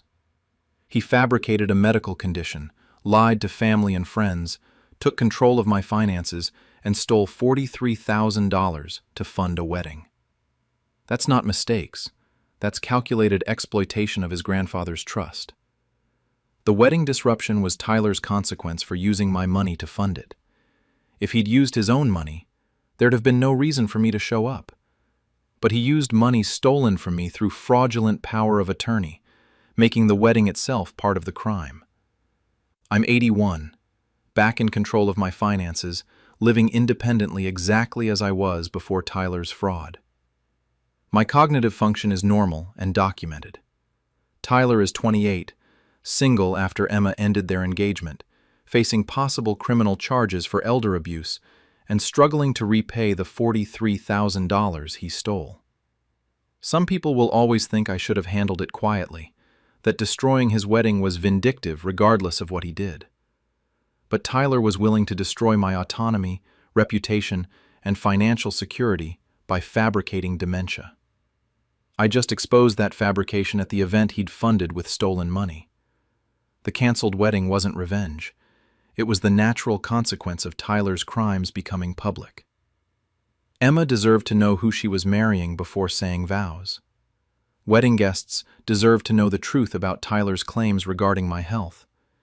And Tyler deserved to face public accountability for public lies. I raised Tyler after his father died, helped with college expenses, gave him my time and love and trust. He repaid that by lying about me having dementia so he could steal my money for his wedding. That's betrayal beyond forgiveness. And watching his wedding fall apart as the truth came out, that's justice, not revenge. Tyler had built his future on lies about my cognitive decline and money stolen from my accounts. I made sure that future collapsed before he could cement it with marriage vows funded by my stolen money. And I'd disrupt that wedding again without hesitation. Because Tyler chose to exploit his grandfather's trust for a lavish wedding, the least I could do was make sure that wedding never happened. The money will be repaid, the criminal case will proceed, and Tyler will live with the knowledge that his wedding was canceled and his engagement ended because his grandfather showed up with proof that everything Tyler had told Emma and everyone else was a lie. That's what happens when you fabricate dementia to steal from family. Not quiet, private consequences, but public exposure. The exact moment you thought you'd gotten away with it. And I'm at peace with it.